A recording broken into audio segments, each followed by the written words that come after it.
time as media manager in the regular season, so it's great to come out here and soak up the East Burwood vibe in the regular home and away season and see how the ground really stacks up when the finals aren't being played here and the sun's not out, and it's absolutely sensational, as you say, Davo.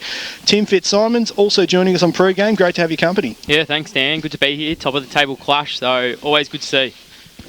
Well, we'll launch straight into proceedings here on pre-game, and one man that's been good enough to join us, as he always is, with us here on the EFL media team is the coach of the East Burwood Football Club, Stuart Wind, out of the big clash. Welcome to EFL Game Day, Stuart. Thanks for having me, guys. Stuart, a huge clash this one, heading into a match against a side like Coldstream, who are flying under the radar very nicely in Division 4. You guys haven't missed a beat this year. Good opportunity to test yourselves against one of the sides in Division 4 flying under the radar. Yeah, absolutely. They're both sides are 3-0 at the moment, so we've been waiting for this one. We're certainly going to get challenged today, so hopefully we can stand up and put on a good show. Looking at your side, it looks very well settled. Two players that really intrigued me back at the club this year are the Mariani brothers. What impact have they had on the overall team this year? Oh, look, they've been great. I mean, the Matthew's been obviously playing mainly through the middle, and we needed a bit of a more solid midfielder from last year, so he's filled that gap.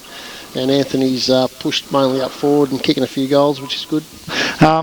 Obviously, Stu, a bit of a difference this year from the previous years, where you've come into the season where everyone from the outside has put big expectations on you because of, I suppose, the way you finished off the year last year, even though you got done late in the finals. What's the expectation been like internally? Yeah, much the same. Look, when you're playing a preliminary final and the two best sides go out of the competition and no one comes in from third division, then obviously the expectations are that we're going to be one of the stronger sides. So I know a few sides have really improved, but we think we have as well. So today will be one of the bigger tests for us. And you can see that over the last couple of years since you've been there, the internal build's been really good. Your reserves are really settled. It looks like, I know that your under-17 teams are really nice under-17, and your 19s as well. So there seems to be a really good vibe around the club as far as making the future look really good for the club. Yeah, we're slowly getting it right. Last year was a really big step. And this year we've carried on. Our under-19s are much stronger this year with a really good group put together, and our reserves have got a lot stronger as well. So yeah, we've still got probably 12 players to come back in. So to the reserves and a couple in the seniors as well. So. Sure, you've had a terrific start to the year. Obviously, 3 pretty big wins, but coming up against Coldstream, definitely your biggest test so far. How have you, I guess, kept the boys motivated, and have you had an eye on this game really from the get-go? Not really, but we've, obviously after last week, we thought always round one's going to be a challenge, and we were happy we played well against Forest Hill. We knew Kilsyth were struggling a little bit, losing quite a few players. Last week was a really good contested game in the wet, but yeah, this was certainly a game that I knew Coldstream had picked up some good players. They pushed us last year. I think we only beat them by a point out there last year, so we knew this one was going to be a tough one. And obviously you touch on that, a very contested game last year. Just looking at the scores, no goals kicked in the last quarter. It must have been a pretty taxing contest. How did everyone pull up? From last week, pretty good. Yeah, pretty good. We changed a few things around the last quarter that probably didn't work too well for us, but it was a bit of a scrap. They turned it into a bit of a scrap in the last quarter. We couldn't sort of get it out on the outside as well as we were getting. But yeah, all the boys pulled up pretty well. Well, Stuart, we thank you for joining us here on EFL Game Day before the big Division 4 clash, and all the very best for this afternoon. Thanks, guys. Stuart Wind, the coach of the East Burwood Football Club.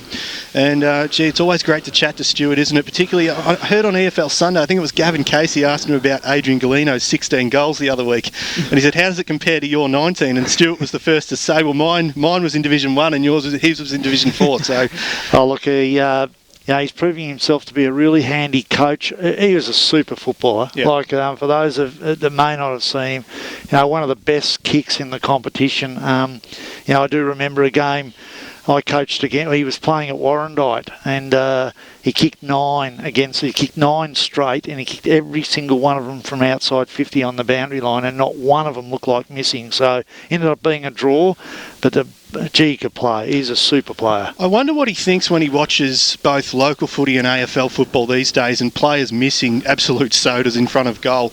There's no real... you ask him the question, as I have before. I interviewed him before his 300th game, probably 7 years ago now, and I asked him that question, and he said that there is no secret. It's just stick to your routine and you'll be right. And I'm sure it's the same with, Jason Dunstall, Plugger Lockett and those types of guys. And when you look at their routines, it is simple. There's no all these different tricks that players put up with now with their long runs and their Ben Brown moving the ball in their hands like Jaden Stevenson. All these sorts of things happen.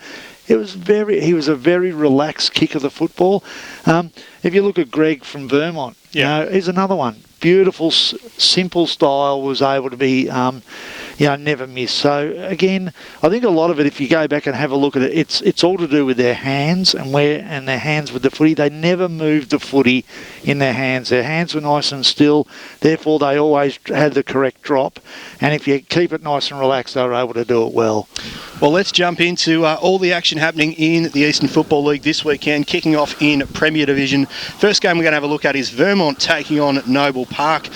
Vermont coming off a big win over Blackburn, 35 points last week, when it seemed that Vermont were really stricken with injuries, but they seem to have gotten it together and gotten through a very rough period. And they've got a few back this week, so they look, again, a pretty strong side.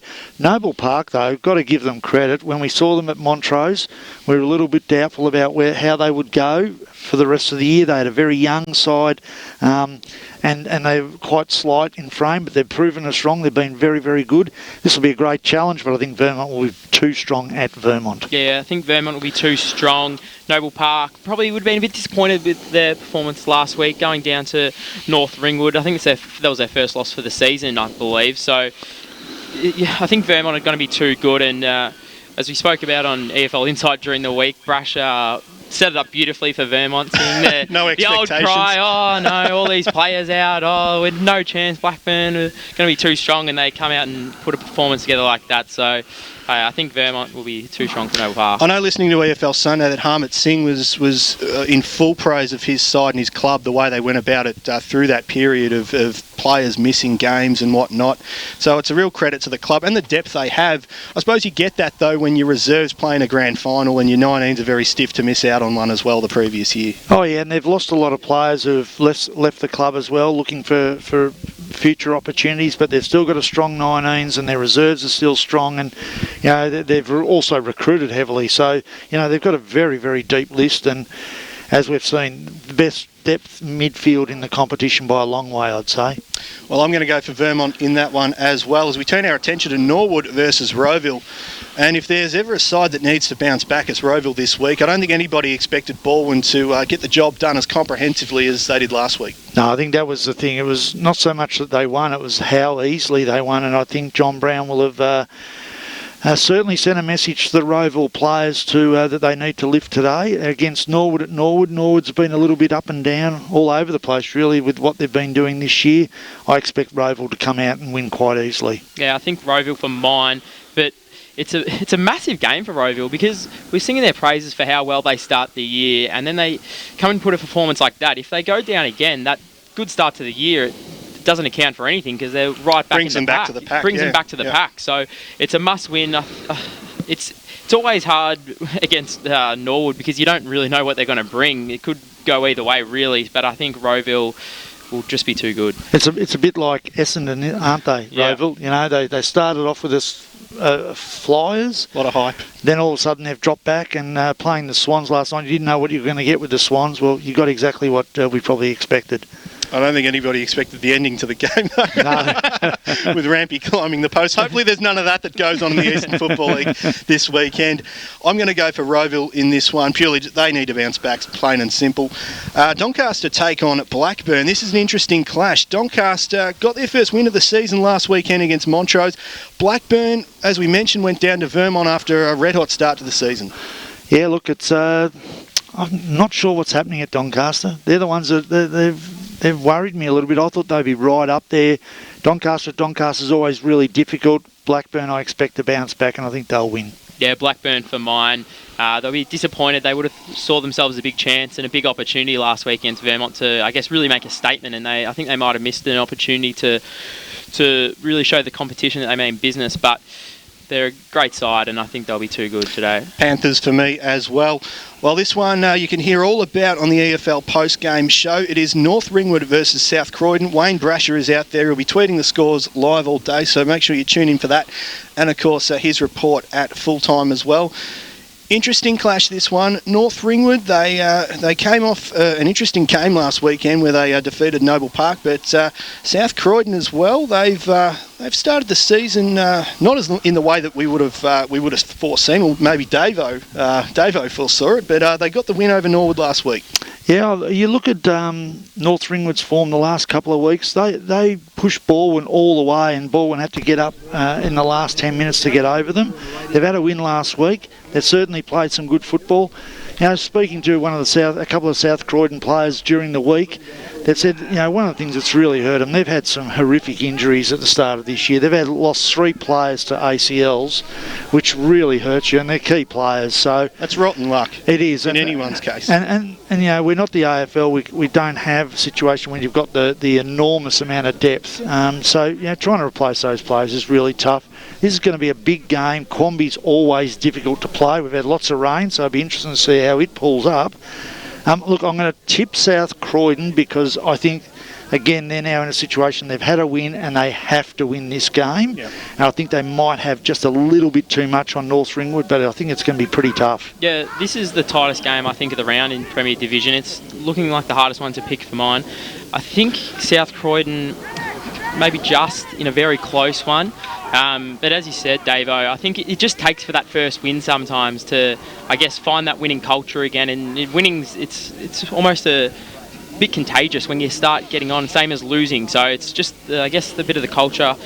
I think it's going to get them across the line. But as we said, North Ringwood, they're in the same boat. They pushed through for a win last week as well. So it's going to be tight. I think South Croydon just. Oh, I know exactly what you mean when you talk about losing, Tim, talking to a Carlton supporter. But don't underestimate the Quamby road trip either. That is one, for mine, it's one of the tougher grounds to go out to because it is such a unique ground. And quite often we see North Ringwood sort of turn games into, get them on their terms and turn it into somewhat of a scrap as we've seen over the last few years. But I agree with you, Tim, that South Croydon simply have to win today. And, they get a win today. They're 2 and 3. Yep. And their season is very much still in the balance. So, and that's why it's such a key. And they've lost King, the big fella, this week. Yep. So that's going to really hurt them. Apeness comes back in for North Ringwood. So I think this is where it's a real balancing act, and it's going to be much closer than what we may have thought earlier in the year. Well, South Croydon all round for that one, but Burwood are taking on Montrose out there at Cherry Road. And as we mentioned, Burwood coming off that big win over Rowville. Montrose pushed Doncaster last week. How do we see this one playing out? Montrose have pushed everyone at this stage, apart from maybe the first or second week. They've been pretty competitive for 2 and at least 3 quarters every game. Burwood, well, we don't know which Burwood's going to turn up. We saw a Burwood against Blackburn on Anzac Day, I think it was. Good Friday. Yep. And they were pretty ordinary, and then they've come out and done what they did last week. I think at home they're going to be too good for Montrose, but I expect Montrose to push it up to them. Yeah, I totally agree. I think it's good for the competition, isn't it? That you probably pencil in Montrose as probably the most likely to finish on the bottom, and they're still performing and pushing teams to the limit, and they definitely have the chance to pull off an upset. I think today I'm going to go Burwood, but I think Montrose are a big chance. I'm going to be picking a few splinters out later. I'm going to go Burwood, but I wouldn't be surprised if Montrose calls the upset as well. Well, that wraps up Premier Division for this week. Coach of the Coldstream Football Club, Chad Rogers, not too far away after this.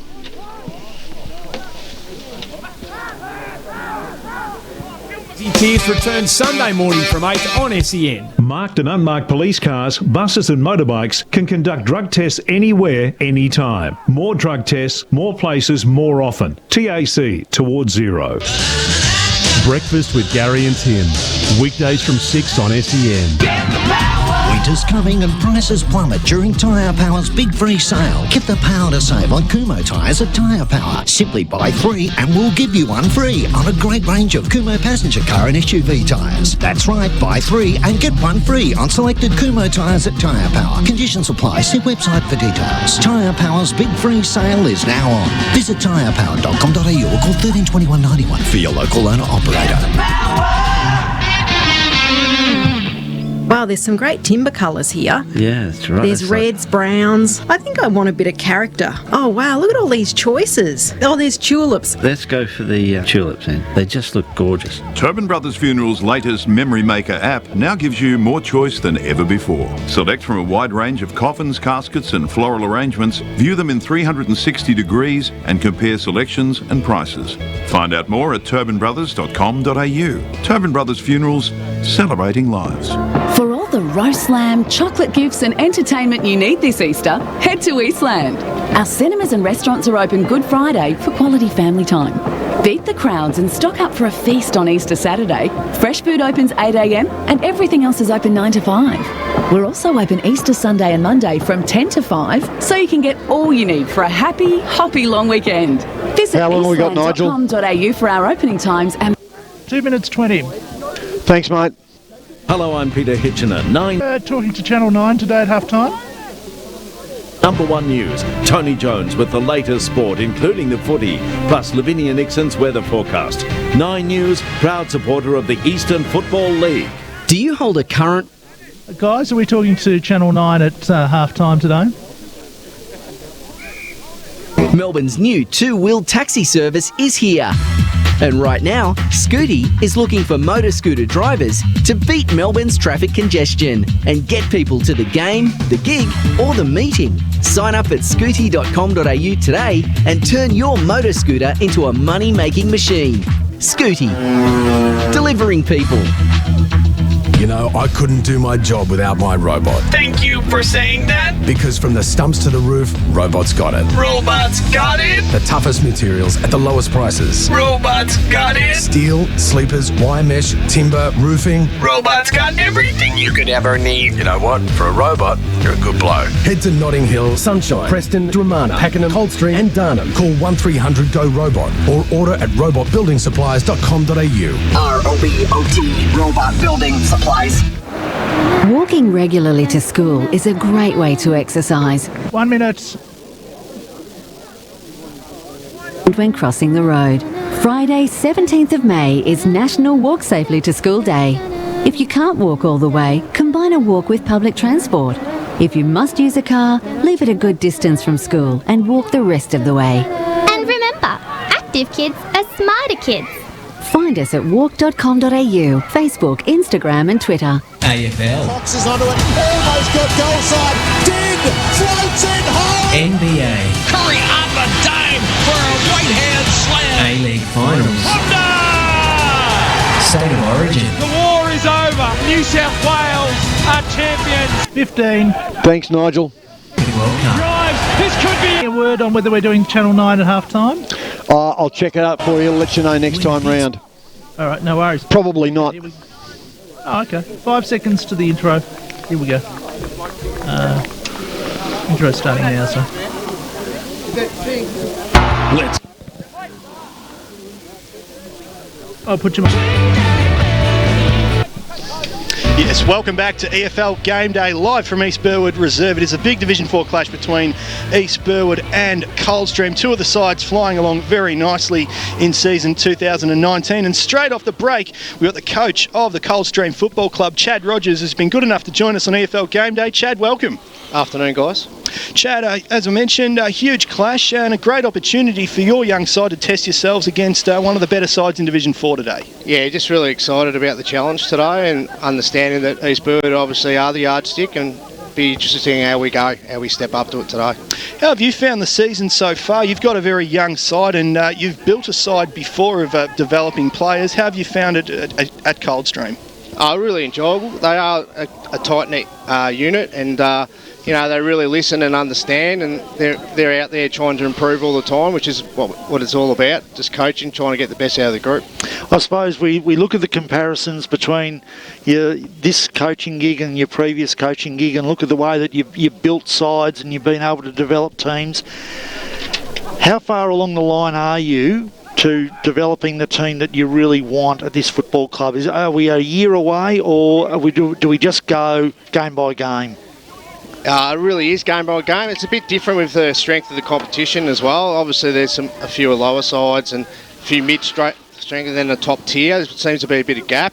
So the opportunity's there. I think if you can fast-track those guys to get to where you want. Ideally, it might be in 6 months, 12 months away, but I'm excited about how much this group's improved from last year to this year so far. And I suppose the thing that we look at, apart from the fact that you've got some youth, you've got guys in this side that have got a bit of experience, your Lockie Craigs, your Daniel Prices, Adam Dale, these guys that have really got experience in this competition at this level. Have they been really good for you and the young blokes this year? Yeah, they have. Having Chock as that big target up forward allows us to have a bit better forward structure that we probably missed a lot last year. Chicken, Daniel Price, he's been good, being a coach in the lines down the back, and probably made him a bit more accountable, which is good. Coach first and then run. But look, they've been really good amongst the group. They get they get along with all the boys as well, and that's the best thing about the club. The club's doing really well off the field, and that's really helping us on the field. Chad, having the bye last week, I think you obviously would have penciled that in at the start of the year, knowing that you have such a big game out here at East Burwood. What was the the plan for last week, and how did you prepare for such a big game? Yeah, it was difficult. We had 16-day break between games, and before that you had the week off as well. So we've only played one game in 4 weeks. So we did a bit of extra running. We had a Saturday session as well, and we watched under-19s play. We would have thought we'd be in a much better position, but you can see the reserves have actually played one short, and we've actually ended up having more injuries over the 2-week break than we did before we got to that break. So disappointing, but that just gives other players a chance to step up and see if they're up to the challenge. The last game you played was actually at Sylvan, so you've had 2 big road trips in a row. So it would have obviously quite a while since you've played at home. How much do you take out of that game? Obviously, being on the road against a side that many thought to probably step up this year in Sylvan as well. What did you really take out of that? It was a really physical game. The pressure from both sides was really good, and it's probably why it was a scrappy affair. But I was really pleased that we actually won the game without actually playing that well. So that's a good sign. We're really sticking in games, and we can stick to the aspects that I want us to be doing and follow those through. We're always going to be in games. I think often we look at First Division or Premier Division, then we got First and whatever. We don't talk about Fourth Division and Fourth Division players too often, but Darcy Carrigan, and you've seen a lot of football in your time as well. He's a real superstar of this competition, I believe, and he has been the last couple of years. He doesn't get spoken about enough, but he's a great footballer. Have you got young kids in there that you can talk to us about that you see as being real up-and-coming kids that we need to look out at? Well, that group that he come through with, like Cam Shield was a mate from theirs from the Croydon days, and then come back from North Ringwood, who's played First Division. He's a very good player. That group of the Mitch Edmonds and the Aussie McInerney's, and that group of kids coming through, Daniel Verstegen, they're all very good players. It's just about stepping up and being solid senior footballers, for a season, not just for a couple of games here and there, and that's really just getting the consistency into them, and that's the next step we've got to take when we become, strong senior footballers. Well, we look forward to watching one of the best young lists in Division 4 going around this afternoon, Chad. So thanks very much for joining us on EFL Game Day, and all the very best. Thanks a lot, guys. Chad Rogers, the coach of the Coldstream Football Club. And you look down at their list, Tim, and there's so many great names in terms of young players there. It's just so exciting to be able to watch those players go around this afternoon. It is, and it's good to see when you have a side that's going to have, a lot of up-and-coming talent. To get wins on the board early, it's really important to start your season, because if you can get a bit of traction and as we spoke about before, there's a winning culture, it makes a world of difference. Yeah, and I think what's happened is that you've got to have the right coach when you've got lots of these kids to develop. And one thing that, people were surprised when Chad made the move across to Coldstream. Everyone went, wow, where's that come from? Yeah. He's obviously seen what the developing youth is like, and he's very, very good with that sort of footballer. His ability to get the best out of young kids. And Paris Harvey was like that. He was always really good. He still is very good at getting the best out of youth. So they've got the right bloke at the helm here, and that's why I asked him the question about whether it's this year or next year. And it's always difficult asking a coach because he's not going to say, oh, look, it's going to be next year. And everyone goes, well, what about this year? But you can see that if he continues to include these youth and get the best consistency out of them, they're going to be a very good football side in a couple of years. I think the advantage of coaching Coldstream is too, you're sort of out of that bubble, where Coldstream are a fair way out in terms of geographic location. Whereas if you're here at East Burwood, there's a fair bit more hype going on and everything like that. So I think they're flying under the radar very nicely. And when he answered that question about is it now or is it next year, I really wanted to burst in and say it could be now. Come on, Chad, say it's now, because your season couldn't have gone any better than what it has gone right at the moment, I don't think. And look, and he's got youngster Sears come back into the group, and a couple of years ago they had all three brothers there. They had a really good group there for a year or two, and played finals in a really tough division at that time. So, you're right. They get the players from the outer eastern group and bring them in, and we've not heard of any of them. We don't know who they are, and suddenly you get brothers turning up. Who are they? They run, they kick goals, they're really talented footballers, so he's doing a good job. And you talk about Darcy Carrigan, I don't think we hear enough about him. He won the Division 4 comp senior best and fairest last year. Still a young fella too. I'm not too sure how old he is, but he wouldn't be anything over, 21, 22. So you don't hear enough about him in terms of the way he conducts himself, the way he plays his footy.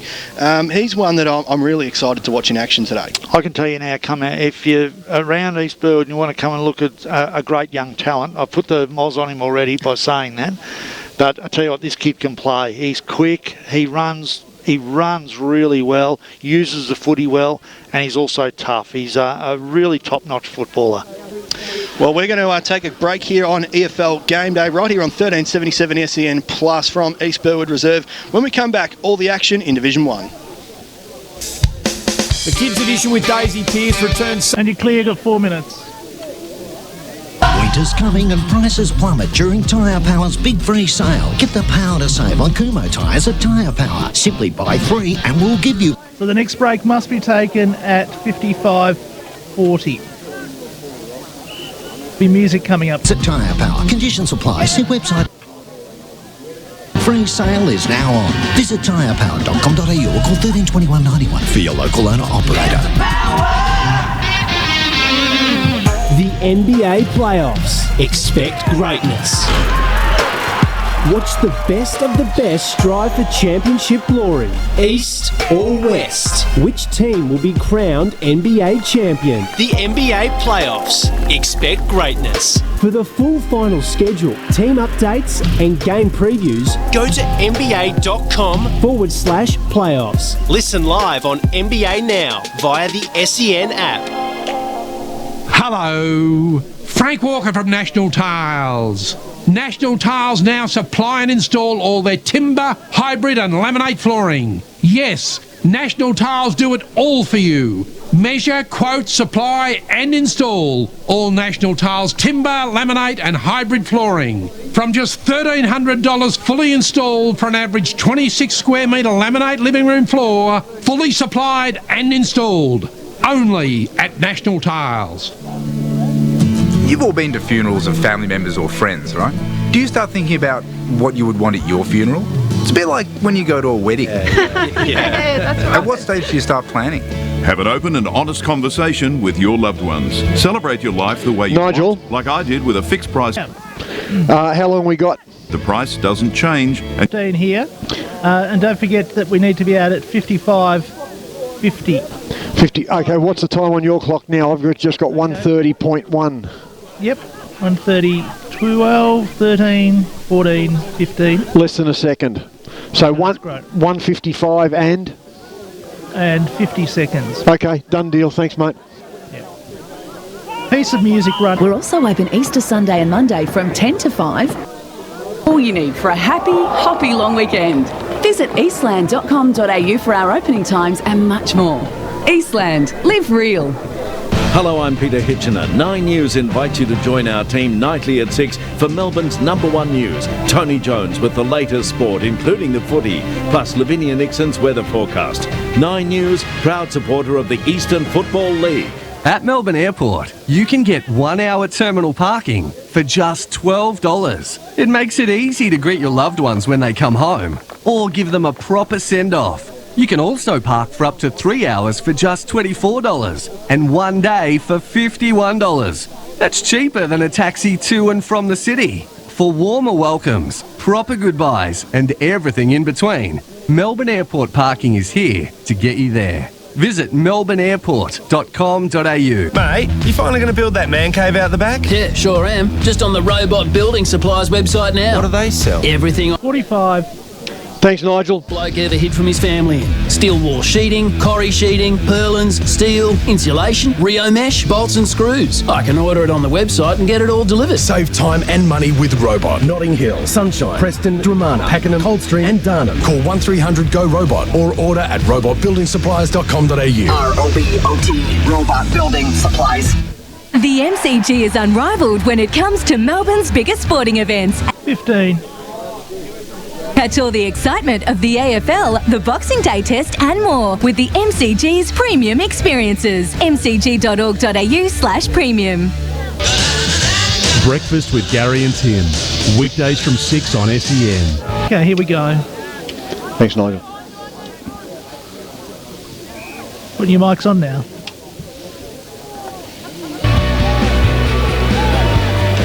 Welcome back to East Burwood, reserved for the big Division 4 clash between East Burwood and Coldstream.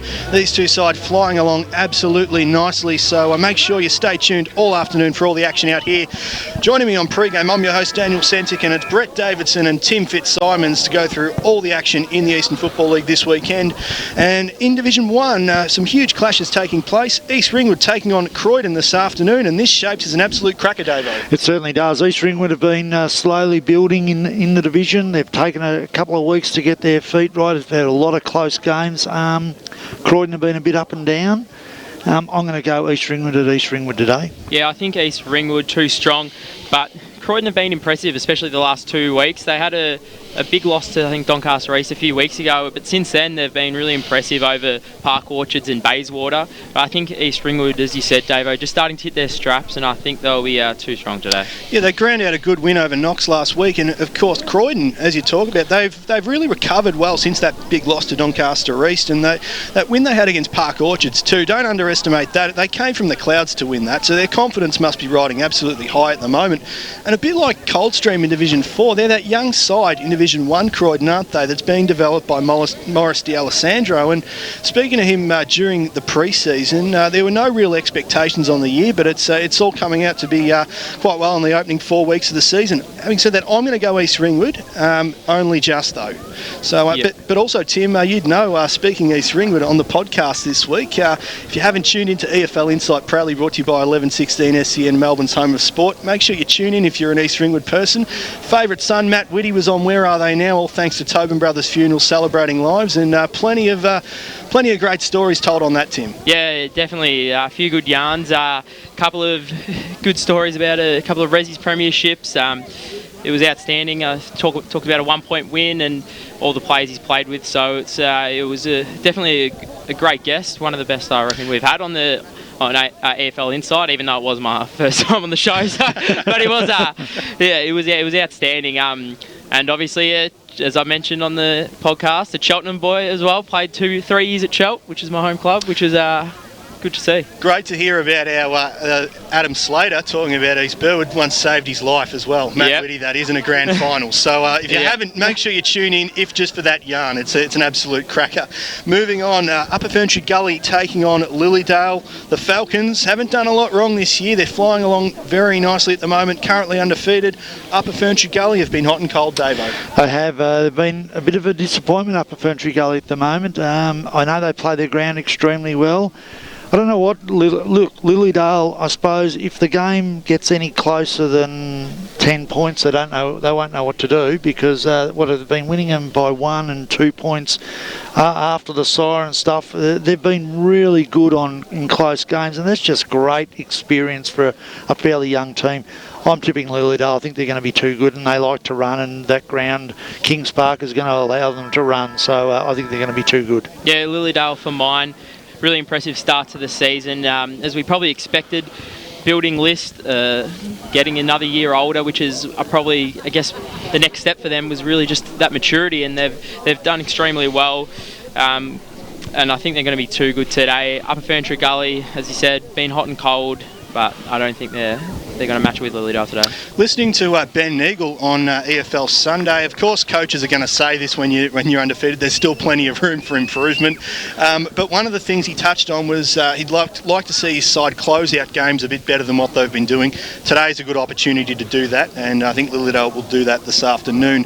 Moving on, Bayswater taking on Doncaster East. We saw the Lions in action last week. They were clinical after half time in very trying conditions, Davo. Yeah, they don't want to do that this week. They don't want to give Bayswater a bit of a sniff, because Baysy are always tough.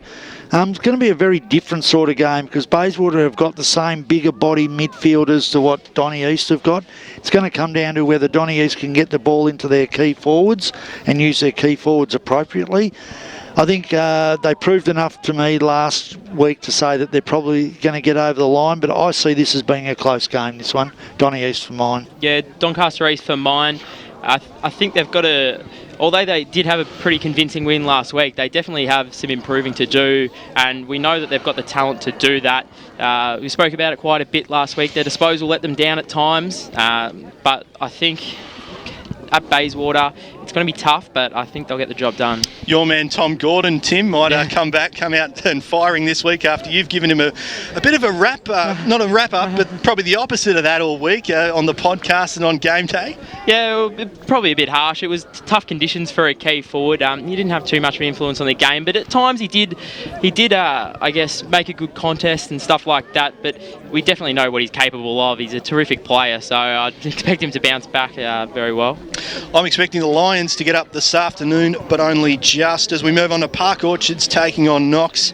Huge clash, this one, in the context of both their seasons. Has the confidence been shot at Park Orchards after a couple of close losses and a belting last week, Dave? Yeah, it's hard to tell. It is a ground that they certainly play well. Knox have been a bit all over the place as well, so they're both not in great form. I'm going to go with Park Orchards at home. I think last week they showed early on that they've certainly got the structures that they can match it with the top sides. They've just got to be able to do it for 4 quarters, and I think they'll be able to do that today. Yeah, Park Orchards for mine. They definitely took it up to Doncaster East in the contest early on. Probably ran out a bit of legs. They looked very tired at the end of last week, so it's going to be interesting to see how they did recover from that clash, but I think they're going to be too good for Knox. Well, I'm going to go the opposite. I'm going to go for Knox, actually, to knock over Park Orchards. It shapes as a really intriguing clash, and I can't wait to watch the replay, of course, on the EFL website come Monday morning.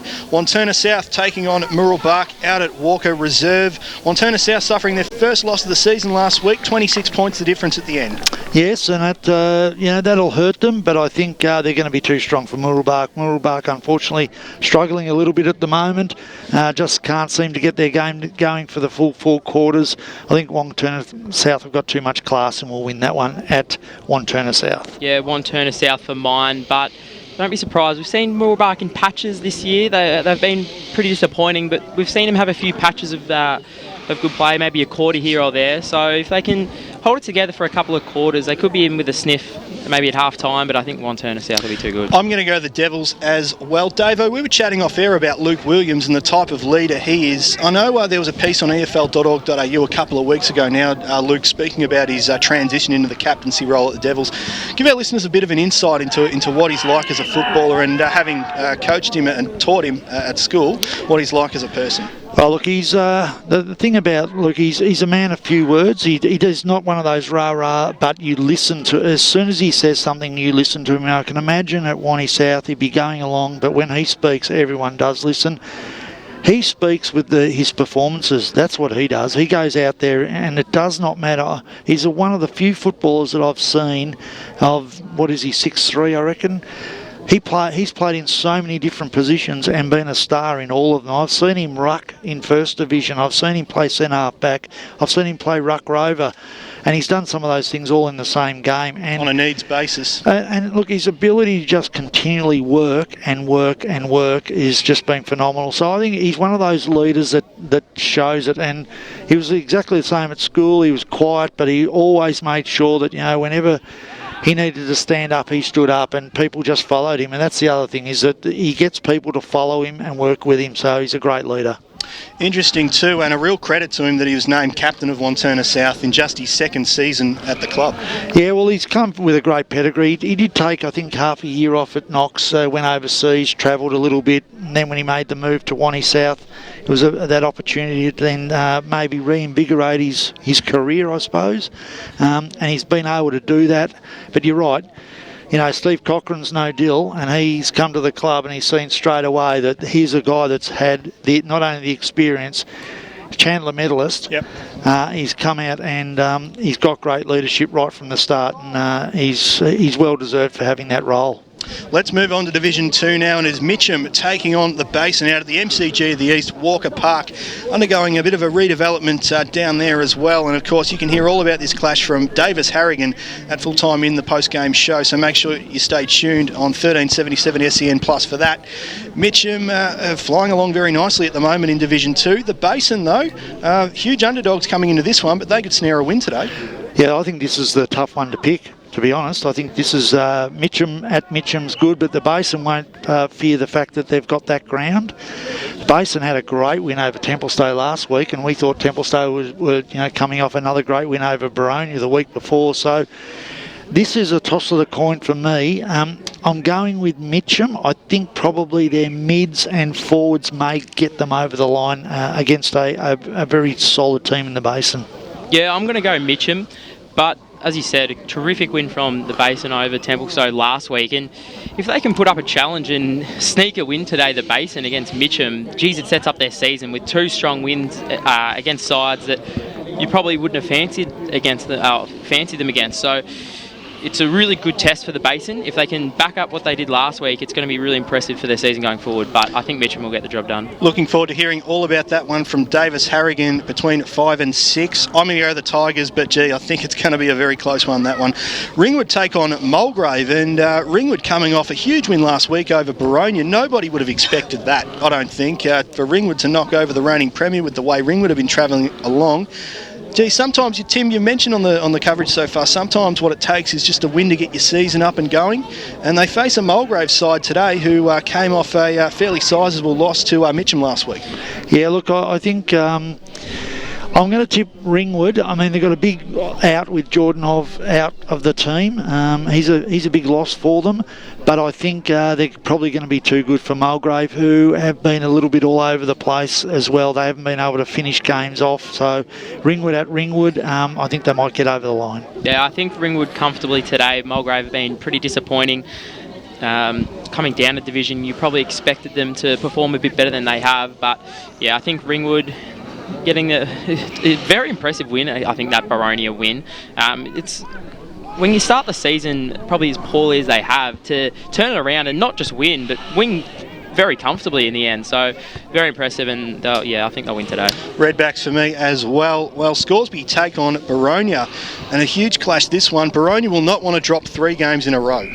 No, and if you look at this was a preliminary final clash last year, and now we've got Scoresby winless and Boronia coming off 2, I suppose you'd say, un-Boronia-like losses in the last 2 weeks. And the thing about Boronia that's been really disappointing for them is they've inability to score.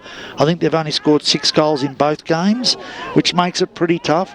Scoresby, very good defensive group, a solid midfield group, but unfortunately they've just been unable to score during the year. I had a look, and they've had a big changeover this week. A lot of new players into the team.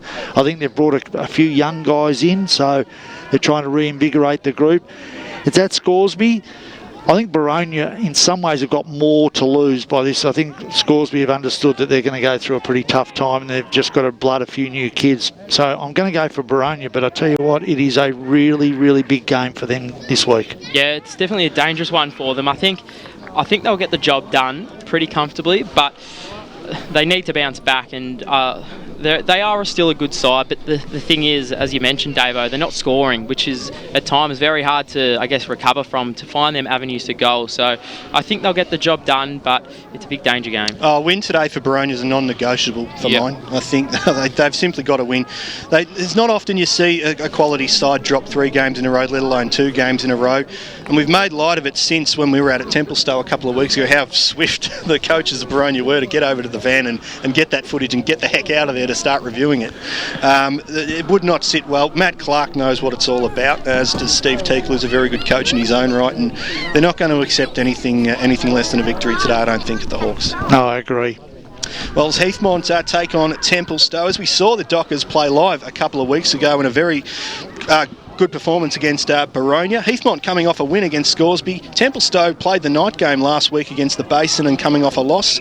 How do we see this one playing out?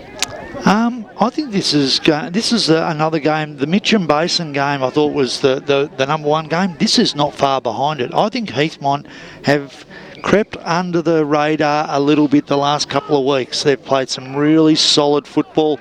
They were 7 goals up against Mitcham and let it slip. And then they've come out last week and had a really good win. So I think I'm going to go Heathmont at Heathmont. It's a tough ground to play, Heathmont. They play it very well. I think they've got a couple of good ins. I think their coach Kyle Emley's back in the side this week. Templestowe, they're a solid side, and if they play their roles like they did against Boronia, they are hard to beat. But I think today, I'm just going Heathmont today. Yeah, it is. I agree. Looking at the round ahead, I thought this was probably actually the one that's going to be the tightest. I think Heathmont, as you said, at home, very hard side to beat, flying under the radar a bit because I guess there was not really that high expectation of them coming into the season, and they've put together a couple of good performances, a strong win last week. Templestowe will be very disappointed. I'm going to go Templestowe, but very, very close. I'm going to go with Davo here. I'm going to go Heathmont. I agree with you, Tim. It is going to be very close. I just think they'll outclass them just at the end there with their leg speed. But moving on to Division 3, and the first game we're going to have a look at is a real toss of the coin here. Ferntree Gully and the Waverley Blues. I can't get a good read on either of these sides' form. Neither can I. I've just tossed the coin and it's come down with Ferntree Gully, and I've got no basis to back it up apart from the coin toss. So I'm going Ferntree Gully at Ferntree Gully. Yeah, I'm going to go Waverley Blues. Tough. I haven't seen much of these two sides. Don't think at all this year, so it's going to be pretty tough. Both pretty inconsistent, so I'm going to go Waverley Blues, but yeah, not really much behind it. Well, I'm going to go for Ferntree Gully. I haven't tossed a coin, but they've had some good victories in 2 of the last 3 weeks. I think they're building a good side. They got some real experience into the club over the off season too, and it's going to be really intriguing to see the scores roll in, of course, at the quarter breaks from this one, because it's one I'm going to be keeping a fair eye on. Moving on, South Belgrave take on Donvale. This game kicking off at 4:30 in the afternoon. The 2 heavyweights of Division 3 so far this season doing battle. Yeah, it's going to be a great game. South Belgrave certainly have set the standard for the rest of the competition. They said, come and chase us and see if you can overtake us. Got great experience, great youth, being coached well. I think they've been given a licence to just play football, and that's always a nice way of going about it. Donvale, with their big key forwards, it's always tough to match up on the big key forwards that they've got, and Zach Haig's back in this week, which is a certain bonus for them. I just think that South Belgrave at South Belgrave are going to be a little bit too good for them, but I'm looking forward to this game. It's going to be a cracker. Yeah, I agree. I think South Belgrave will get the job done. Gavin Casey put his neck on the line this week, saying that they were going to go through undefeated. So it's a big call to make 4 rounds into the season. But I think they're going to be too good today, and I think they'll get the job done. But Donvale, as we saw, very good side also. Saints for me as well. The next game, Churnside Park versus Warrandyte. I feel there's not a lot to talk about here, but Churnside Park, there's been some good signs in the last few weeks, but Warrandyte, you think, just have the edge with experience and class. Yeah, I think that sums it up perfectly. Churnside Park are going to be improving each week. It's a tough gig for them at the moment. They've taken some big losses. They've just got to persist with what they've got at the moment. So, they could be competitive out there for a while, but I think Warrandyte will be too good. Yeah, Warrandyte mine. So the Bloods all round. Moving on to the next game, Whitehorse Pioneers take on the Glen Waverley Hawks. And geez Louise, the last time these two sides met, they were in a grand final. A lot has happened since then, and if you looked at both lists, they're two different groups. They are, and the coin that I tossed for the Ferntree Gully Waverley Blues has just fallen off the desk, and it's landed because I cannot pick either of these two. Their form is all over the place. I have no idea what they're going to produce. I'm going to go with Whitehorse Pioneers, and it's purely because, again, it is a very, very tough ground to play at. And I think they're probably going to enjoy the smaller, in-tight spaces of Whitehorse compared with the big spaces that Glen Waverley are used to. So I'm going with Whitehorse. Yeah, it'll be interesting to see what type of game they produce. We know in the grand final I think it was only probably 3 goals kicked at half time. Davo was up in the box just wanting some scoring, but there was none giving really at all. So it was a thrill to call too. Yeah. Yeah. Well, I think I don't think they kicked a goal to half time. No, they didn't. And they've won a grand final. Yeah. And they didn't kick a goal to half time. It rarely ever happens. Yeah. So I'm going to go Glen Waverley. It's going to be tough for Whitehorse. It's always tough coming off a massive loss like they did last week. So I'm going to go Glen Waverley. Whitehorse Pioneers for me. As we move on to Division 4 action, and Croydon North Emlock taking on Surrey Park. Croydon North Emlock coming off a loss to Kilsyth last week. Surrey Park, their form though, Davo, has been hot and cold. It has been. I spoke to their coach during the week, and he said that they're ready. They're starting to get their mojo a little bit, even though they've been a bit up and down. He believes that they're ready to go, and look, I can't see them losing to Croydon North Emlock today, so Surrey Park for mine. Yeah, Surrey Park. Surrey Park all round. Fair Park and Nunawading chatting off air to a patron out here at East Burwood Reserve. He asked me how Fair Park was going, and my answer was that I don't think I've ever seen Fair Park going as well now as my time in following the Eastern Football League. That's how well I think they're going. I agree. I think they're at the moment they're probably there might be a fraction below East Burwood with you've got East Burwood and you've got Coldstream, and I think you've got Fair Park right up there with them. I think they're going to have an easy win today. Yeah, it's good. It looks like they've definitely turned a corner with a lot of big influx of players and comfortable win today. Well, Sylvan take on Forest Hill, and Sylvan are one of those improving sides that we spoke, particularly when we were talking to Chad Rogers. Tim, I know you asked the question. One of the things with Sylvan, though, in the last few weeks, they've been quite inaccurate in front of goal. 8-22 in one of those weeks. Bad kickings, bad football, but turn that around and they'll fly along very nicely. Yeah, look, they've got to turn that around, don't they? You can't expect to continue to win or be competitive in games with that sort of kicking. They play Forest Hill, who have been improving slightly, have been going along. They certainly pushed Fair Park for a while last week, but got overrun. At Sylvan, again, another really tough ground, but Forest Hill won't mind going to Sylvan because they're very similar sized ground, so it'll be pretty competitive, but I think Sylvan will win at home. Yeah, I think Sylvan for mine. As you said, very knackered in front of goal, but the fact that they're getting 30 scoring shots a game against Coldstream, was it? So it was getting that many scoring shots. You think it's going to turn, and I think they'll be too good for Forest Hill. It's a tough road trip, that one up to Sylvan, isn't it? It's a ground that's out of the way, a bit like how we spoke about Coldstream before being somewhat out of the way. Teams, how do you feel they adapt to those conditions up there? Because playing at somewhere like an East Burwood or a Baronia or wherever, it's very different to going up the mountain and playing at Sylvan. Oh, definitely. And it's the same as if this was a game at Coldstream. It would be a very different game at Coldstream than what it is at East Burwood. Coldstream, again, have got an unusual ground and an unusual situation. So if you look at your South Belgrave, which is a tough one to play at, and then you've got Sylvan. I mean, Sylvan's hard to find, full stop. I mean, that's the other one. I mean, you might have players say, I'm going to turn up 15 minutes. I've been victim of that before. I just can't actually find the ground. So it is tough. Don't trust Google Maps either. No, and it's unusual shaped ground. It's got something. It's got that country feel about it.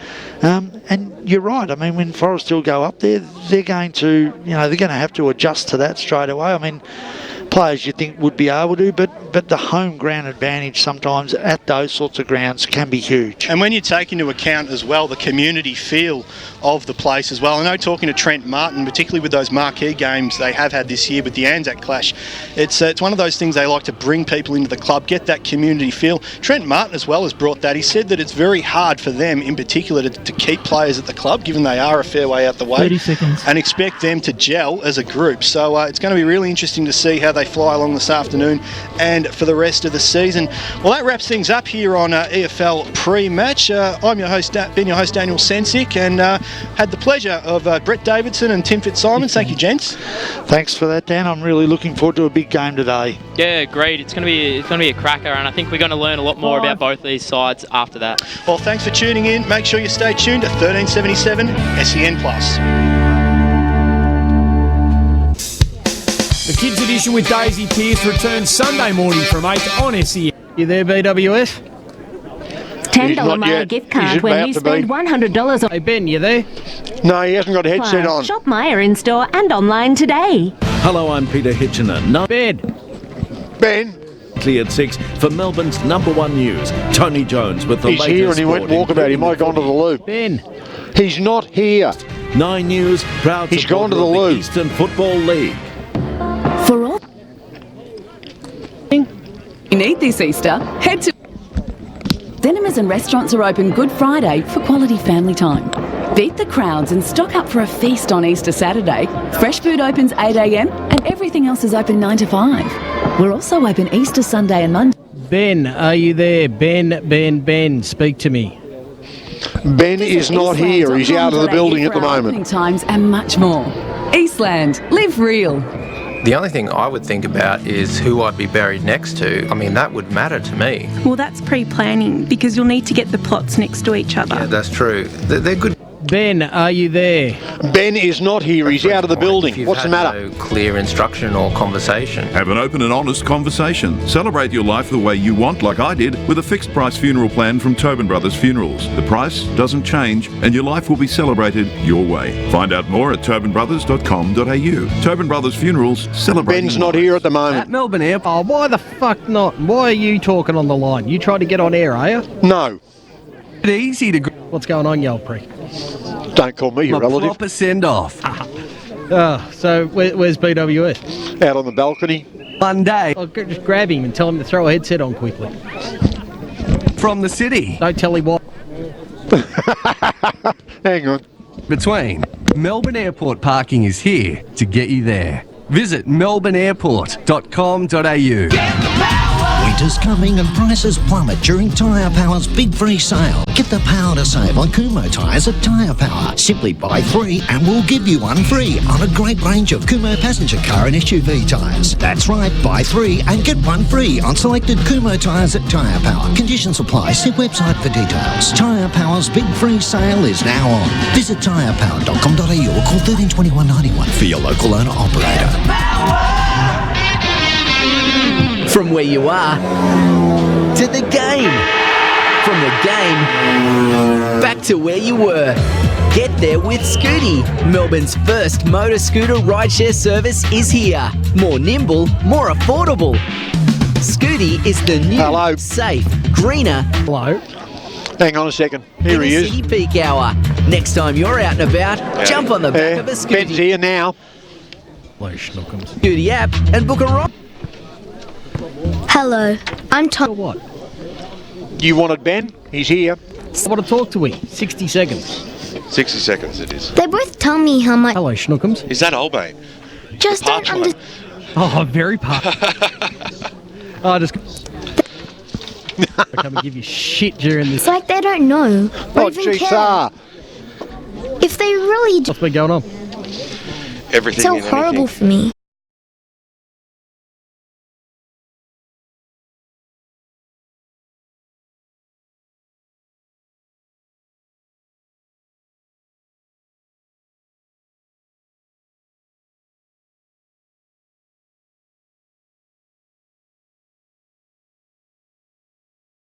Real problem.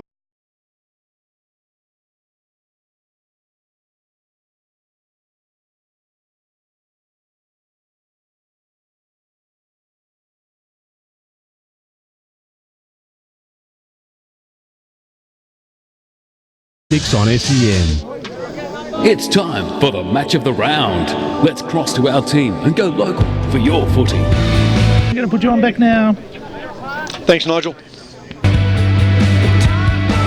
Welcome out to East Burwood Reserve. It's AFL Game Day, Division 4 at its best today as well. One of the best spots to watch local football right throughout the country. We're nestled up nicely in the East Burwood Rams club rooms. Picture perfect pitch out there today, as it generally is out here at East Burwood. Always for 20, 30, 40 years. It's always been a fantastic surface to play football on. Two sides take part in today's game. It's obviously the home side, East Burwood. They're taking on Coldstream. Both sides are undefeated thus far in the season. Both sides have also had a bye. Of course, it is round 5 right across the Eastern Football League today.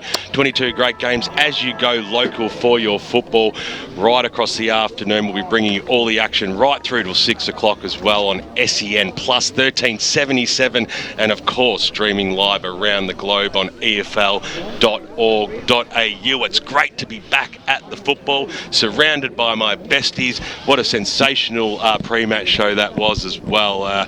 Really enjoyed listening to that, and the man who was part of that, he's part of every Saturday afternoon. He's the fixture, he's the staple. Brett Davidson, good afternoon to you.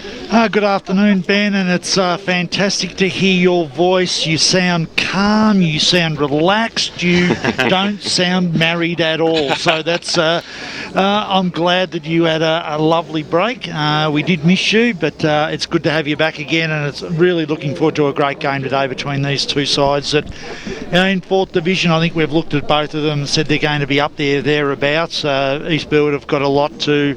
they've said that they finished in the prelim last year, and they've got to come out and really put their stamp on this competition.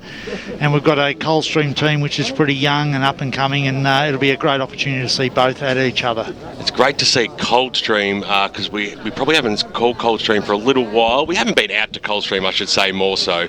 But just, I suppose, and listening to Chad during the pre-match, and while I was listening to your commentary on the situation, Davo, I could not have been more on the same page with you. The way that he helps and develops the young players on the list that he takes on is absolutely sensational. And like you're right, there were a few scratches of the head, but the people that know Chad well and the way he goes about things was he'd picked this club as a journey and a task, and he's the man for the job, and they're doing really well. 3 and zip. You can't ask for anything more early on in the season. Exactly. And what I like about, sometimes when you go, people choose coaching positions, and I'm not sure what they put their premise on for why they do it, but you can see that he's actually planning his coaching journey, and he's gone across from a club that he played all his football at. He's gone across Upper Ferntree Gully and done a great job with them.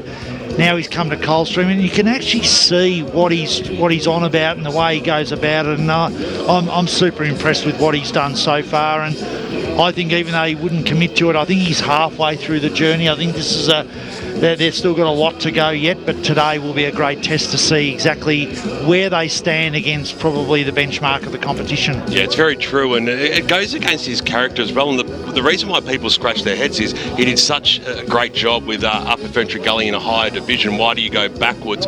Do you feel entitled that you should be stepping forward? It's all about the challenge for him, and I think that needs to be respected. It does, and sometimes people say, well, if you've done what you've done there, why don't you go to a top division? But he may have looked at clubs up there and said, well, A, there may not have been the roles up there to take, and B, you do look at the list and what you can do with the list, and he's a type that wants to develop a young group and bring them together, and that's the style of coach he is, and I think he's chosen extremely well. Yeah, and see, there's some quality breweries out there in Coldstream as well, so that probably played a part in his decision making. It would have played a part in mine, so I would have looked at that straight away. Great to be riding shotgun against the EFL's #1 caller, Brad Henderson, this afternoon. Welcome to you, Brad. Oh, thanks, BWS. Great to be back. It's the first time I've been it'll be the first time I've called an East Burwood game at East Burwood since about 2004, I worked out. So it has been a very long time between drinks. Of course, we called East Burwood last year out of there at Central Reserve. Coldstream I haven't seen for over a decade either. So it's we're bringing you back to earth because you called top tier football. Today's the day where it's like we're making you whole again, Bradley. Yeah, no, fair enough too. But this is always a great place to call at East Burwood Reserve. Great conditions for us up in the social club, almost on the wing, not quite on the wing position, but it's pretty good. Hopefully we get a much closer game than the reserves was. 127 points the win for East Burwood there in the reserves, and I'm sure it definitely will be much closer than that. It should be a great game. Two teams who are there's no certainties, but they're almost certain to play finals football this year in Division 4. Well, I think I agree with you, Brad. I think that you've got a situation here where you've got both sides. I think they're at different parts of their journey. I actually do. I think East Burwood are a little bit further along the path than what Coldstream are, but that's what makes the challenge for Coldstream today so great. I also think that they've got two very different styles of player. You've got your East Burwood have got that real grunt players in there with the Mariani brothers inside. I think Coldstream have got more of the outside runners, and we're going to see some of these young kids who have really got some pace. But the game is going to be decided, I think, by the forward lines. And you look at East Burwood's forward line, and it's very, very potent. You've got Galeno, who's certainly coming off some a pretty good goal-kicking spree the other day where he's kicked 16. And while Coldstream have got Dale, who's really handy, and Dean Cecere, who, if he plays up forward, he's a great goal kicker as well. So, it's going to be great to see the key forwards, but I think that's where East Burwood are going to be a little bit too strong. I'd seen Galeno before, when he played at Marulbark, and I think also at Vermont as well. I've certainly seen him play a few times before, but not for quite a while. And I forgot that he's not as big as you sort of expect a guy who kicks 16 goals in a game to be. Like he's not a monster by any means, but very well built athlete. But he's not as tall as you expect sort of your full forward to be, just watching him out there now. But obviously he's in some pretty good form, 16 goals last week, as you say. I think the thing you'll find about him when you have a look at him, he's so smart around the contest. His ability to duck out the back of a contest, he actually takes a lot of marks from behind because of his ability to read the ball. He's a very good kick, and he's also, as I said, really good at out-positioning his opponent. So that'll be the test for whoever plays on him today is if they give him space, how are you going to cut off his space? He's a little bit like a Jake Best at Vermont. He's not not a real tall, but his ability on the ground, but also in the air is better than what you expect. And he's one of those guys who, even though he's playing Division 4 now, you can tell by the way he moves, just the movement and the he's got the look of a footballer at a much higher level. And that's it. Yeah, he brings to the table First Division experience. And if you've played First Division football and been good at it, you bring that back in. And even though you're playing in a lower division, it's not that it's not so much the football is that much worse. It's just sometimes the delivery's not as good, and therefore his ability to readjust there is something that he's been very good at since he's come back to East Burwood. Good to see Daniel Price's kids having a bit of a run around on the ground downstairs, old chicken. I remember 10 years ago and watching people like your son, Davo, going out there and having a kick-to-kick before, during and after the game. It's great to see the kids having a kick on the ground, isn't it? Oh, it certainly is, and he's a great character, Pricey. He's got a job now as one of the line coaches at the club. He brings a lot of experience. Again, he did the right thing. He went away from the club that he's loved and been part of his whole career. Went to another club, learned his trade as an assistant coach, and he's come back and he's imparting some of that knowledge on the players that he's got. And I think that's fantastic. As I say, he's a great character, and he's still a clever footballer. So let's not forget that he can't play football. He's still a very clever footballer. Well, Jason Kennedy has won the toss of the coin for the Rams. They will kick to the Burwood Highway end of East Burwood Reserve, which is left of your radio dial, left of your screen. Traditionally, there's always a bit of a breeze out this ground as well, Davo, but going out there, I couldn't really pick it too much. We'll get down shortly down boundary side. We've got a debutant, Joe Arthur, on the boundary today, and we'll get a bit of a ground report there, but it doesn't seem as swirly as what it usually is. No, and it is a really interesting ground. This we call it the to the right of our side, so the non-Burwood Highway end. We call it a bit of a funnel, and so if the ball gets put anywhere near, I suppose, either of the goal posts, it seems to funnel into the goal. So if you can know how to play this ground, you can actually kick goals from positions you don't expect to. So it will be interesting. I mean, I am looking at the treetops at the moment, and they certainly are moving around a little bit. So there's some breeze out there. As to the actual strength, we won't find out until we hear from our boundary rider.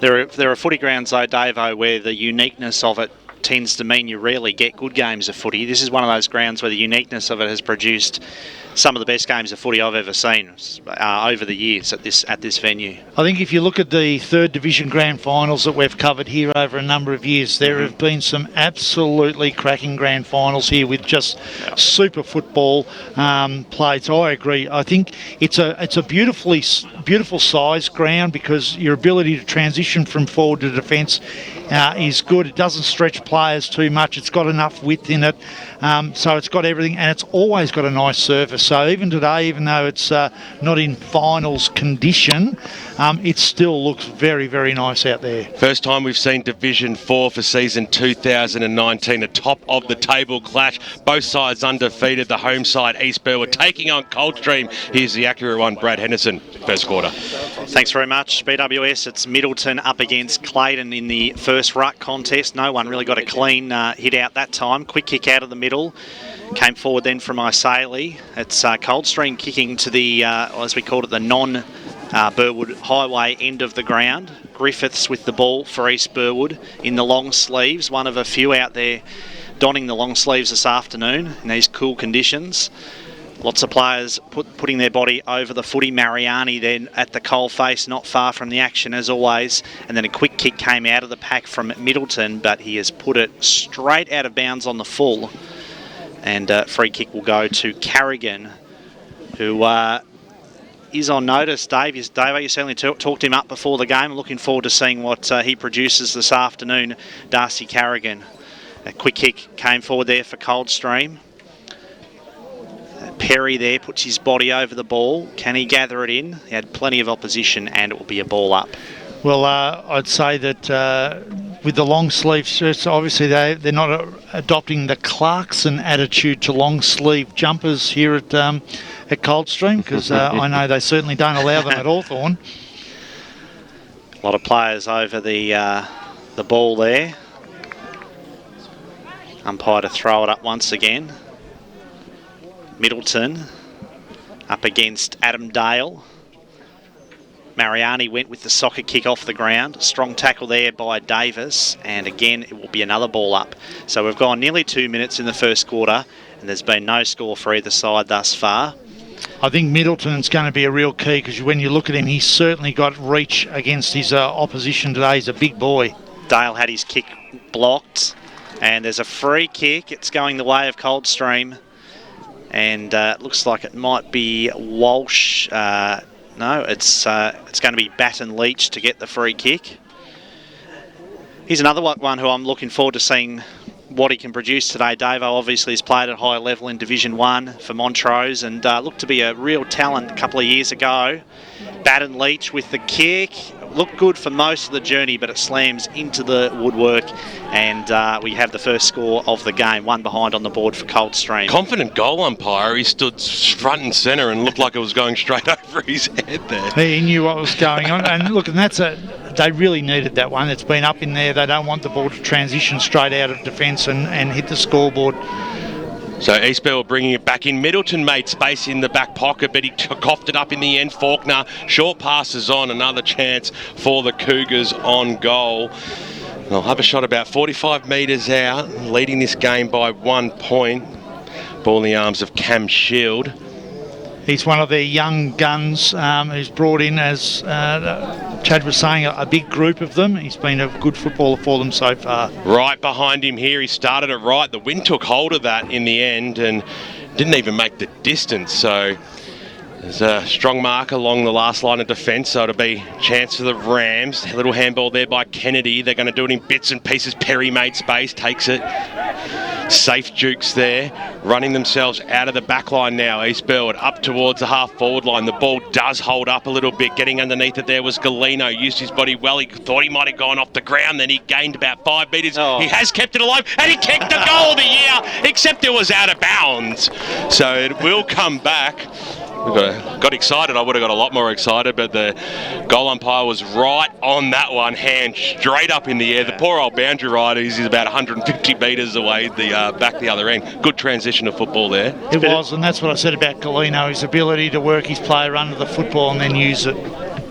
Pye brings it in, so deep in the East Burwood forward line now. There's a lot of players around this one.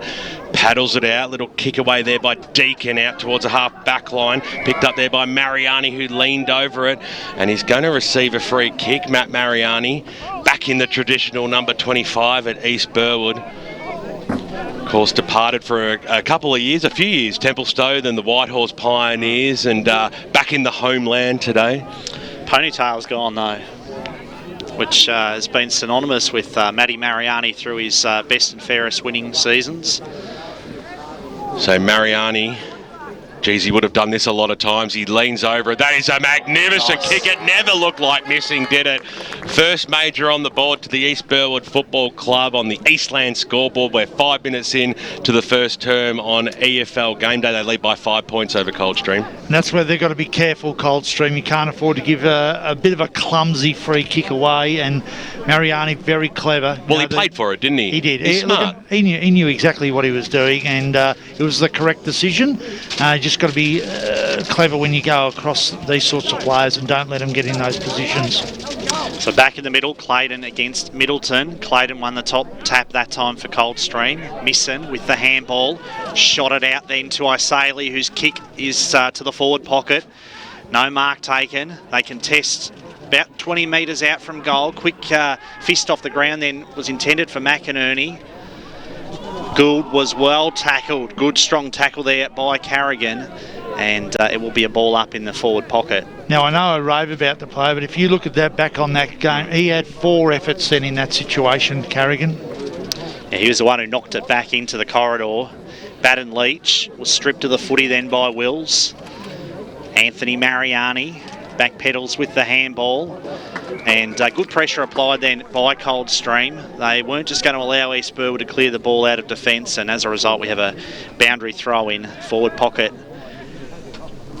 I'm interested that Carrigan is playing up forward. I think I would have thought he would be on the wing, but he's definitely playing up forward today. Dale, Adam Dale there, got hands to the ball, and it was going nowhere. So another ball up. He's someone who East Burwood will certainly have to shut down today, Adam Dale. I think he kicked 8 goals in a game last season. So he's capable of the big bag of goals. There's the quick kick up towards the wing, but Verstegen safely takes the mark for the Cougars. So Daniel Verstegen goes very short with the pass and finds Baton Leach, who's already finding plenty of the footy early in this contest. Wants to play on. Just puts himself under a bit of pressure, and as a result the kick wasn't great. Matty Mariani clears for East Burwood up towards the wing. Galeno on a long lead, almost got to the ball. Wagner tries to get the ball away, does so to Gordon, then off to Edmonds. Mitchell Edmonds' kick traverses across to the other side of the ground. And this is a promising build-up once more from Coldstream as big ruckman Todd Clayton has it on true centre wing position. There's a lot of ink on people's bodies out here in this game today. Times have changed, there's no doubt about that. Davis got the handball away. Here's a chance for the Rams. Short passes on. Kay takes it off to the races. The old 1-2 goes in towards the Galeno direction. He's outsized here, but he's got the fall of the ball. He plays it out in front of himself. Really well done that time there by Wagner, who got brought to ground. The umpire's not going to pay away. That one will ball it up just outside the centre square, right in front of the faithful here, the Rams faithful. It's not a bad defender, Wagner, so it's a good choice playing him on Galeno. Pye throws it up now. We'll give that one to Middleton. Slapped it straight into the arms of Perry. Kick was smothered. Ball scoots out towards the wing position. A foot race in shoes. Here was Mariani. Anthony overran the football. Eventually Verstegen on the right boot. Drives it long for Coldstream, but it's chopped off nicely there by Rixton. Got it away. They're going to use the scoreboard side here. Gould this way, that way. Got in a bit of trouble. Got the handball over to Stafford, who gets the 1-2. Now they're off on the right boot. He's coughed it up, though, straight down the throat of Benny Thomas, who takes it across the half back line, wants to use the middle of the ground, and he in turn coughed it up also. So Kennedy, skipper in the middle of the park, had a free man. Griffiths, Chad Rogers won't be happy about that one. That was an easy inside 50, but it's a 3-on-1 situation there on Galeno. So easily picked up there by Dan Gordon, the former Doncaster East Lion. Kicks it out towards the half back line. Edmonds picked it up. Ball scrambles towards the boundary line. The paint beats the players. Let's cross to Tim Fitzsimons on social media and around the grounds this afternoon. Yeah, a few big clashes out there today. Baldwin with the first goal against Montrose. Their one straight goal to no score at all. Blackburn with the first through Jake Hammond against Doncaster. They're 1-2-8 to no score. Mitcham 6th. Mitcham up by 2 points over the Basin early, and good start from Churnside Park with the opening goal against Warrandyte. Of course, Barry Cott's in the studio this afternoon. If you're around at the grounds, at Footy EFL right throughout today as the ball comes back into play, Brad. It does indeed. Griffiths gets the handball away. Pushed off the ball then was Kennedy. Boundary. Little handball close to the boundary line. Quick kick by Carrigan. Very high up and under kick. Almost the mark then by Rixton. Pushed out towards the boundary line, and finally it does cross over the boundary line, which is where we cross down to now. Let's go to Joe Arthur, boundary side, thanks to car sales on debut in position A. What's happening down there, Joe? Thanks, boys. Happy to be on today. Just picked up quickly, Cameron Shield from Coldstream hobbled off just a minute ago. He appears to be having some shoulder issues, so I'll keep you boys updated on that from down here. Kick then from Griffiths was looking for Handrick, but just missed him, and as a result, over the boundary line. So another throw in, low scoring start out here. East Burwood a 1 goal, and Coldstream just 1 behind. Boundary throw in. A lot of players around this footy. Strongly tackled was Carrigan, got the handball away. Hunting it down was Matthews, did well, got it to Verstegen. The kick close to the boundary line. McGowan under pressure, tried to get his handball away, but it was affected then by the tackle. Carrigan did really well, got it into his teammate there in Gordon. East Burwood surged forward again. Galeno was outnumbered that time, 2-on-1, and Verstegen was the one who safely worked his way back and had the kick well scouted. Took the mark and then goes short to Matthews. Matthews very short as well now to Darcy Carrigan. So it's still deep in the Coldstream defence. Not a lot on offer. Carrigan off that left foot finds his teammate there for Coldstream. Might be Cicera with the kick there. He goes short as well. Batten Leach, so they're just chipping it around here, Coldstream. Very slow build up, but it's all under control. None of the kicks have looked like missing a target. Verstegen, careful as well with the kick, goes to Carrigan, and Carrigan's kick up towards the wing where the fist was provided by Rixton, and Adam Dale there got a handball away, but his teammate was immediately tackled. Yeah, look, I think I'm pretty impressed with Coldstream, the way they're able to control the football, the way they've been able to hold the football. Their use of the footy's been pretty good. Both defences are on top, though, at the moment. It's a 5-point margin, 12 minutes into the first term. EFL Game Day Division 4 football top of the table clash. East Burwood and Coldstream. The Rams leading this one early in the piece. Hope you're enjoying the broadcast. SEN Plus 1377 is streaming live around the globe, efl.org.au.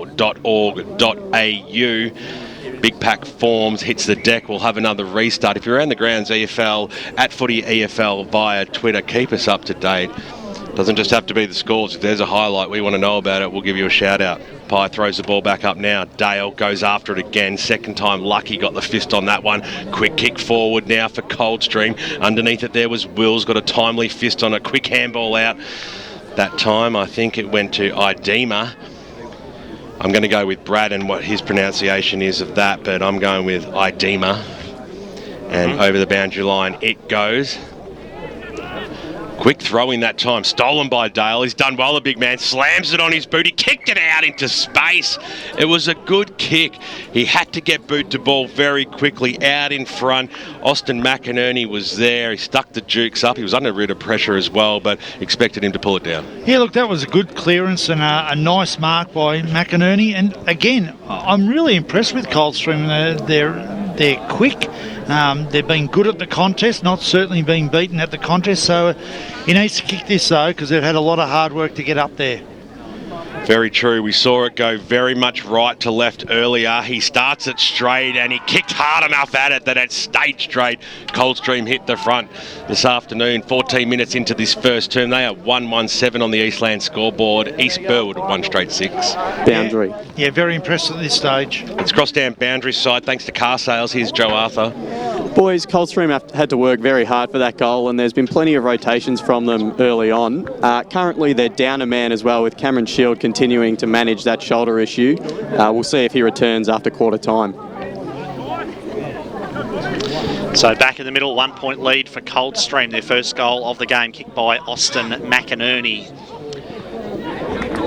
Strong tackle there applied by Deacon, and we'll have a ball up. So an interesting Middleton always goes behind him with the contest, and he's doing it again, so that's something that I think Coldstream will be able to read pretty quickly. Kennedy had his kick well smothered, and that was going nowhere. We'll look for that on this next one again with Jai Middleton, as you called it, Davo. So almost took front position. Did come from behind that time. The two number 17s doing battle, and Gordon was in the front then. Mariani's kick out towards the wing position. Anthony Mariani that time was tackled, and the umpire said he didn't dispose of it correctly. So free kick goes to Misson, and it's taking a long time to come back to Josh Misson there, and as a result he says I should get a 25-metre penalty for that. Expect Anthony tomorrow at Mother's Day to tell his brother that was a shocking pass at the dinner table. Oh, he would say definitely to win 1.5 metres over him. He said, you should know how high I am, how tall I am. So there's a 25-metre penalty, and then a second one. The double. We're seeing that more and more as Misson gets the 50-metre penalty. So he's within goal-kicking range now. And it was a healthy one too. Doesn't look confident though. Wants to pass it off, probably just outside his range. Goes short with the kick, and not a bad decision there to pass off. Had the long lead on offer then from his teammate in... I think this could be Cecile, is it? Yeah, I think this might be Cecile, and he was on the long lead then, so chance here for Coldstream to stretch their small lead. Bang. And looks good off the boot, makes no mistake, straight over the goal umpire's head. So a goal on the board for Coldstream, and they lead 2-1-13 to East Burwood, 1 goal. And it should be noted with Coldstream wearing the clash jumper today, there are quite a few numbers that are different from their normal numbers. E.g. Darcy Carrigan normally wears number 11, he's got 48 on today. And Cam Shield, normally number 16, has the number 4. So there's make note of that. Let's go around the grounds with Tim Fitzsimons. Yeah, Division 1 clash, East Ringwood and Croydon. East Ringwood 2-4-16, leading Croydon 1 straight 6. We've got Hayden Tilbrook out there who will be on the post-game show giving us an update. East Ringwood well on top, just haven't converted thus far. And Churnside Park 3-1-19, leading Warrandyte 1-2-8, so a good start for them. That is a good start to Churnside Park. We haven't seen that all year. No, that's great. Really impressed. Like, Cecile is a dangerous forward. They've really got to make sure, because he's nearly their second or third forward up there. He's always been a beautiful kick of the footy and knows where the goals are. Got a number 40 out there for East Burwood, so we'll get Joe Arthur just to confirm who that is for us. So when we talked about a few changes with the Coldstream jumpers, we find one straight away with East Burwood. Umpire throws it up just inside the forward arc for the Rams. They're trailing by 7 points at the moment. It was almost a throw. Little handball comes out to Perry of the Stephen variety. Handball off. Spearing pass inside forward 50, Galeno. He didn't take it on the first bite. You would have expected it, but he played it out in front. Took it on the second, and he'll have a ping 45 out directly in front. And I think it doesn't matter what defender you've got in that situation, you're not going to stop a pass like that. So beautiful kick, low, out in front, and Galeno's held onto it, and you would expect him to be able to kick something like this. He's generally a beautiful kick of the footy.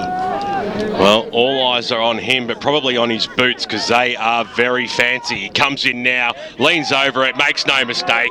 He's a dead-eye dick, there's no doubt about that. Adrian Galeno kicks his first of the afternoon. East Burwood get their second, back to a one-point ball game. Yeah, look, he probably heard that it was going to get pretty dark and murky in the afternoon, and if he wears the orange boots, the umpires can still see that at the end of the game. So, Boundary. Let's cross down boundary side to Joe Arthur. Boys, just chasing up that number 40 from East Burwood for you. That is Will O'Brien, usually in the number 38, today wearing the number 40. Brilliant stuff there. Joe Arthur stepping right up to the plate, thrown right in the deep end, going solo today out here at East Burwood Reserve. Umpire to ball the ball back up, back in the middle, 1 point ball game. Back in the middle once again, as you say, Middleton won the tap down to Davis that time. Off hands, chance here for East Burwood. Galeno will walk into an open goal. Could have gone with the handball over the top. I don't blame him for having the kick though, but he should have kicked the goal. And East Burwood, that's a missed opportunity for them. Galeno missing badly on that occasion. Yeah, I actually think he might have kicked that with nearly shin. Yeah. The way it came off the boot then. He was put off it because he's the lefty. He went with it, but probably could have gone the right, but probably should have done the handball. Yes. Out of defence, Batten Leach. Lovely kick off the boot, finds Carrigan. And Carrigan that time on a long lead safely takes the mark. He's at half back here for Coldstream. Weighs up his options. Wasn't the best kick. Murphy was there for East Burwood to safely hold the mark. So Jack Murphy, very solidly built player for the Rams, kicks to a 2-on-1 which didn't favour his side. Lewis Neat was made to work hard that time against two Coldstream opponents. Davis takes possession, was smashed into then by Matthews. That was a strong tackle by Jesse Matthews, and he's earned himself the free kick. So Matthews goes short out towards the wing, finds Griffin. Tobias Griffin honours the lead, long lead from his teammate. Coldstream moving forward once again. McInerney was the target, had it stripped away from him though. The Rams up towards half forward, no mark taken. 3-on-1 favoured Coldstream, but really well done then by Neat. Somehow summed up the situation perfectly and got the handball away to a teammate in space. They go forward, the Rams. Galeno on a long lead. Nicely done working back then. The Coldstream defence getting numbers. Wagner did well, but it was taken away then by O'Brien. Shot out the handball to Gould. Lockie Gould's little kick for Neat, and good mark taken then by Lewis Neat. And gee, he showed a lot of ability and potential in that passage of play. Certainly did, but I liked the pace of O'Brien. He was very quick then. When he got the ball, he moved out extremely quickly.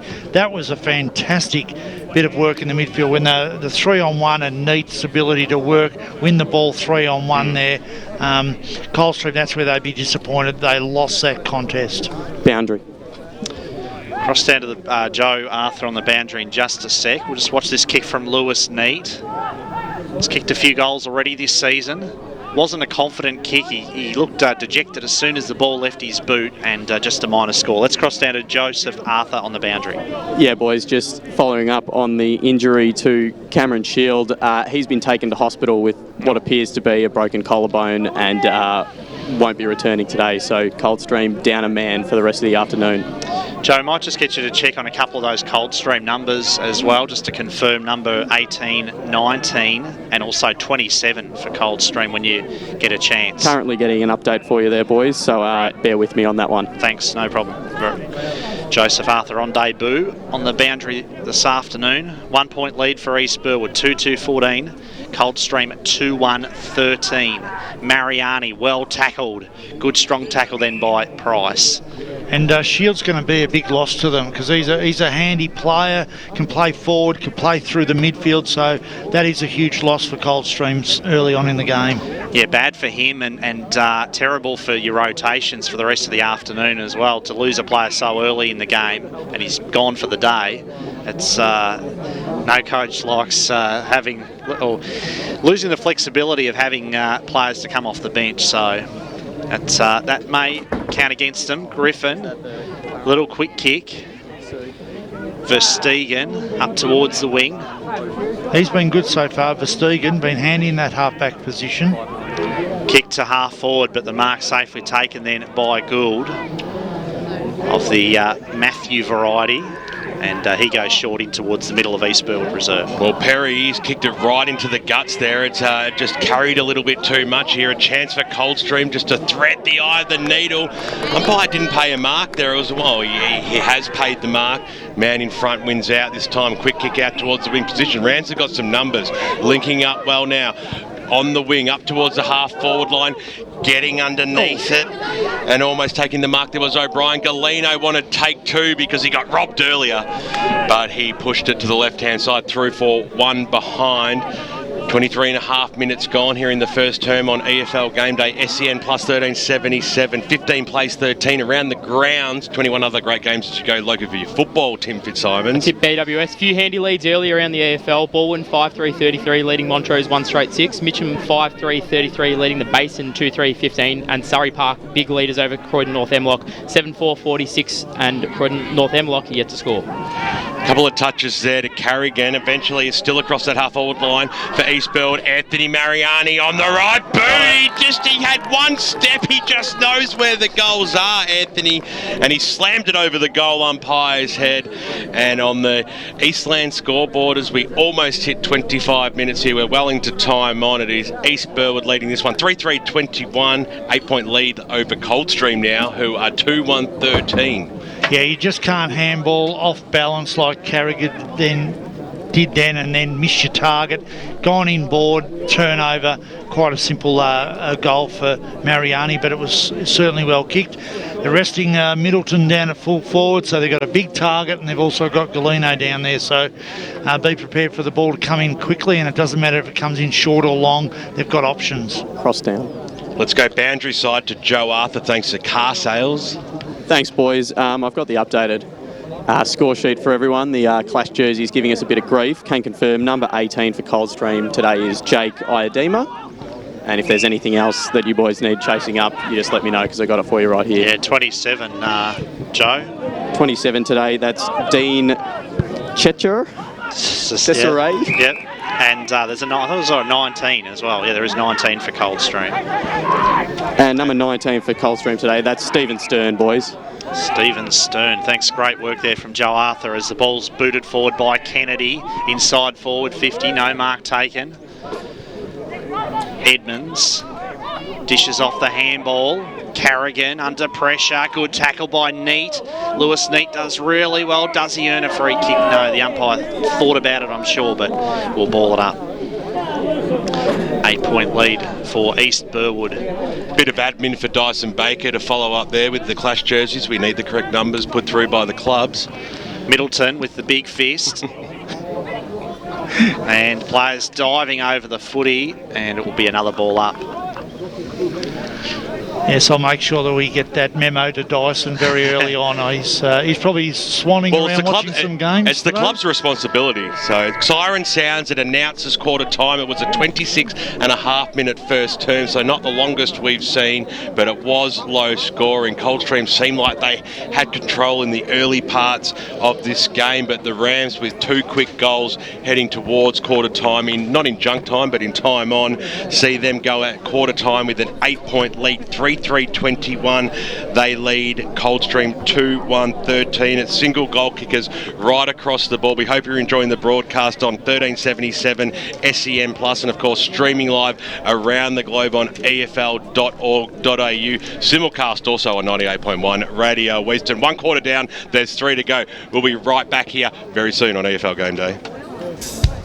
The Kids Edition with Dave. You're clear. Thanks, Nigel. 4 minutes. Thanks, mate. Kitchener. 9 News invites you to join our team nightly at 6 for Melbourne's #1 news. Tony Jones with the latest sport, including the footy, plus Lavinia Nixon's weather forecast. 9 News, proud supporter of the Eastern Football League. Winter's coming and prices plummet during Tyre Power's big free sale. Get the power to save on Kumo tyres at Tyre Power. Simply buy 3 and we'll give you 1 free on a great range of Kumo passenger car and SUV tyres. That's right, buy 3 and get 1 free on selected Kumo tyres at Tyre Power. Conditions apply. See website for details. Tyre Power's big free sale is now on. Visit tyrepower.com.au or call 13 21 91 for your local owner operator. What's that, Daddy? Oh, this is a DAB Plus digital radio. It's for Mother's Day. What are these? These are Daddy's awesome new headphones. See? They came free with the radio, but Mum doesn't know. She does now. Mum will love a DAB Plus radio. Digital sound, more than 20 extra stations, and with the Pure range, you'll get free Urban Ears wireless headphones worth $150. Worth shouting about. From JB Hi-Fi, Amazon and Myer until May 12. Decided to go with the mahogany with gold handles on the side and white roses. I think that should look really elegant. I like how you can see it all. Tobin Brothers Funerals' latest Memory Maker app gives you more choice than ever before. With the app's newest Build Your Own feature, you can now personalise your own coffin or casket. Choose the design, the colour, the handles, the drapery and flowers to match. Download Tobin Brothers Funerals' Memory Maker app from the App Store or visit tobinbrothers.com.au. Tobin Brothers Funerals, celebrating lives. ROBOT, Robot Building Supplies. One could argue that a head coach will never be replaced by a robot. Then again, Do something, don't think, do. Robot Building Supplies has everything. Steel, sleepers, wire mesh. Robots got it. Roofing and timber. Robots got it. Be the winning team on site. For your building supplies, order at robotbuildingsupplies.com.au or call 1300 GO ROBOT. You'll speak with a real human.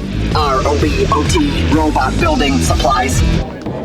For all the roast lamb, chocolate gifts and entertainment you need this Easter, head to Eastland. Our cinemas and restaurants are open Good Friday for quality family time.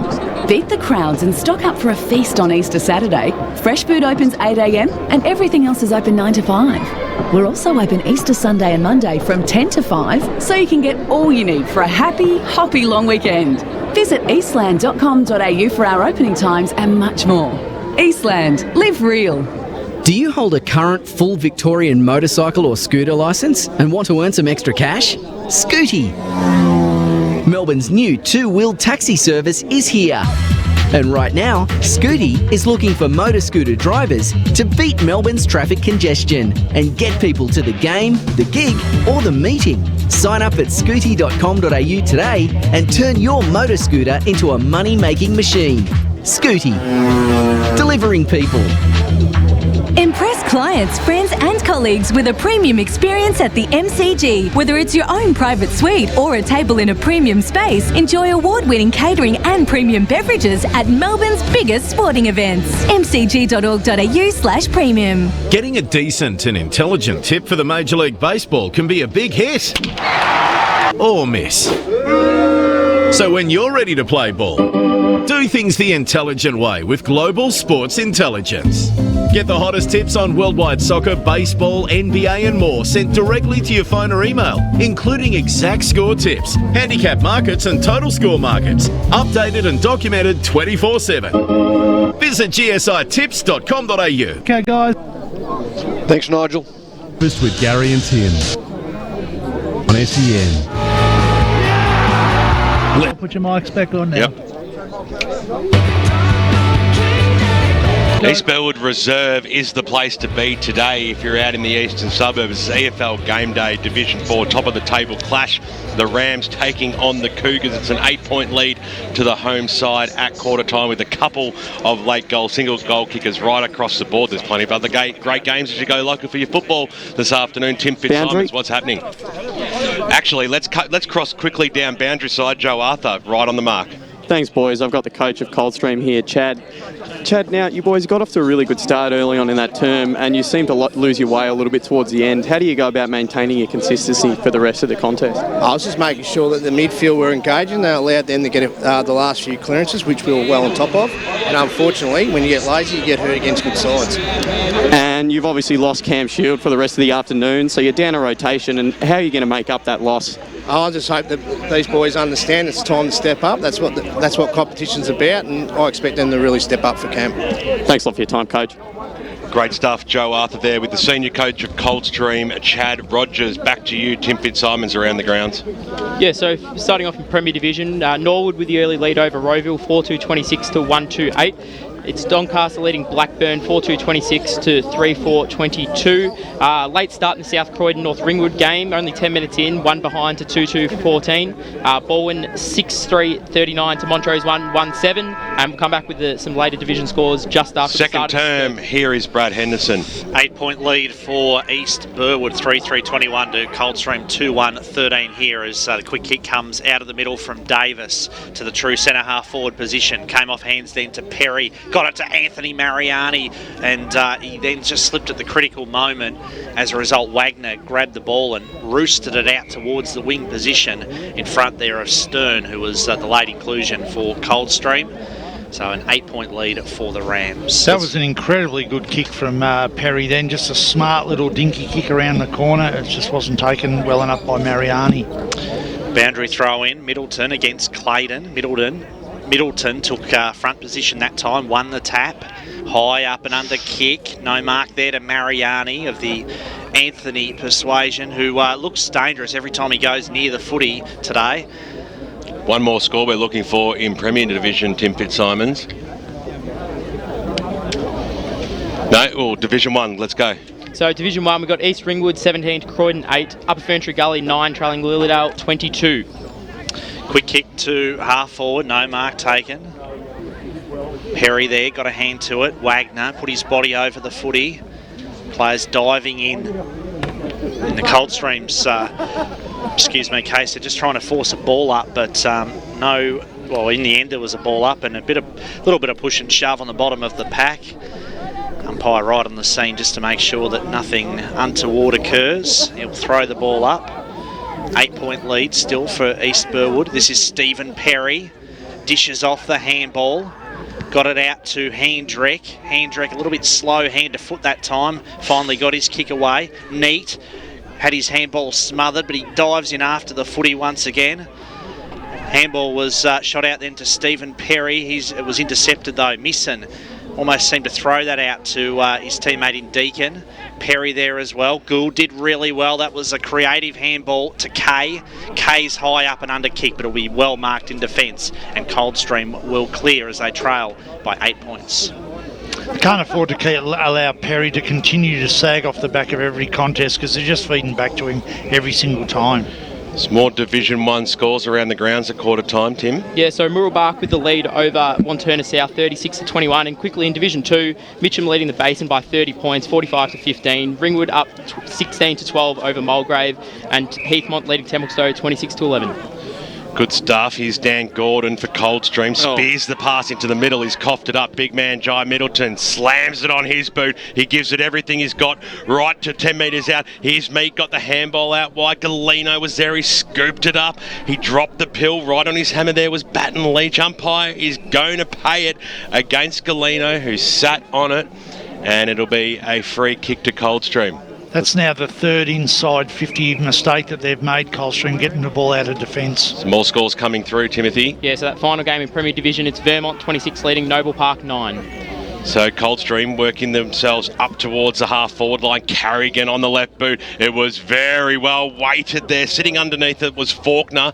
It was a good contest in the end. Getting back well and doing a great job there was Gould. Free kick has been given to him. Wills gets to receive the free kick. Advantage paid. Middleton linking up. They're going straight down the guts here, but eventually go out wide. Mariani of the Anthony variety in the long sleeves. He sort of just waited for it. He should have attacked it a little bit harder there, Davo. Over the boundary line, she goes for a boundary throw in. Yeah, you could see what he was wanting to do, but the Coldstream defender made enough pressure on him to make him make that mistake. But great defence from East Burwood then. to clear that. Boundary throw in, back into play. Still 8 points to margin. No score for either side in this second quarter as Middleton gets the free kick, hands it off to Matthew Gould. Gould's kick up towards Handrick. No mark taken. Oh, Nice that's to in the push back. in the back against Stephen Perry, you would have thought. Wasn't paid. Now Davis has a bit of time to steady with the kick. Good spoil then by Griffin. Galeno spins out of the tackle. Goes back with the handball to Wills, who's been very quiet so far. Oh. Max Wills, he loves a goal. And that's a great goal by Max Wills for East Burwood. Gives the Rams a 14-point lead. And it's an early contender for the goal of the day. Yeah, that was excellent. That was a really nice goal. Well set up by Galeno. A little bit stiff, I think, Coldstream. That ball in infringement's one of those tricky ones where the ball went over the ruckman and the player standing over the back, the ball just landed in his hands and it's against him because he wasn't nominated in the ruck. So they're a little bit stiff, those sorts of free kicks. But no, that's a lovely goal. $50 Coles Meyer voucher to the Tobin Brothers goal of the day contender. He's at the clubhouse leader at the moment is Maxie Wills as East Burwood try to go forward again, trying to get boot to ball. Verstegen got pulled off it by Matty Mariani, dropped the pill, incorrect disposal. He's going to get a 25 here, you might think. It's a little bit argy-bargy in there at the moment. Pye's in there. He couldn't, there's got to be a 25 here. It's a no-brainer. So eventually they separate themselves as they go forward. I don't think they were very happy with the way. Look, and I think it was accidental, the way Mariani actually was getting up off the deck. I think he put his hand back to try and balance and accidentally collected the Coldstream player. That's why they were a little bit angry with what happened, but I don't think there was any malice in it. Well, I think it's been about an 8-metre penalty as well. So Matt Mariani starts his run-up inside the centre square. It's directly in front. I don't do sign language, Brad. As he comes in, that is a magnificent kick off the boot. It never looked like missing. That is his second of the afternoon. He's the only multiple goal kicker on the board thus far. Shooter.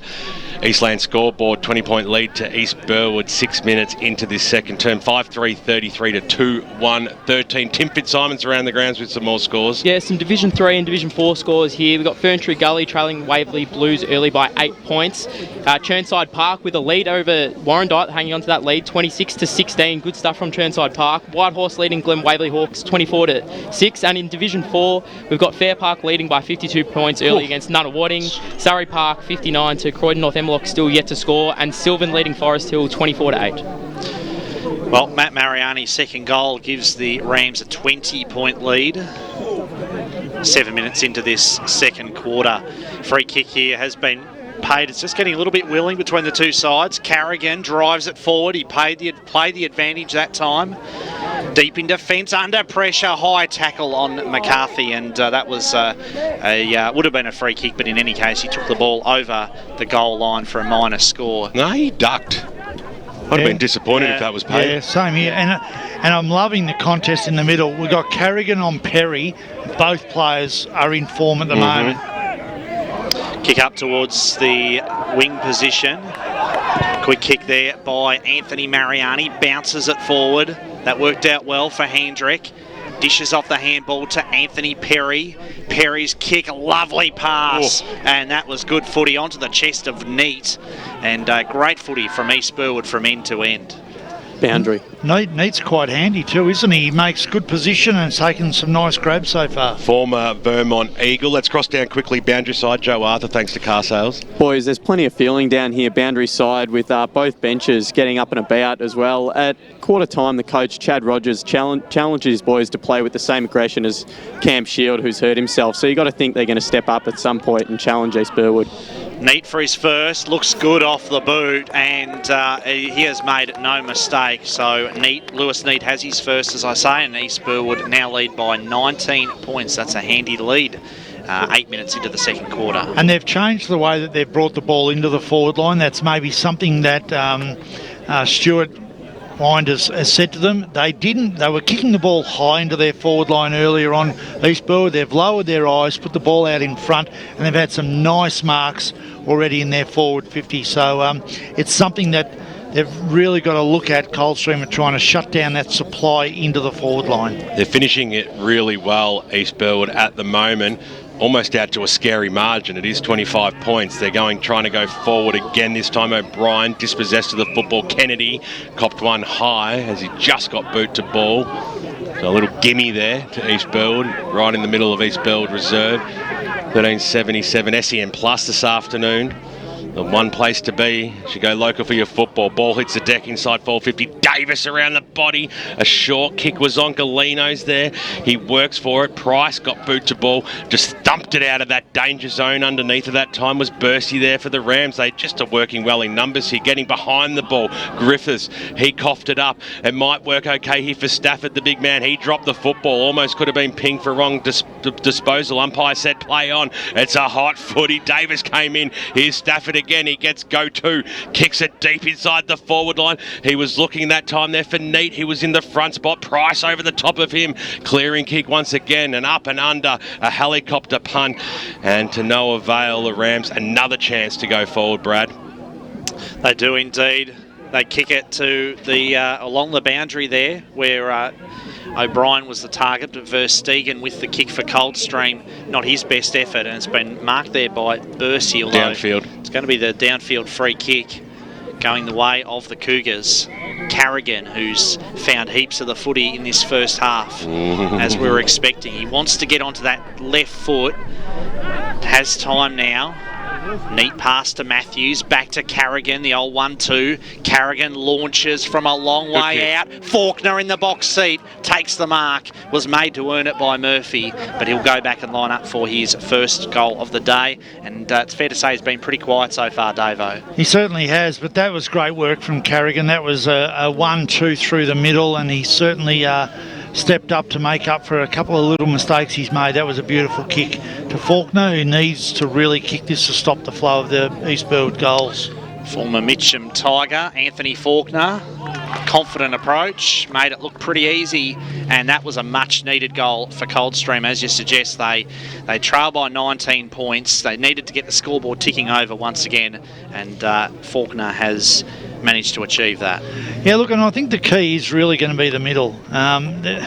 Carrigan needs a little bit more assistance. He's not getting enough. Matthews needs to stand up a little bit more in the middle and give him some help, because once East Burwood get the ball forward, they look dangerous. They're able to get separation, and their talls are really playing tall at the moment. So it's crucial that they get the footy out of the midfield, Coldstream. Dan Gordon to go up against Stafford in the ruck. It was a pretty much even Steven contest there. Mariani over the football. Stafford hit the deck. Sitting on top of him, Matthews will have a restart. 12 minutes tick over on the Eastland scoreboard. Pye throws it up, little flick over the back by Stafford. That was pretty clever in the end. McGowan's kick was smothered, scooped upon there by Matthews for the Cougars. Scrambly kick out towards the scoreboard side, far side of East Burwood Reserve, just keeping the ball alive. Deacon was there. Did he cop one on the shoulder? I think he did. So just a little love tap. The umpire saw it, and then he was almost piggybacked. Riding the bull or whatever. As they're 2 kicks from home. They'd love a couple in the row, wouldn't they? Coldstream. Kick goes towards the Dale direction. Nicely fisted away from him. Ball goes out towards the half-forward line now for Coldstream. It had a lot of time for players to run onto it. McGowan, little handball out. A lot of players around the football. Mariani hits the deck on top of him. Is Asil, and the umpire will restart this one. Tim Fitzsimons around the ground. Some more scores coming in. It's second term across the east. Yeah, Burwood massive leaders over Montrose, 58-7. Late in the first quarter, late start in the South Croydon North Ringwood game. South Croydon up by 18, and in Division 1, Doncaster East up by 12 against Bayswater. Great stuff, Tim Fitzsimons. Ball's forward now for Coldstream. Good forward pressure as well, but it's scooped on nicely there by Wills. Handball into the middle of the park. There's a few mistakes being made. Dan Gordon picks it up for Coldstream. He was happy to be wrapped up. He knows it's going to take more than one player to bring that big man down, and we'll have a ball up right in the middle. The smalls of Coldstream have got to do a lot better when it hits the ground up forward. They're not doing enough. Stafford won the tap that time against Gordon. Gould got the handball away. Chance here for Coldstream to try to clear it. Anthony Mariani there did really well, fed it out nicely to Kay, who got it to Perry, onto Matty Mariani. Shares it with his brother once again, Anthony Mariani now. Nice kick, tried to honour the long lead of Galeno, but it went through his hands. Strong tackle though by Mariani on Price. Verstegen did well. They didn't panic then, the Cougars, in defence. Matthews throws the ball on the boot, and Gordon does really well there to own the front position and take the mark, as Matthews is still down behind play for the Cougars. Price out towards the wing position now. Over the head of Faulkner, who doubles back, works his way back, and then appeals for a deliberate out of bounds. That is as deliberate as it gets, that.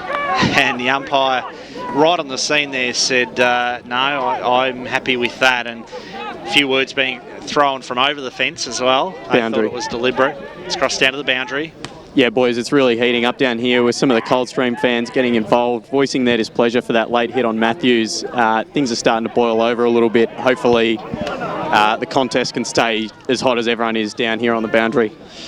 Thanks very much there to Joe Arthur riding the boundary this afternoon. And Joe, there's just one, hopefully this is the last one of the day. There's a number 27 for East Burwood, the man who just put the ball over the boundary line, perhaps deliberately then. Might just get you to check on that one as well. So Coldstream with the footy at half back. Matty Mariani standing the mark very diligently. Kick to the wing position, massive pack of players camped under the footy. There's a free kick, it's going to Middleton, and Jai Middleton releases the handball to Davis, onto Rixton. Rixton's kick was not a good one, he's conceded some meterage, trying to hunt it down is O'Brien. Tackle by Miss, and great tackle, would not let him go then. Somehow O'Brien got the kick away though. Middleton off that left foot, drives it forward. Big pack of players competing. Verstegen did well. Galeno, hard up against the boundary line, somehow manages to kick it to the top of the goal square and give his forwards a chance. Griffin did well in defence, gave it to Price, and the Cougars managed to dodge a bullet and come out of defence once more. They did that well then. They didn't panic, managed to kick the ball across. They've just got to make sure that when they go like they have now, inside, that they don't make mistakes like this. Hendrick, he got the miss kick. Davis around on the right boot, goes goalwards right to the goal line, getting back there. Paul Wagner, last line of defence for Coldstream. Short passes on, looking for Price. He tried to pull it in with the left hand, and on the way down, the little tap right in front of the East Burwood under-19s. Utes and couches and sneaky beverages. Has coughed up once again. Walsh took the mark, gives it to Galeno. He usually wraps these ones up, Adrian Galeno, but he's pushed it to the left-hand side. And that's the disappointing thing at the moment with Coldstream. Their ball use from their defence when they go inside has been really poor. So they've just got to be patient and wait for the target to present instead of trying to create something out of nothing. They've been lucky in the fact that the last two times they've done it, East Burwood haven't been able to hurt them on the scoreboard. Boundary. 40 plays 20. East Burwood to double the score of Coldstream as we hit the 17.5 minute mark of the second term out here on EFL Game Day on the Eastland scoreboard. Thanks to car sales. Let's go boundary side to Joe Arthur. Boys, just chasing up that lead for you. Number 27 from East Burwood, that is one Sam McCarthy.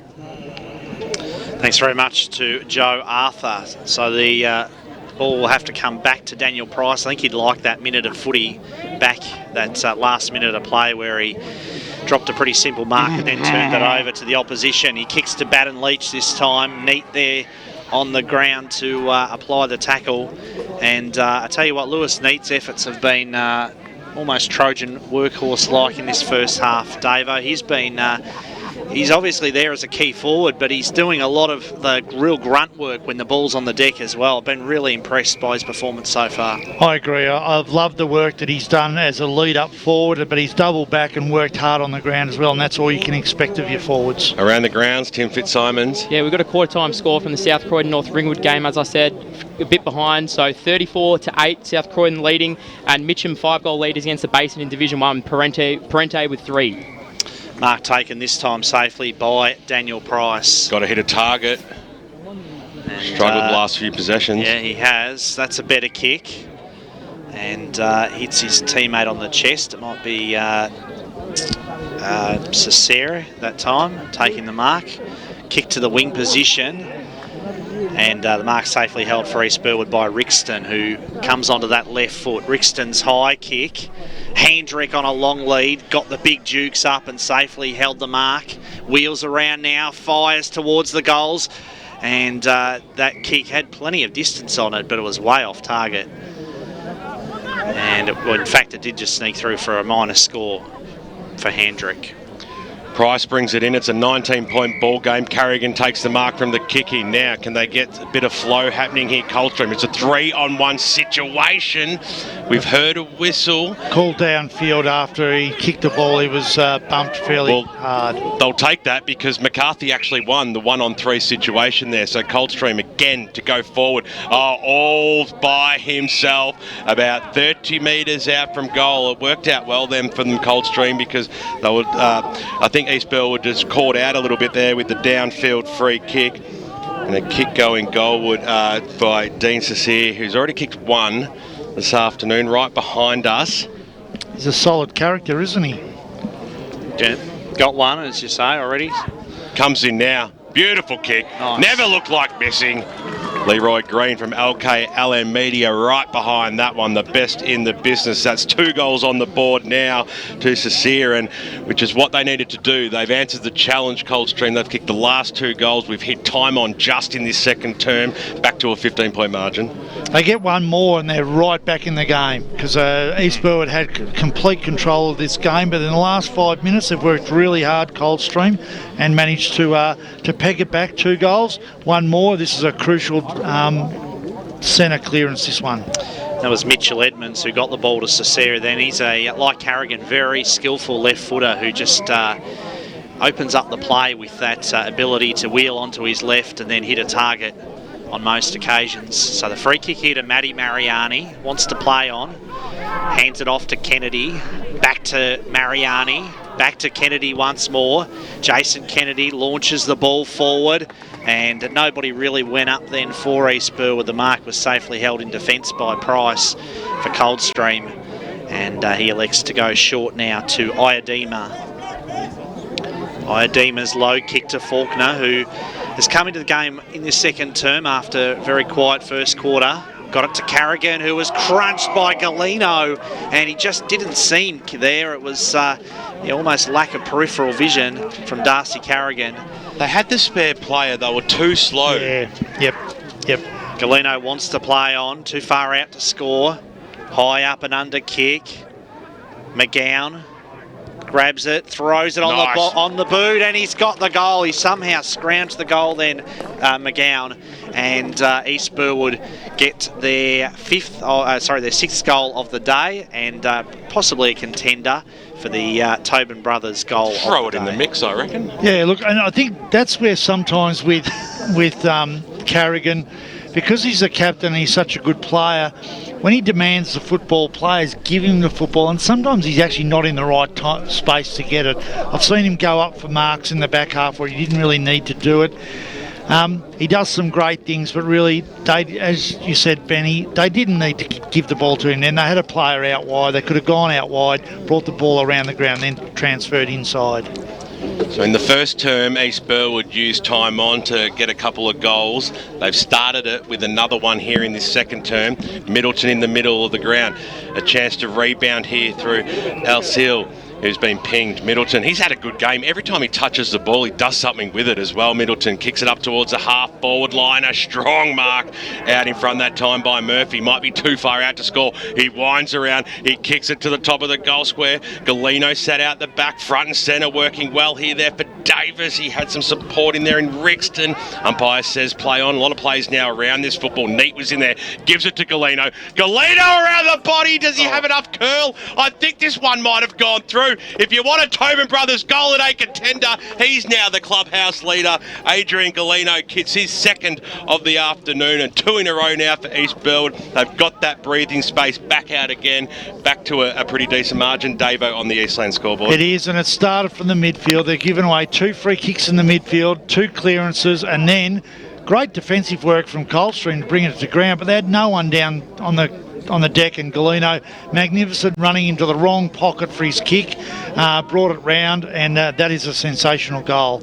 Tim Fitzsimons around the grounds on the score centre. Yeah, we've got the first update from Park Orchards Knox. It's Park Orchards 38 to Knox 31. And in Division 2, we've got a half-time score. Ringwood trailing Mulgrave by 6 points at the main break. And Heathmont into the second quarter, it's 39, leading Templestowe 29. 27-point lead for East Burwood, 8-5, 53 to Coldstream, 4-2, 26. Thanks, Brad. Back in the middle. Carrigan there, stripped of the footy. Batten Leach doesn't get the ball away. And there was a classic example of Carrigan being in the wrong position to call for the football, but he called it and was given it. Well, the ball will have to come back here. Stephen Perry there standing the mark. Excuse me, and the Coldstream player on that occasion, Matthews, will have to come back behind the mark to take his kick. So a bit of a stoppage, not much happening at the moment. 27-point lead for East Burwood, coming up to 25 minutes gone in this second quarter. That was Batten Leach who got it to Misson. So Joshua Misson too far out to score still for Coldstream.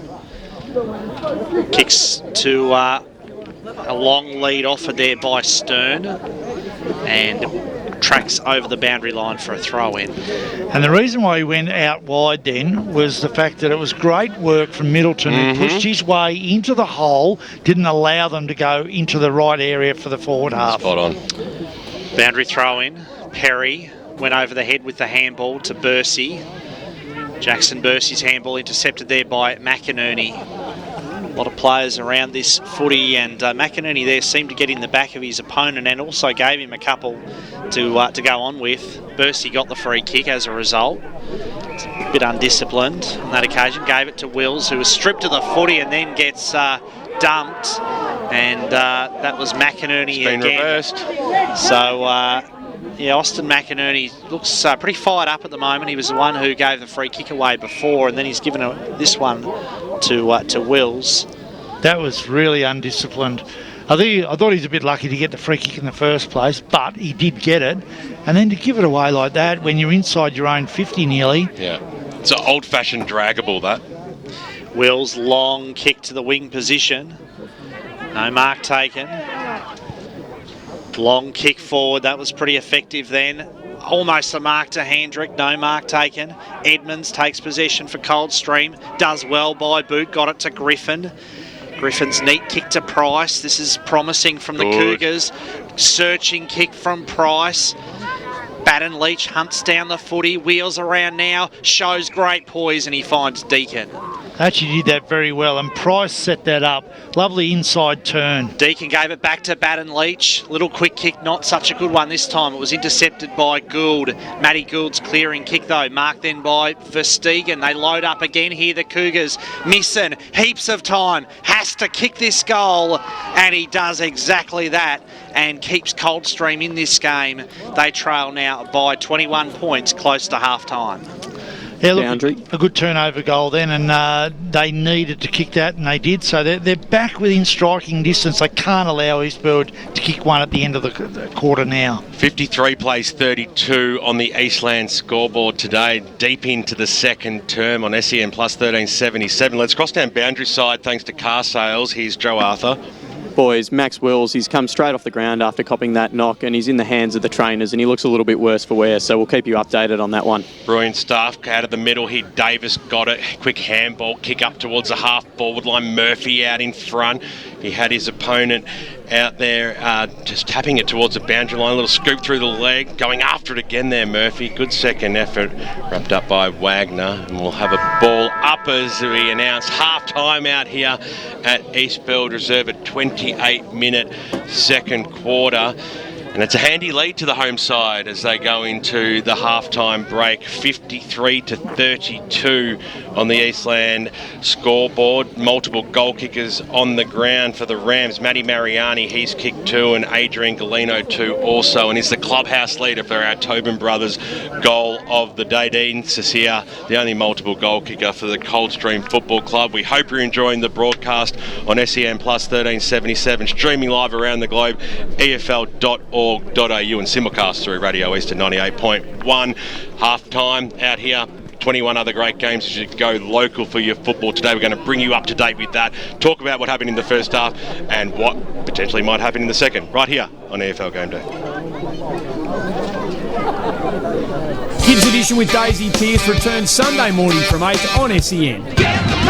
Winter's coming and prices plummet during Tyre Power's big free sale. Get the power to save on Kumho tyres at Tyre Power. Simply buy 3 and we'll give you 1 free on a great range of Kumho passenger car and SUV tyres. That's right, buy 3 and get 1 free on selected Kumho tyres at Tyre Power. Conditions apply. See website for details. Tyre Power's big free sale is now on. Visit tyrepower.com.au or call 13 21 91 for your local owner operator. Hello, I'm Peter Hitchener. 9 News invites you to join our team nightly at 6 for Melbourne's #1 news. Tony Jones with the latest sport, including the footy, plus Lavinia Nixon's weather forecast. 9 News, proud supporter of the Eastern Football League. Not to be missed on your weekends. That radio show on SEN+. Tell you who's been in the news this week. Yeah. Julian Assange. Does anything rhyme with Assange? Laurent. Join Peter Armstrong and Nicola Charles every Sunday morning from 8 till 9, bringing entertainment back to radio. The New York Times had the big headline, "The people demand answers, where's the cat?" And the embassy simply said, "Gone, we're not a pet store." That radio show, 8 till 9, Sunday mornings on SEN+. Only 19 shots from 53 inside 50s, down on clearances and can't lay a tackle. What was the seniors coach going to do? Jono surprised himself and everyone else. The spray he gave the boys at halftime worked. Well, he did finish it by saying he'd shout them a post-game feed and frothies at Eastland if they won. For all of life and footy's little moments, there's Eastland, proud sponsors of the EFL. Eastland, live real. Wow, there's some great timber colours here. Yeah, that's right. There's reds, browns. I think I want a bit of character. Oh, wow, look at all these choices. Oh, there's tulips. Let's go for the tulips then. They just look gorgeous. Tobin Brothers Funerals' latest Memory Maker app now gives you more choice than ever before. Select from a wide range of coffins, caskets and floral arrangements, view them in 360 degrees and compare selections and prices. Find out more at tobinbrothers.com.au. Tobin Brothers Funerals, celebrating life. Hello, I'm Tommy for the Family Peace Foundation. Sadly, my mum and dad are divorced. They both tell me how much they love me, but they just don't understand. Every time we do a changeover, they're both so mean to each other. It's like they don't know or even care that I'm there. If they really do love me, why do they make changeover so horrible for me? Family Peace. Do it for your kids. Walking regularly to school is a great way to exercise, but until they're 10, children must always hold an adult's hand when crossing the road. Friday, 17th of May is National Walk Safely to School Day. If you can't walk all the way, combine a walk with public transport. If you must use a car, leave it a good distance from school and walk the rest of the way. And remember, active kids are smarter kids. Find us at walk.com.au, Facebook, Instagram and Twitter. The MCG is unrivaled when it comes to Melbourne's biggest sporting events, and you could see them all in style. Catch all the excitement of the AFL, the Boxing Day Test and more with the MCG's premium experiences. mcg.org.au/premium. G'day. Here's a slightly intelligent way to get all the latest tips for worldwide soccer. Just jump on a plane to England, grab a cab from the airport to the nearest pub, find a group of locally looking blokes and listen in. Then rush to a bookie to get your bets on.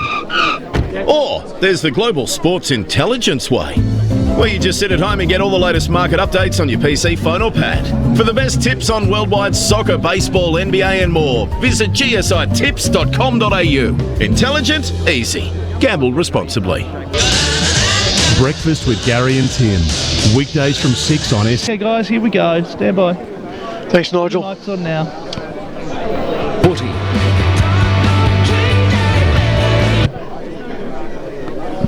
Yes, welcome back to East Burwood, reserved for the huge Division 4 clash between East Burwood and Coldstream. Daniel Sensick with you at half time.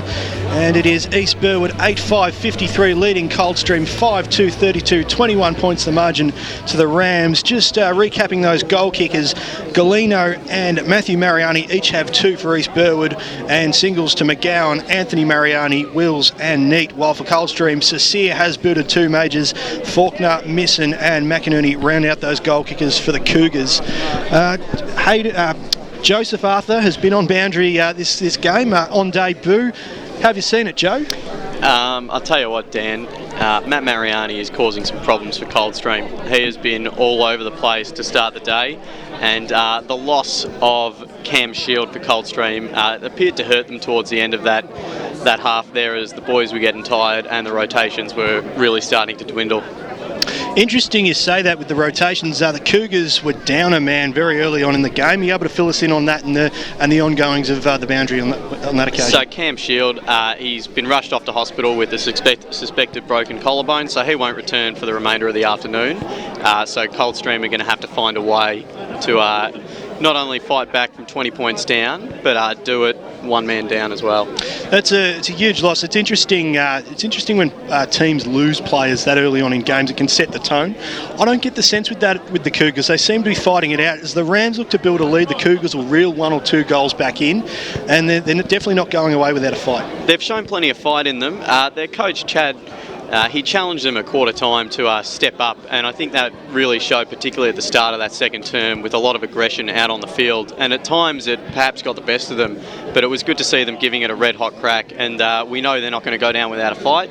So East Burwood, they're not going to be able to, they can't afford to slack off for a moment, otherwise the Cougars will get right back in this one. Well, of course, a number of awards up for grabs today on our match of the day on 1377 SEN+. Adrian Galino has put in a stake for the Tobin brothers goal of the day with one of his classic vintage best goals. A snapshot, of course, that one was. And Max Wills as well kicked that one on the run. So those two throwing their hat in the ring for the Tobin brothers goal of the day. And, of course, the Eastland player of the day for the player adjudged best on ground on EFL game day. I'm going to put the acid on you here a bit, Joe. Who would you have at the moment as best on ground? At the moment, it's Matt Mariani for mine. Not only has he managed to hit the scoreboard, but he's been playing through the middle as well, and he's just roughing them up, causing a lot of problems. And particularly East Burwood in that second quarter, their use going forward was really cleaned up. They started lowering their eyes, and I think Mariani's just set the tone for them really well, so he's best on for mine. Galeno or Wills? For the Tobin brothers goal of the day. Goal of the day, I'd give it to Galeno at the moment for that snap across the body. It was a bit Jordan De Goey-esque, if you will. One of my favourites as well, Jordan De Goey, going around very nicely for Collingwood at the moment.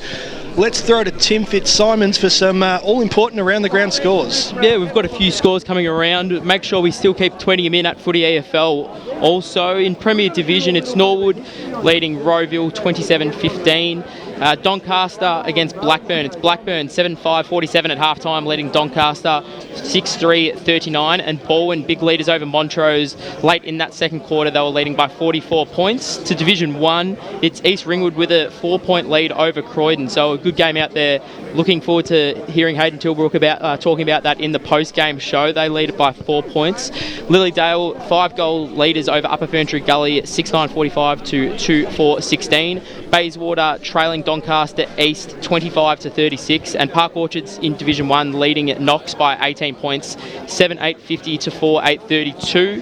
And the final game there in Division 1, it's Murrelbach 9-1-55, a bit of an upset brewing there at half-time against Wanturna South. They're 5-5-35, so big half-time score there. Moving on to Division 2, it's the Basin here trailing Mitcham. It's a pretty one-sided contest out there at Mitcham. It's 74-27, so 47-point leaders to the Tigers. Mulgrave, 6-point leaders over Ringwood at the half, 5-1-31 to 3-7-25. Heathmont leading Templestowe, 5-9-39 to Templestowe 4-6-30. And in Division 3, it's Warrandyte getting their nose back in front over Churnside Park, which they really had to do. 9-10-64 leading Churnside Park, 6-2-38. Whitehorse, 5 9-39, leading Glen Waverley Hawks 3 straight 18 in the grand final replay. So another pretty low-scoring game between them two, as we saw last year, Not Dan. much has changed in 6 months. And we'll come back shortly with some more Division 4 scores.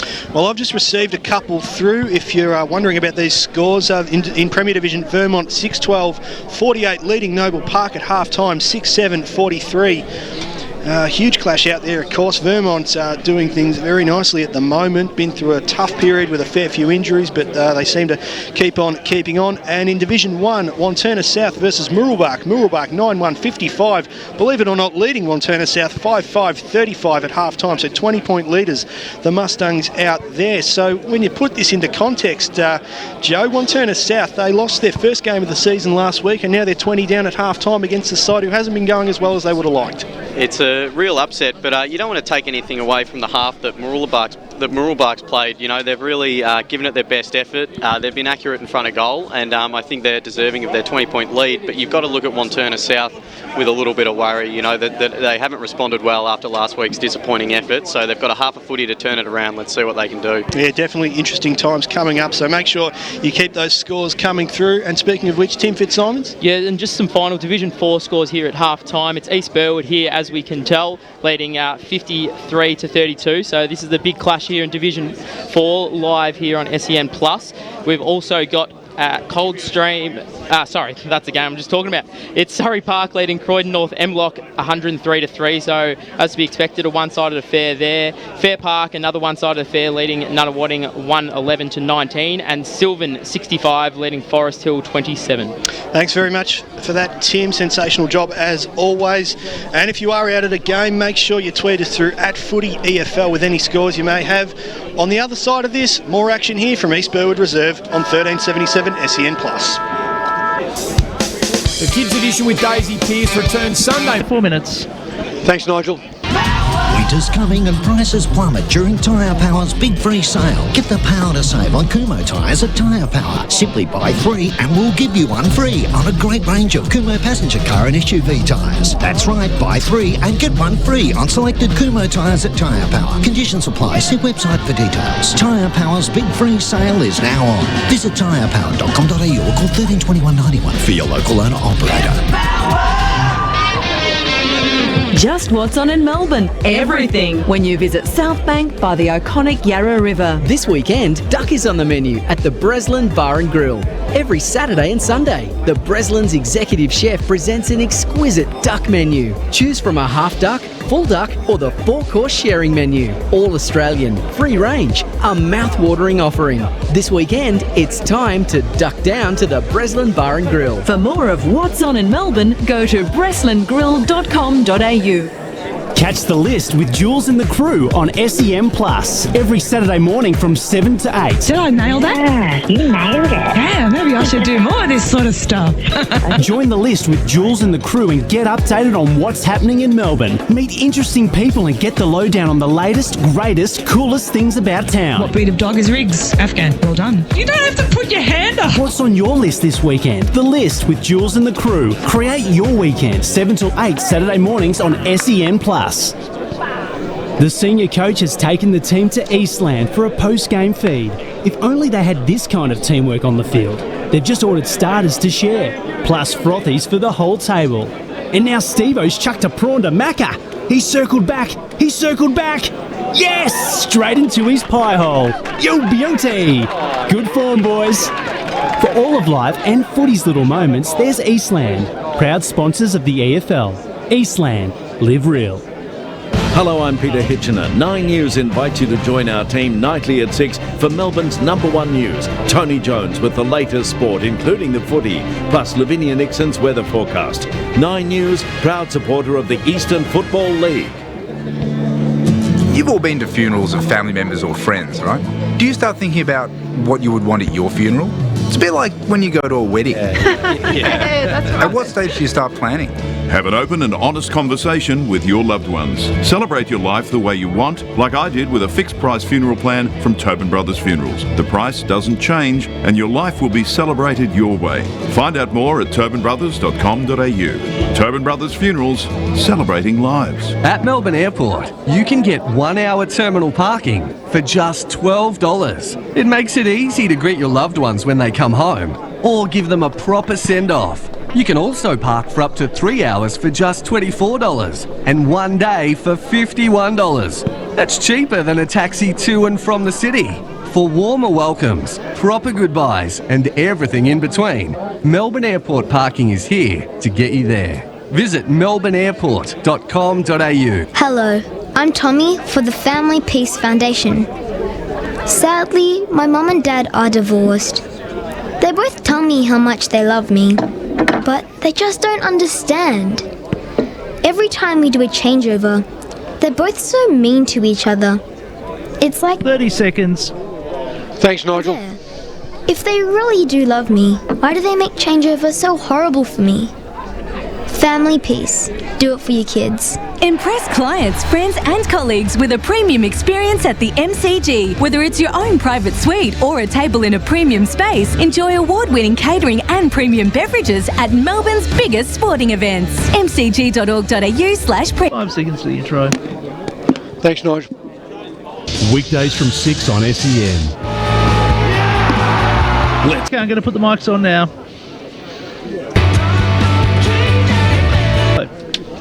Yes, welcome back out to East Burwood, reserved for the Division 4 clash between East Burwood and Coldstream. And at half-time, it's the Rams 8-5-53 leading the Cougars 5-2-32, 21 points the margin. Goal kickers for East Burwood, Galino and Matt Mariani each have 2 majors, while McGowan, Anthony Mariani, Wills and Neat have 1, while for Coldstream, Cecile has booted 2, Faulkner, Misson and McInerney round out those goal kickers. So an interesting first half out here, Davo, with the Rams sort of building a lead, but each time they do, the Cougars just reel them in and just simply won't go away. Yeah, they've been playing okay, Coldstream, but I think there's a couple of things. They've got to start getting some drive out of their midfield. I think East Burwood have been, I think they've got the last 7 clearances out of the midfield, and in this sort of ground and with a forward line with Galino and Neat and these boys playing pretty good football, you just can't allow the ball to get in there quickly. So I think they've got to work hard. They should have been able to read the fact that the ruckman is always going right arm back over his left shoulder just about every time for his tap outs. They're setting up Perry as the second player behind the contest, working Mariani at the contest, back out to Perry. It's quite predictable in what they're doing, and Coldstream have just got to respond to that a little bit better, and they haven't been doing that. I'll be interested to see how they do that in the coming quarter.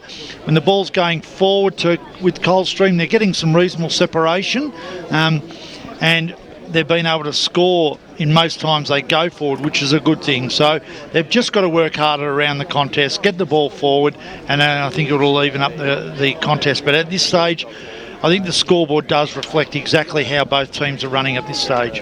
Well, you won't get a better rap on radio with special comments than Davo. That's why he is the best in the business. All the third quarter action coming up now. Take it away, Brad Henderson. Thanks very much, Dan. And it is the third quarter about to commence with East Burwood on 8 goals, 5-53. Coldstream a 5-2-32, a 21-point lead to East Burwood as the second half gets underway, and it's a fair bit gloomier here at East Burwood than it was in the first half. So the free kick paid almost straight away then, going the way of the Cougars, and the kick was smothered then off the boot of Isali. High tackle on Davis then against Stern. So free kick goes to Scott Davis. He wants to play on, doesn't waste any time, drives it forward. Galino on a long lead, and that was good footy from Scott Davis. It's one thing to see your full forward charging out at you 50 metres or 40 metres down the field, but it's another thing to hit him lace out on the chest like that. And that was a great kick, but gee, it was disappointing. They had the free kick in the middle then, Coldstream, and the kick into the man on the mark has really hurt them. Mm-hmm. He's got 2 goals, 3 today, so he has had some opportunities and been a little bit wasteful. Adrian Galino fresh off 16 goals last week, goes for his third here today, but he's off target. 2 goals, 4 now for him. And East Burwood lead by 22 points as we cross down to Joe Arthur on the boundary. Thanks, boys. Just following up on Max Wills. He's been cleared by the physios after copping that late hit late in the second half. He's clear concussion protocol, and he's back out on the ground, all good to go. Oh, thanks to car sales doing a great job, Joe. They've coughed it up again, Coldstream. Kay takes the mark. He's only about 35 metres out. Difficult angle. We're right behind him here. So Brett Kay. Something happened off the ball here. It's going to be a free kick to Coldstream from where Kay is as well. So Kay's just telling the umpire, well, the man on the mark was there. The umpire's brought him back.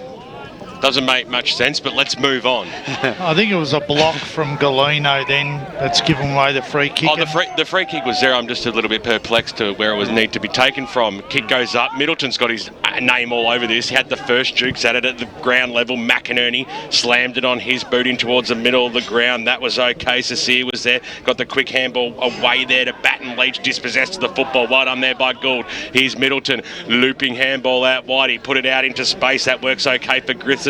He turned himself on a throop, got the handball back. He put O'Brien under a fair bit of pressure, just got the handball away in the nick of time. Hendrick over the top. They're trying to link up, but they just can't at the moment. Gould looking back for Hendrick. The big man has to get down low.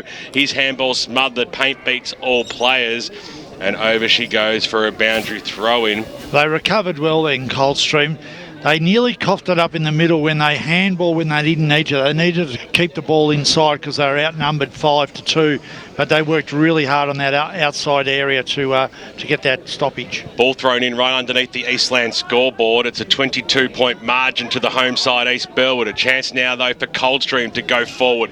Ball goes into the middle of the ground, then up towards the half-forward line. Playing it well to himself that time there was Gould. He goes back. He had Will Zephyr support back on the ground. Great to see. Chipped it up. Put Perry under a fair bit of pressure there, Steve. Gave it back to Wills. Wills' handball didn't hit the target, but he had runners. It was a shake and bake style unofficially up towards the Anthony Mariani position, who gave away a free kick. He thought he got away with it because it was a 2-second delay from the umpire, but he did see it and it was there. So a chance for Coldstream. Thomas, short passes on.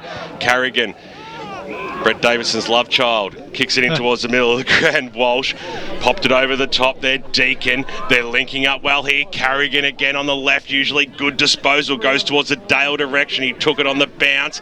That's okay. Bits and pieces style. Baton Leach takes it. He snaps around the body. Baton Leach, he saw the opening and he popped it through. Good goal there by Coldstream. It was an interesting finish because he could have gone back and kicked it, but he's played on and seen the open goal square, managed to score it. But that was good because they lowered their eyes all the way through then. Every single kick from the half-back line into the forward half, they lowered their eyes. There was no bombing of any kick. So a good goal, good to start, and interesting. Missed one up there, one end, kicked out one down the other. And I suppose if you back yourself in as being a good snapper, you know, like Aaron Lord or Stevie Johnson, you take that on, and he did, and it was perfect. Tim Fitzsimon's around the grounds. Yeah, just some updated Premier Division scores. It's Vermont leading Noble Park by 5 points, Norwood leading Rowville by 12, Blackburn leading Doncaster by 8, South Croydon leading North Ringwood by 47, and Balwyn leading Montrose by 42. Thanks very much there to Tim Fitzsimons. Ball driven forward now for Coldstream. Fisted away, that was well played. Quick kick comes around the corner along the boundary there, but Gould safely takes it over the boundary line, and it wasn't a good kick on that occasion. Needed to go to the top of the square. I get the sense if Coldstream can snag another one here, they're a chance because they've won 4 clearances in a row. Boundary throw in. Baton Leach stripped to the footy. Perry did well, got the handball away to Lockie Gould. Gould's long kick looking for Neat. Neat flew high, did pretty well in the end, got an important touch on it. This is Price, who's been very shaky by foot today. That's not a bad kick though on this occasion. And Coldstream go inboard into the corridor. Verstegen, the umpire went a little early with the whistle. Isali it was, in fact, who dropped the mark then. So he'll get the free kick. So Coldstream go forward again. Kick to half forward. There's the fist down. Strong tackle on Dale. Adam Dale. Got it out to Griffin. Griffin's kick floats well across the face. Poor kick off the boot and over the boundary line. Better result than a point. Yeah, it was, but he really needed to kick that. He wasn't under all that much pressure, and that was great work from Dale in the forward half. He led well, was tackled, got the ball over the top, so they're back with another chance. Stafford against Dale. Adam Dale just nudges Stafford out of the ruck contest and then throws it on the boot. Strong tackle applied then on Rixton, and he had nowhere to go. Very good tackle. Yeah, really strong tackle there by Faulkner on Eddie Rixton. Small forwards working a lot harder now for Coldstream. Ball up, dangerous area here for East Burwood. Stafford won the tap, didn't travel far though. Batten Leach tries to throw it on the boot. High kick, McInerney camped under it, takes the mark, and it will be paid even though it didn't seem to go far I reckon it's enough. right on. It's close. 10.03 metres, I believe it went. And the rule's 15 though, isn't it? No. So it was, well, it seemed to be short of that. Yeah, it was. McInerney, like shelling piece, pops it through over the goal umpire's head, and he's got the much-needed goal for Coldstream. It's one of those ones, if it's your side, it's there. If it's not your side, there's no chance that it was there. So it's that toss of the coin situation. You talked about the small forwards for Coldstream stepping up as they would want to because Dale's down there, and if they don't, oh, look out. Yeah, and look, and they've done a really good job, and that was a nice mark as well. Even whether it travelled the distance or not, it was a nice mark. So they've kicked 2, they're back in it. Game on here, 10-point margin. They call it the Premiership quarter. 7.5 minutes tick on here out on EFL Game Day. 1377 SEN Plus, EFL.org.au around the globe. Hope you're enjoying the broadcast. Division 4 football at its best today. 21 other great games as we go like for our football today. Keep them coming in at Footy EFL via Twitter. Tim Fitzsimons right on point this afternoon as the umpire's going to pay a free kick this way to Anthony Mariani, who was the first player to meet the contest and copped one over the back. Like he wanted to give it to Perry, then he's eventually called on. So bit wrong-footed, got the handball away. That was okay. Griffiths squeezed a short pass on, and the mark's been taken there by Gould. Inside forward 50, he goes now. The big plaque fires. Here's Galeno. He loves these Galeno, and he slams it through. That's his third of the afternoon. A very important, quick answer from the East Burwood Rams there, just to stem the flow. 9 minutes tick over on the Eastland scoreboard. East Burwood 9-6-60, lead by 16 points. Coldstream 7-2-44. That's where he's smart. You know, he's a small forward. His opponent went up in the pack to try and spoil. He fed forward of the contest because he wasn't going to go in the marking contest. Straight to him, ran around too smart to miss those. So that's where the defender's just got to be a little bit smarter and not get caught up in the pack in those situations. What I love about him as well, I know he's missed a few shots here and there today, but he just, that small forward scoops it up. He's brilliant. Yep. Long kick forward there for East Burwood.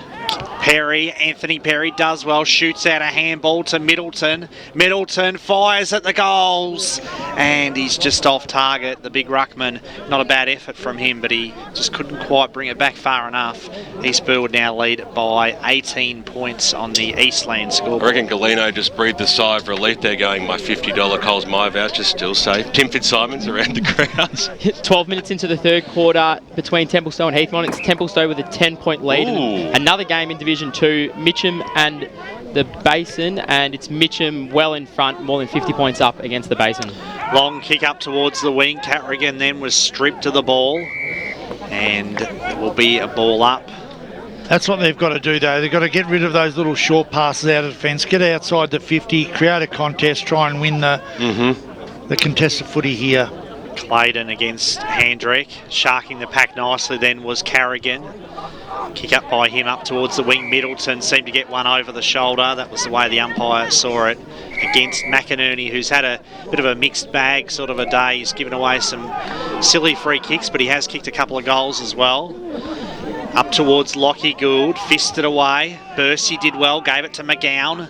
McGowan's little kick under pressure, didn't travel too far. Price shot out the handball. Up towards the wing position. Nice mark taken then by Middleton. This is Griffiths. Yanni Griffith's kick hugging the boundary, and he finds Matty Mariani. And Mariani doesn't waste any time. He hugs the boundary with his kick as well, and really tried to thread the proverbial needle there, Matty Mariani, and put the kick out of bounds on the full, as Wagner takes the resulting free kick and goes short to, looks like Verstegen there for Coldstream. Very short as well to Gordon. Out of defence now, the Cougars. This is Jesse Matthews, former Ringwood Redback. Matthews' kick there, fisted away to the boundary line by Perry, and it'll be a boundary throw-in as East Burwood leads by 17 points still on the Eastland scoreboard. That's the kick that hurts. They're the ones they've got to know. They can't afford to turn that sort of a kick. They had complete control of the football, and that was just a poor kick. Yeah, you turn it over, and then the opposition's 2 kicks from home only. Stafford takes it out of the ruck, slams it on the boot. Bouncing football, looking towards Handrick, got down low. Little hand on the shoulder. Umpire said it was okay. Moving forward. Oh, Goldwood. Classy act as well. Just boot to ball at the right moment. East Burwood get the goal there, and it's through Davis. Right for Boonana. And a little bit more breathing space. 23-point margin on the Eastland scoreboard. 12.5 minutes into the third term. And again, direct correlation to the turnover. Turnover won the contest. Front and centre work. Really clever from Davis. Nice kicking. Knew he'd kicked it right from the moment he left his boot. It releases the pressure again. So, Coldstream have now got to work doubly hard to get that one back and the next. Did kick 5 goals in a game once when he was at Knox, so he loves the goal. Scott Davis, Matty Mariani there, tackled by 3 Coldstream players, but it was a took them all on too. He's consider himself lucky he wasn't pinged there. Umpire tosses it up. A lot of players around this ball. Carrigan got involved again. Long kick there by Kennedy, looking for Galeno once more, and Handrick, but the mark safely taken in defence. The Cougars come away through Price. Price's kick close to the boundary line and over. And what's the decision here? It's going to be a free kick right near the boundary to Griffin. They've been very consistent with this type of free kick today, which has been good to see. Yeah, look, the ball was out of bounds. He didn't need to push him in the back. It was just undisciplined. So Griffin just went barely the required distance then to Carrigan. Carrigan hangs it up in the air close to the boundary line. That was a pretty sort of safe, low risk but low reward kick then. Brilliantly taken by old mate in the grandstand there as well, and a looping handball straight back over the fence. I think they'll be, Coldstream were a little bit short in the 2s today, so I think they might be asking for his number for next week. Boundary throw in. Griffin it was. Taken to ground once more, strong tackle on him. The tackling has been very fierce today, which is good to see. I mean, they're holding their tackles. They've been really good today. Just feel like, gee, if East Burwood got the next goal, it would really break the game wide open, make it hard for Coldstream. It's 23 points at the moment. Some holding on there to Gould, wasn't paid.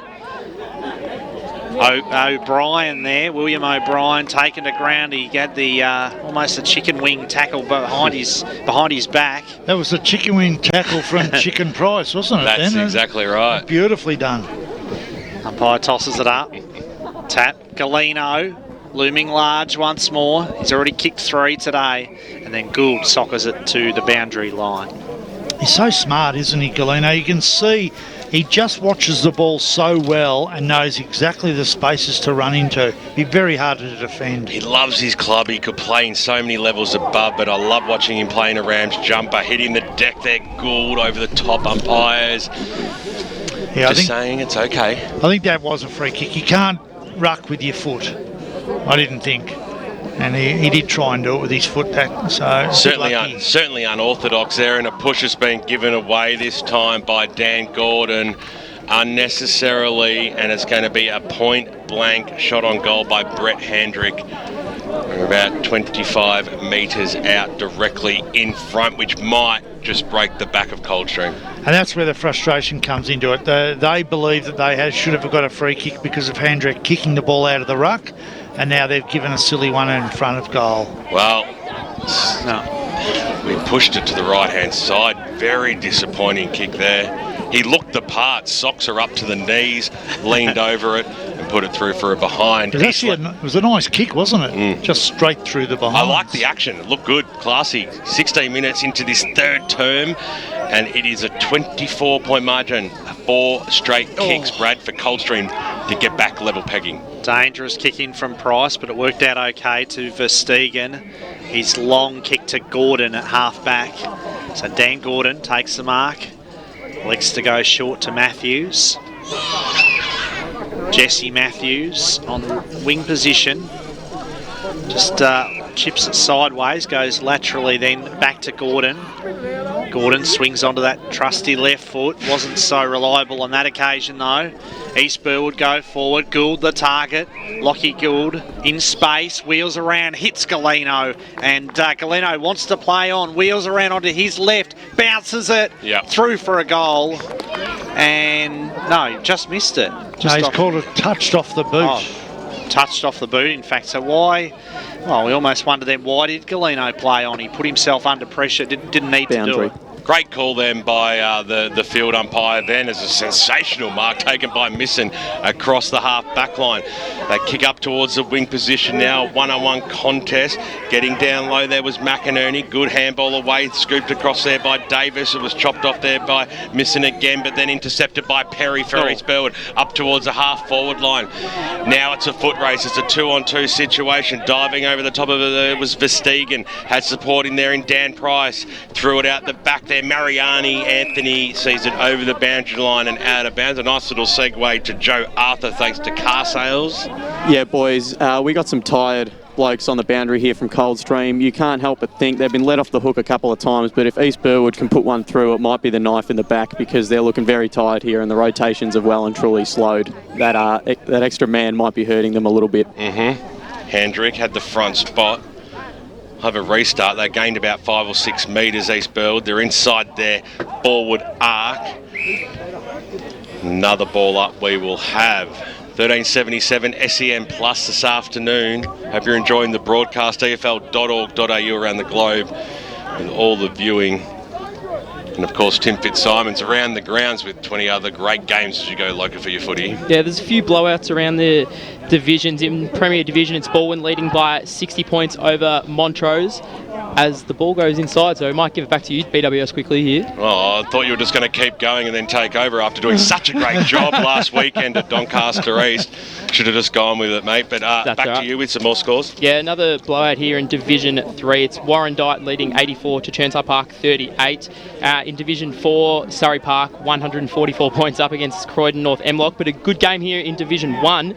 It's 17 minutes into the third quarter. East Ringwood leading Croydon by 8 points. Yeah, it was certainly a cracker. That's why we put our man on the ground, Hayden Tilbrook, out there this afternoon at the Maroondah Sports Club. By throws it up. It's deep in the East Burwood forward line. One more goal just might be enough. The looping handball out towards Price, and he had an opponent there in Will O'Brien. The Jesus headband to see it over the boundary line out of bounds right in front of the Coldstream faithful, who gave him a little bit of a rise. Probably about the headband or get a haircut, something like that. Old school banter at its best. We love it. That's why we love local football. As the ball comes back into play, Griffin almost threw it out, but tackled in the process. We will have a ball up 30 metres out from goal. It's down East Burwood's end. They lead by 25 points as we hit time on third term. Just got to be careful they don't get the easy out here, because they can get quite an easy goal. Umpire throws it up. Hendrick won the tap, didn't travel far, and once again will be a ball up. So Gordon it was against Hendrick. Quick kick and just a minor score then. That was under a lot of pressure and went through for a point. It was Perry, so Stephen Perry, there wasn't much else he could have done on that occasion, given the physical pressure he was under. It's crossed down to the boundary with Joseph Arthur. Boys, Baton Leach just hobbled off the ground. The word is it's only cramp for now, but I'll just keep you updated on that one, just in case. Well, Gordon, it was an ambitious kick by him, almost came unstuck. A lot of players diving in now over the footy, and it'll be a ball up. They can't get past the half-back line. And it's because they're persisting with the first short. That's the problem. First short blocks them in, locks them in, and then East Burwood are just making it easy for them to turnover. Mariani tried to rove the pack. Goes in again now. He's well tackled by Matthews. And it's got to be a play because even like, for example, Dan Gordon there, his best kick 60 metres. Yeah. So, but he's gone 20. Yep. And to a one-on-one that he was trying to create. Yeah. Gordon's kick to the wing. Middleton does well. Pretty loose handball that time. Missed its target, but he butters up well, the ruckman Middleton. He was determined to try to redeem himself then, and with a strong tackle on Thomas, he's forced the ball up. He's playing that role quite well, Middleton. He's creating a lot of 2-on-1 scenarios along that wing area. Kick behind the game. Well, Gordon's going to sprint to the bench, and they're going to try to get someone on quickly to... Well, that was well done. Clayton didn't waste any time getting out there, and Clayton will compete against Middleton in the ruck contest. And it's a real sort of stalemate at the moment. Again, like I said, you just feel the next goal will be absolutely huge, especially if it's East Burwood who kick it. Deacon's kick was a poor one, puts it to the boundary line, and he's had a quiet day, and that was a pretty ineffectual kick on that occasion. And that's the problem we keep talking about. If they keep turning it over with that sort of possession, it means that their midfield, who have been working hard to go forward, have got to work hard again to get back. Pye throws it in. It's across the half-forward line. We haven't seen it up here for quite some time for Coldstream. Can they do something? So we'll have a ball up. Is that a free kick? It's a free kick, yes. It has been paid. Old mate Bruce Prest is all over it in the background. Our favourite Giggles as it comes out. Matthews squeezes it up to Carrigan, who's been pretty quiet in this third term. Had a lot of the football early in the game. He'll wind around on the left. He's going to kick it to the hotspot. He gets a fair old roost on it. It's a sensational kick there by Carrigan. He worked himself around, he backed himself, and he slammed it home. Another contender for the Tobin brothers goal of the day there. That's his first on the board. That's the one that they needed. We're back to a 20-point margin out here at East Burwood Reserve. 70 plays 50 on the Eastland scoreboard. Let's have a look at some other scores on the scoreboard, Tim. Yeah, there was some blowouts around the league, but there's also some close ones. It's Templestowe leading Heathmont by 6 points, 22 minutes into the third. Dockers with the first 4 of the third quarter. Jets with the next 2, so a cracker out there.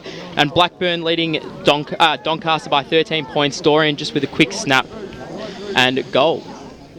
So 20 points the lead here for East Burwood, 10-10 to 8-2 on the Eastland scoreboard, and that was a crucial goal for Coldstream. They really needed it, and Darcy Carrigan stood up to be counted when it mattered.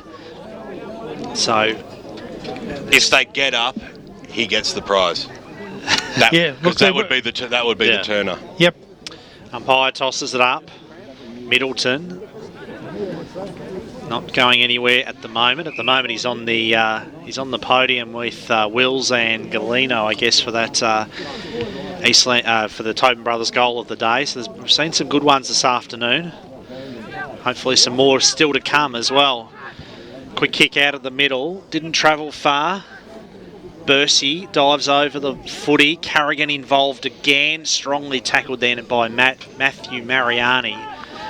And those two players, probably their team's most influential players. High school wrestling style. Yeah, it is. And this is a crucial clearance, this one. Massive fist by Middleton. Gave it plenty. Bruce Prest loved it in the background. Quick kick. Handball was shot out to Verstegen. And missing there over the ball was going nowhere. So it'll be another ball up. Let's see if Middleton can replicate that. 26-minute mark first term, 28 second. We're at 25 now. Yeah, they've been short, certainly short quarters in that first half. This is Perry. Anthony Perry's kick inside forward 50. McGowan, will it sit for him? Joel McGowan dives over the footy. He's well tackled, and it just didn't quite sit for him on that occasion. So it'll be a ball up, I think, just inside the boundary line. This is our 7th ball up in a row. So it's been they've closed the game right down at the moment, East Burwood, not allowing Coldstream to get out at all. Yeah, so many numbers around the footy at the moment. 20 points to the lead. Long way to go still, of course, so it's not a lead you can protect, but certainly makes sense for East Burwood to just try to make sure the momentum doesn't start for Coldstream in the first place after that last goal. Handball was shot out then. Coldstream will clear here, thumping kick up towards the wing, but it's all the Rams, 2-on-1, favours them, and gee, that was well done there by Cesari. Gave it off to Griffin. Griffin's little kick was effective. Move it. Got it to Stern. Stern's kick, and on a long lead, McInerney takes the mark, doesn't waste any time, goes laterally with the kick to Price, who just had a fit of the fumbles, but he got it in the end. Goes short, measures the kick, it's a good pass, he hits Matthews on the chest. Matthews lays it off for Carrigan. Carrigan's kick will fall short. Holding. And there's a free kick paid for some holding on. Which way is it going? It's going to Coldstream. Other way round, umpire.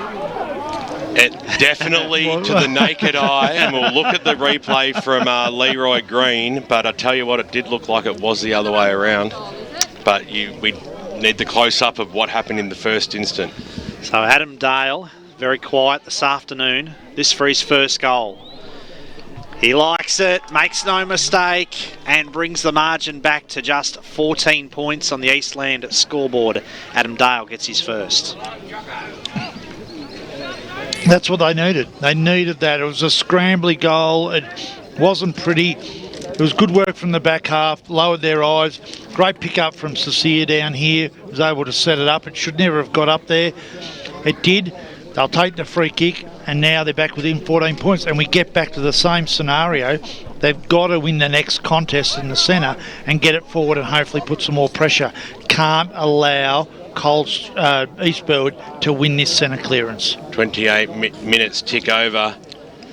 Old mate Chock kicks his first, and his side's right back in the contest.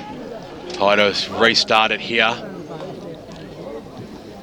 Throws the ball off now. Middleton straight down the throat of Matt Mariani, who just got his bum scratched there as he got brought to ground, and they're going forward here, East Burwood. That is as good as it gets if it went through the big sticks, but it went right, and it was a quick bit of play out there. It looked like it could have been a trip, but it wasn't, but he fell the way. Yeah, and look, and there we go. So they should not have allowed. The ruckman has to put more pressure on their key ruckman to not allow his easy hands out like that. 15 points is the margin, Brad, as the short pass comes back in, and Baton Leach takes it just inside the defensive arc.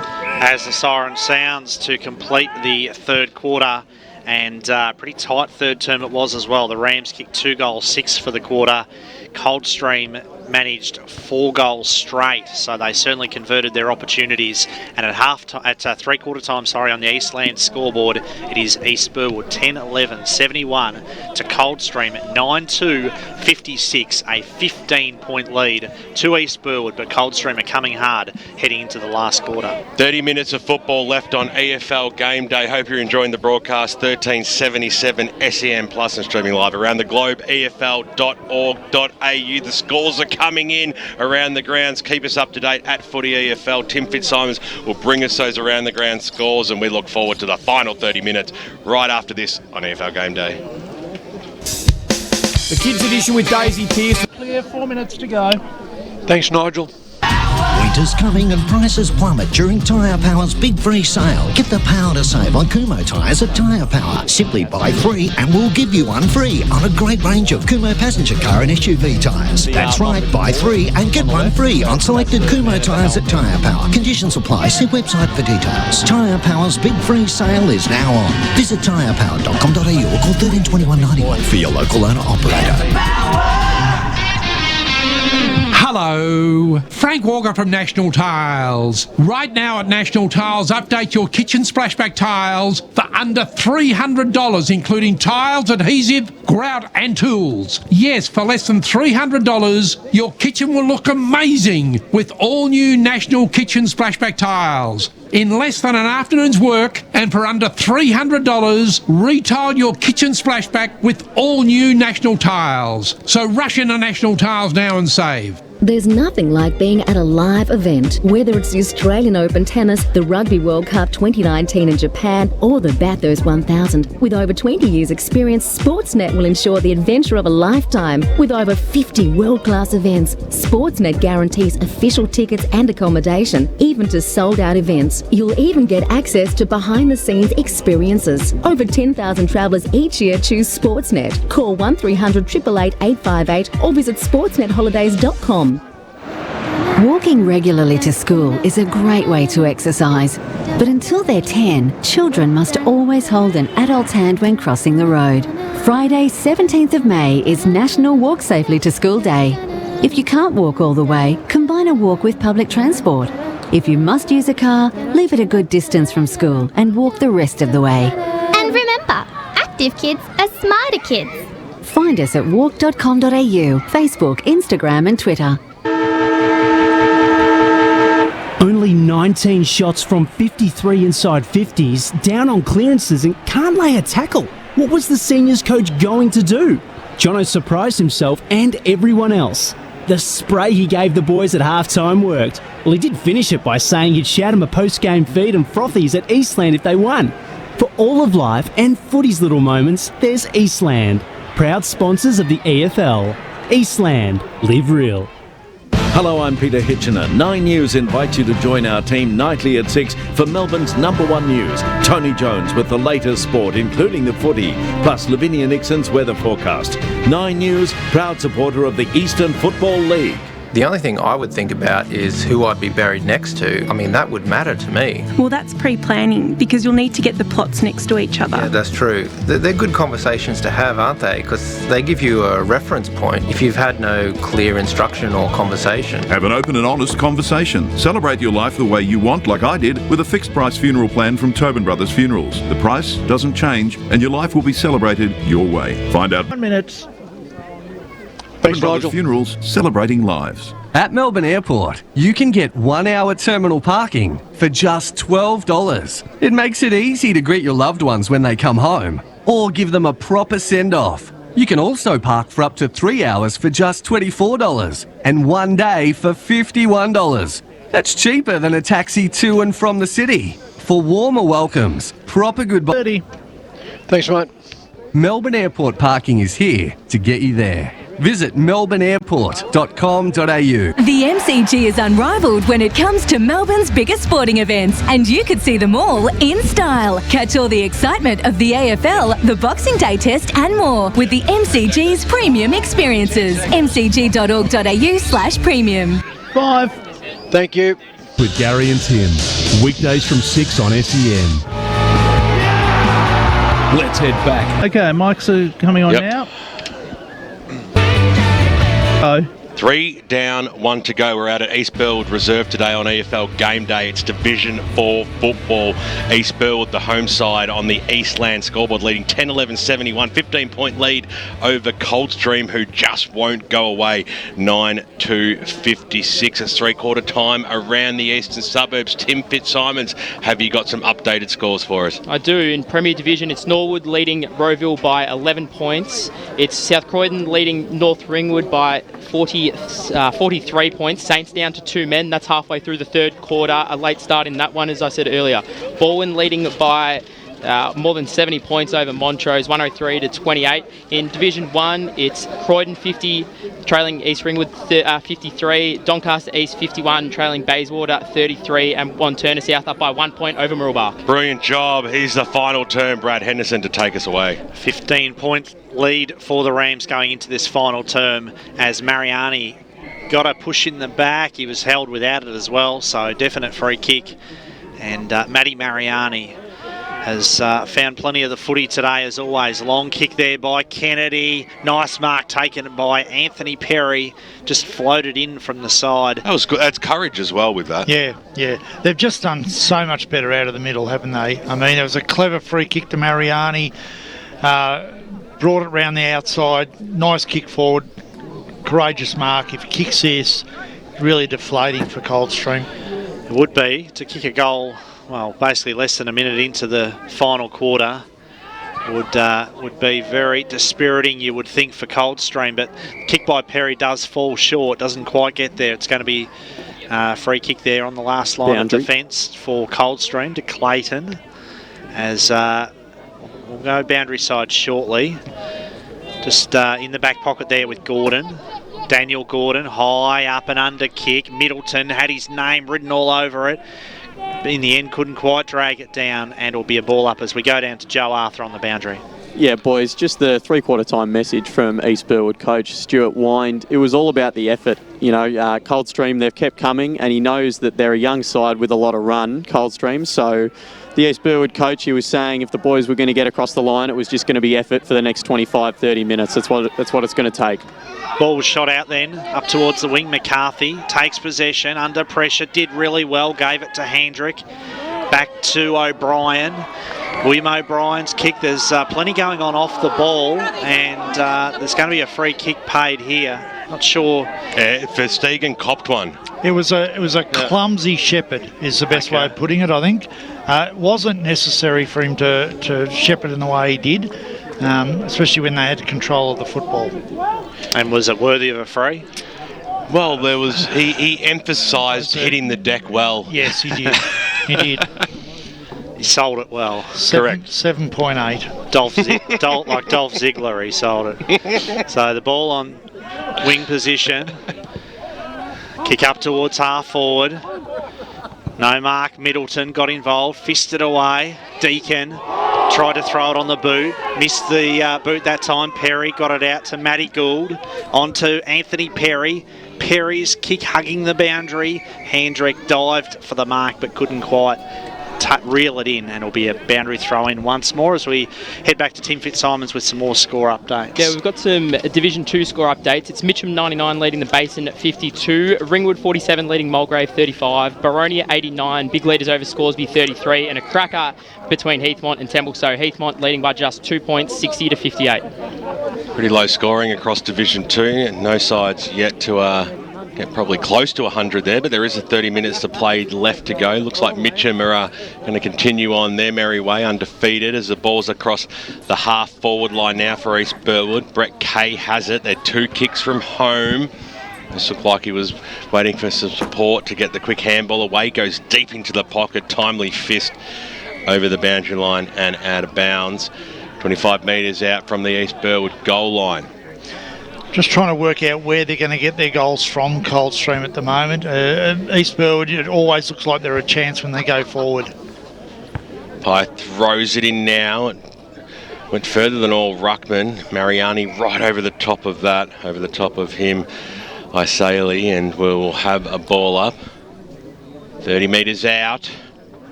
5 minutes into the final term, I should say, is a quick kick out of the pack. Did it go the required distance? No, it did not. Stegen there, he's happy to trap it, hand the ball back to the umpire, and we'll have another restart here at Footy EFL. If you're around the grounds, let us know what's happening out where you're supporting your team today. As the pack forms, and charging through the pack that time was Matt Mariani, who's been pinged for holding the football, trying to take on too many players. Daniel Verstegen, who's been very serviceable today for Coldstream. Brad, as winds up now on the right boot. A beautiful kick out towards Dan Price, who we know is a great disposal of the football if he can hit up the target. He's going to find that option now into the middle. Here's Deacon, who can take off as well. He kicks it towards the Dale direction, over the back, or it falls in front. Who's front and centre this time over the football? There was Murphy, did really well. Middleton just got a timely tap on that one. Griffiths on the left boot, squeezed it out. They did that really well then that time there, and Gould takes the mark, kicks it boundary towards the Eastland scoreboard. It might have gone too wide here. It has a chance for Dan Price to bring the ball back in. Squeezed to kick up, didn't hit the target that time. Faulkner just snapped around the body. It was a risky kick, but chopped off nicely there by Lockie Gould. Let's go down boundary side thanks to car sales. Here's Joe Arthur. Boys, Kane Eisel of Coldstream, he's just come off with a bit of a blood nose at the moment. Looks like he copped a knock to the head. He's in the hands of the trainers, but it looks like Coldstream are prepared for a fight, so let's see if they can hang in there and mount a comeback. So Gould's kick to the outer side and found the boundary line for a throw-in, just around from the Eastland scoreboard that shows at the moment that the Rams are 15 points ahead of the Cougars, and I can tell you that scoreboard's shining. It's illuminated very brightly at the moment because it's quite gloomy out here at East Burwood at the moment. Verstegen gave the handball, no idea, no awareness then from Gordon that Galeno was behind him. Davis fires at the goals and well off target. So a bit of panic set in, I think, on all fronts that time, but gee, Dan Gordon just seemed to think he had all day then, and he was wrong. Well, you're fair to think you have all day if you've got surrounding teammates who aren't telling you you're hot. Yeah, I think that was the key point. He made position but wasn't told anything, and then I think that was a really disappointing kick from Perry then. Really disappointing. Galeno has a 1-2 then. Verstegen takes it, short pass, still in the defensive zone. So Coldstream love the first, wouldn't they?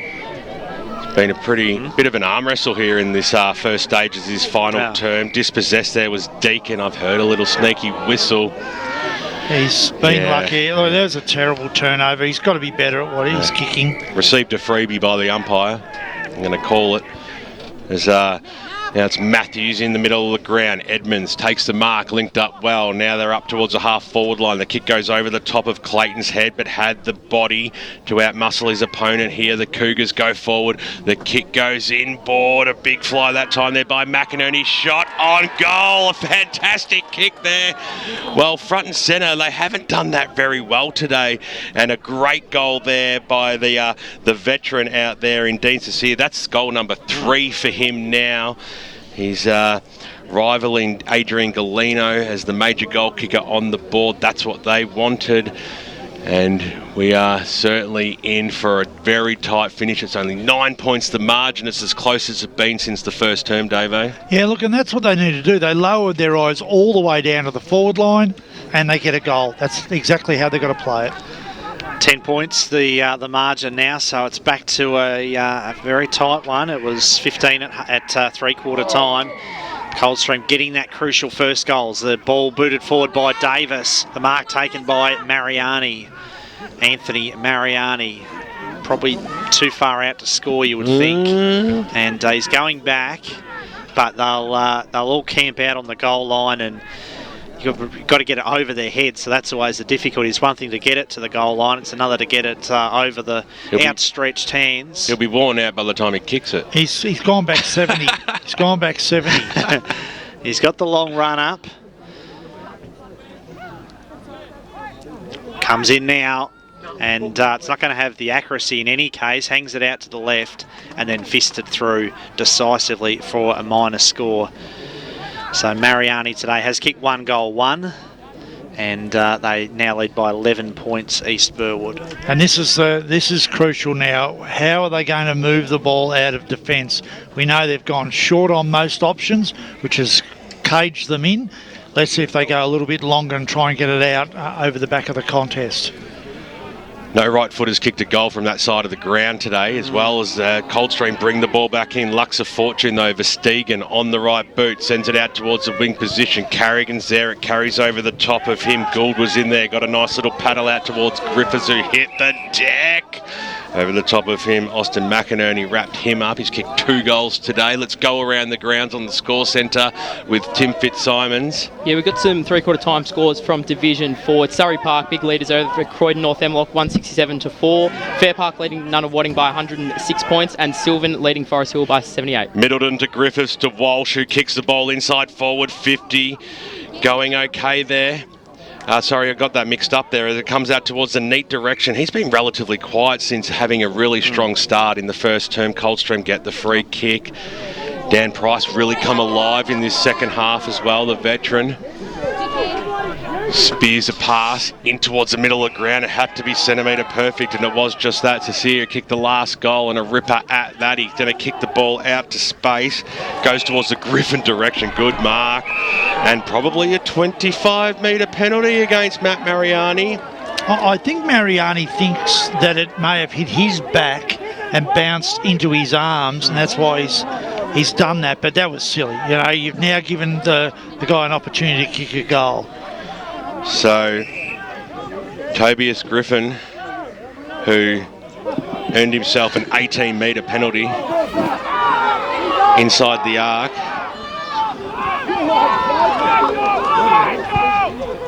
Short passes on, and a smart option too, Dan Gordon. We talked about it earlier. Winding up, distance will not be a problem here. Must kick the goal. Yeah, that was good. It was good play from him to walk down because he knew that the young kid wasn't going to be able to get the distance. So Dan Gordon, former Doncaster East Lion. He can get the distance. We know that from here. He's unlucky not to play in the grand final last year. He's gone to play with mates back at Coldstream. He'd love to get his side back within a kick here. He kicks it long, he kicks it right. Very close. Middleton was there. He didn't take the mark, but the big man did the roving as well. That was sensational. McGowan out of that danger zone. Coldstream do have the numbers. And a strong tackle has been taken by O'Brien. That was sensational. Brought him to ground. Incorrect disposal. East Burwood a chance to rebound and go forward, Brad. O'Brien launches it up towards the wing position. And the mark safely held there by Gordon, who's just got better the further this game has gone. Really standing tall. Him and Dean Price, their experience has come to the fore in this second half. Back to Gordon. Carrigan under pressure. Shot out the handball. Coldstream go forward again, but it's not really a kick that does the forwards any favours, and Stafford was back there to safely pouch the mark. Dishes off the handball to Griffiths, then on to Gould. And Lockie Gould's kick that time's a poor one, but again Gordon's there in the box seat. Gordon switches play to a 2-on-1. That was so dangerous that time. Anthony Mariani dives in over the footy, and the whistle has blown, and the free kick will go again to Mariani. Paid for high. Just copped a high one as he was on the deck then trying to pick up the ball. And let's just say he was not touched. No, and that was great play from Gould though, because he went up in the marking contest and he deliberately knocked it Mariani's way instead of trying to take the mark himself. We know it's too far out to score for Mariani. We saw that with his last kick. This is he's worked it nice. He ran on the arc and got that bit of extra leverage on the kick just by veering out to the right as you see him do sometimes, and he did it well then, Anthony Mariani. That's his second goal of the day, and it takes the lead back out to 17 points. And I'm going to bring that back to the Coldstream forwards. That's twice now that they've just allowed the ball to be transferred out of their forward half way too easily, and that was just straight across then. The free kick was there, and it's a goal, and it really hurts them. They've just got to work so much harder than they do to keep the ball for more repeat entries into their 50. Second goal to Anthony Mariani. Free kick was definitely not there. He tricked him. He did well. And out of the middle again they go up towards the half forward line. It's bearing past, getting down low. Hendrick I should say. And they'll just take their time here. They've got that safe 17-point margin. They're forward.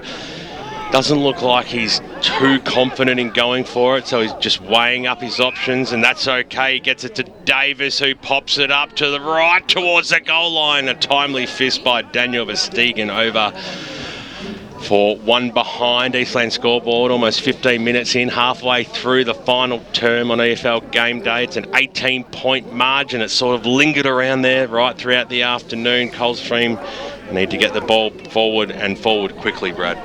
They do indeed. It's Jake Iadema with the ball now. Got it from Verstegen, but it's a poor kick by Iadema, chopped off by Hendrick. And we saw him pass it off before to Davis. This time he's going to kick it to the goal square, or just alongside it. Quick kick out of the pack, came out of nothing. It was Perry who kicked it, and talk about making something out of nothing. Stephen Perry did just that. Kicks the goal, which takes the margin back out to 24 points, and at this stage it just feels like every challenge that Coldstream throw out to East Burwood have the reply. But it's the same story again. Poor kick from defence, a short kick from defence that didn't go close to hitting the target. Gave East Burwood a repeat entry, and then their small forwards have worked well. So, we talk about it. This is a key moment here to get the clearance, and they've been killed in the middle here, Coldstream. Round the grounds on the score centre, Tim Fitzsimons. Yeah, just past three-quarter time there. South Croydon 85, I should say, leading North Ringwood 30. And in Division 2, it's Heathmont with the first 4 goals of the last quarter, leading Templestowe 84-58. Anthony Faulkner takes it on the paint to 50. Waste no time either. Kicks it towards the Dale direction at the back spot. He almost got a very obvious push in the back. The umpire saw that. It was a nothing kick, but it was also a poor attempt.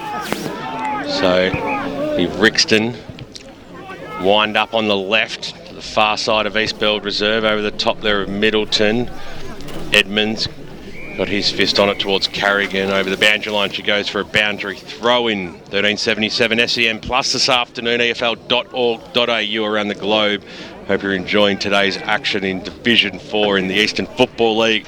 The country's #1 metropolitan competition, without a shadow of a doubt, as it comes out now.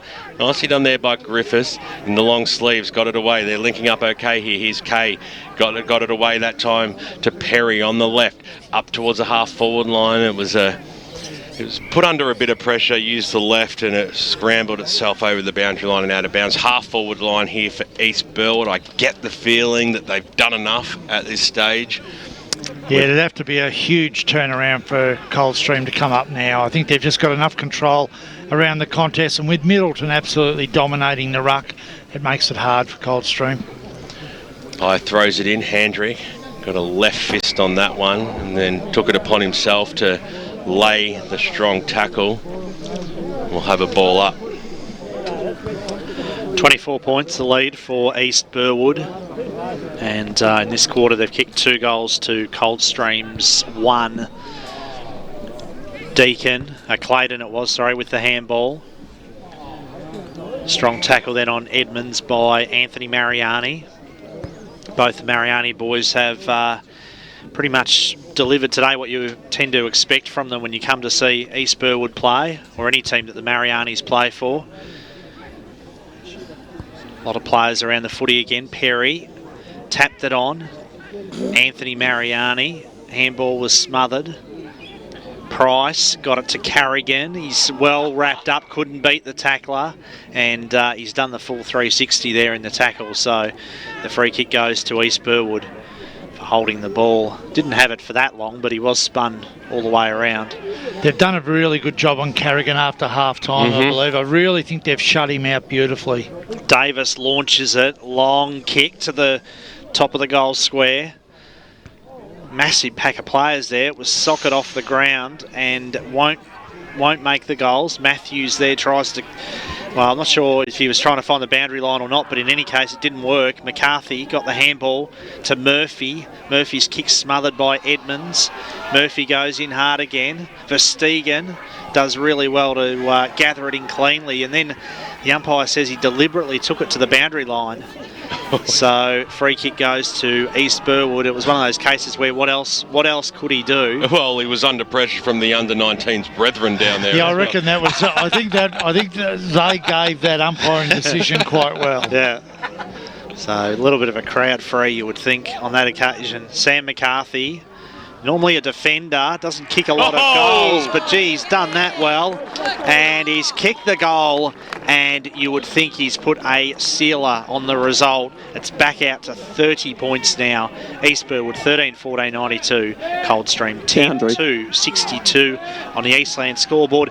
27 scoring shots to 12 today as we cross down to Joe Arthur on the boundary. Yeah, boys, that goal well and truly took the energy out of Coldstream. The wind's gone out of their sails a little bit. They just look beat at the moment. There's some very tired boys out there, and we knew the extra rotation was going to come back to bite them at some stage in the game, and it looks like East Burwood have just outlasted them in this one.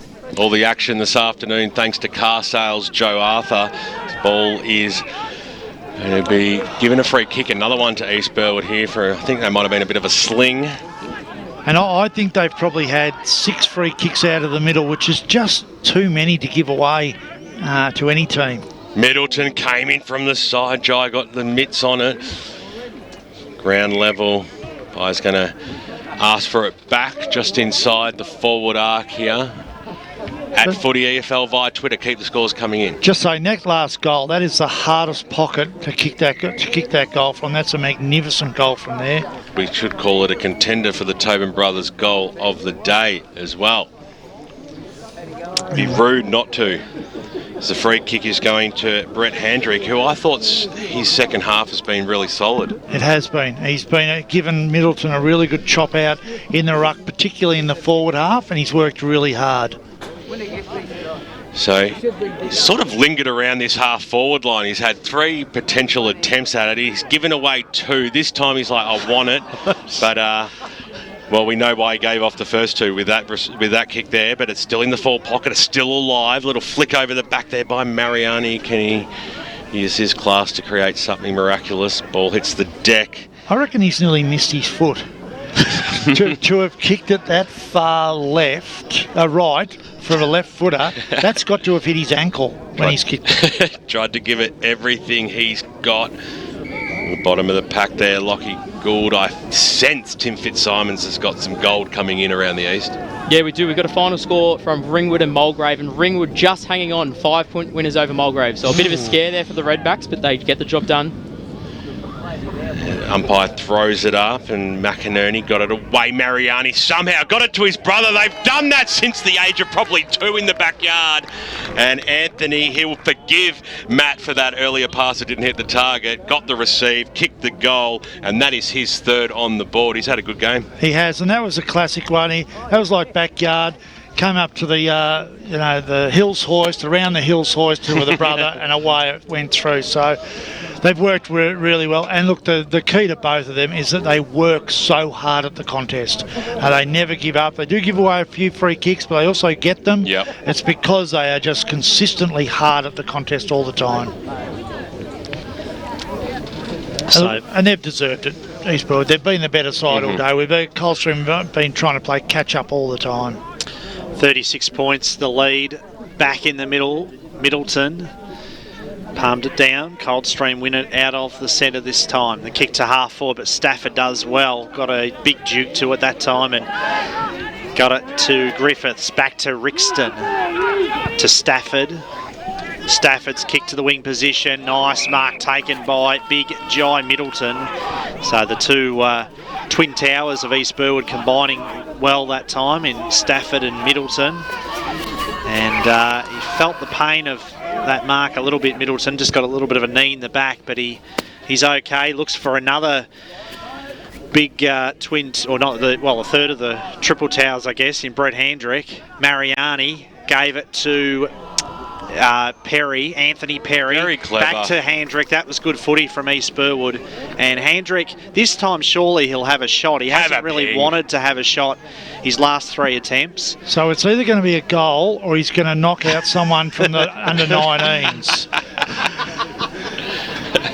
I actually reckon he'll hit the post. That's my prediction. So, wow. 50 to 1. It's going through this one. Straight. None of points, those. I mean. Straight through the points. None of us got it close. One behind. So he's kicked 3 behinds today, Brett Handrick. 14-15, 99. East Burwood lead Coldstream 10-62.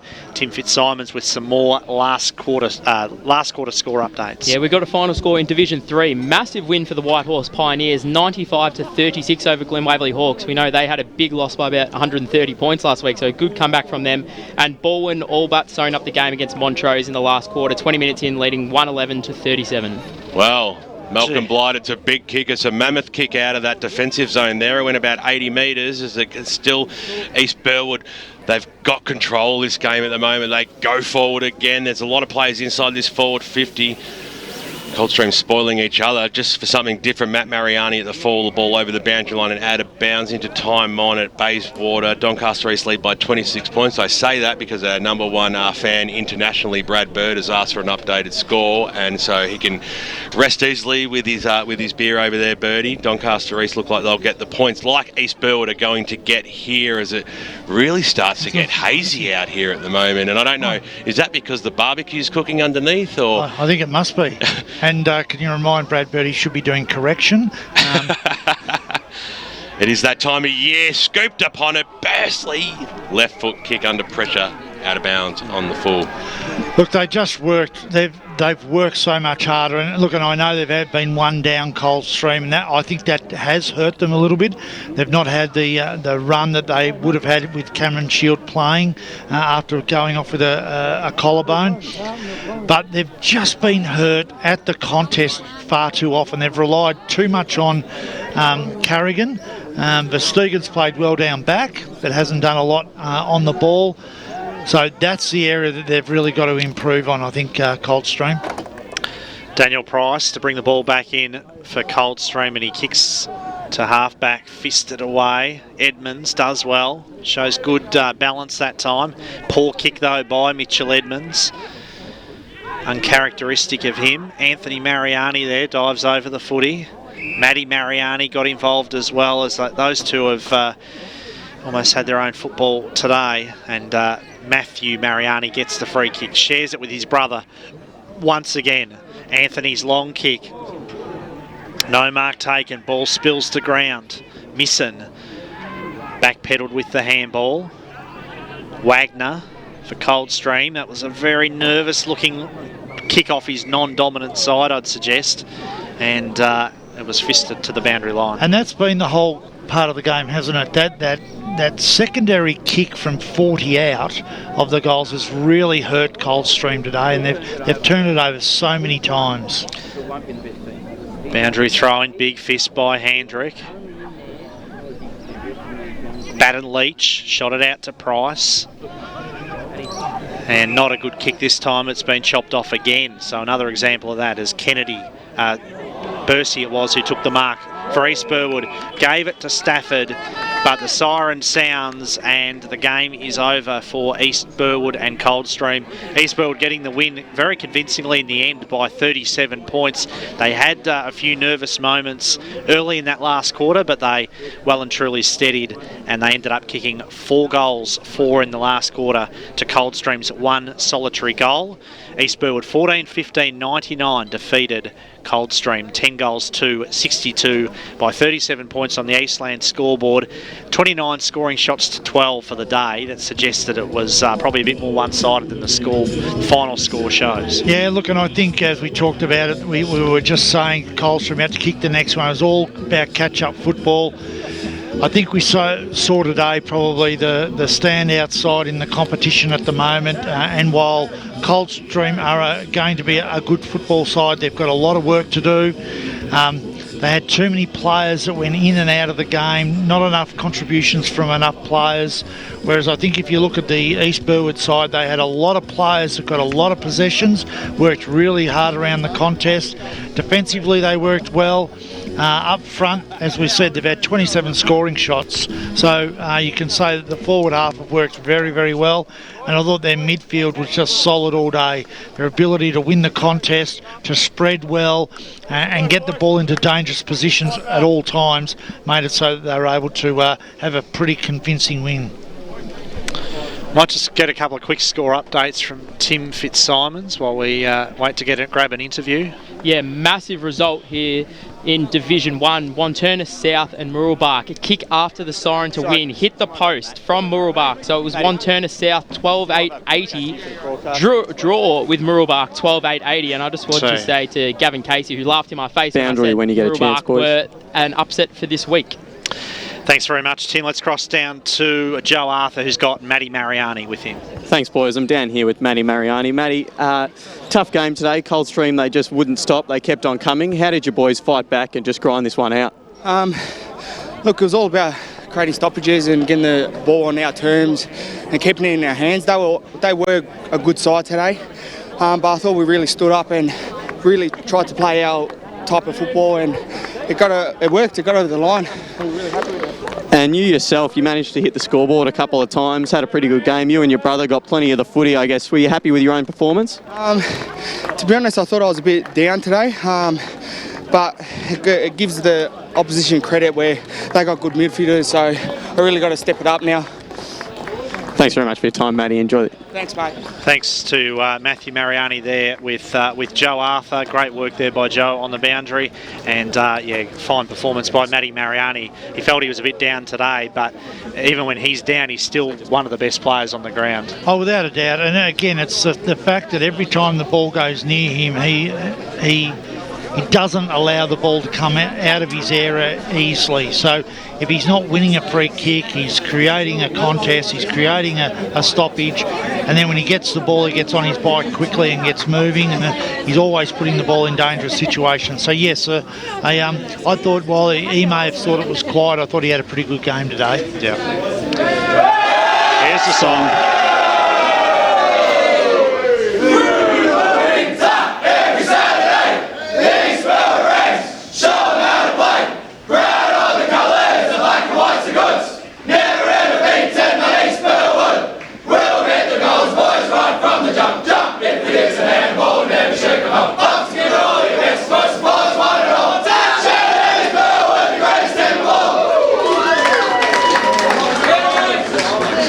Great stuff there from the East Burwood team down in the rooms, getting the song after a 37-point win.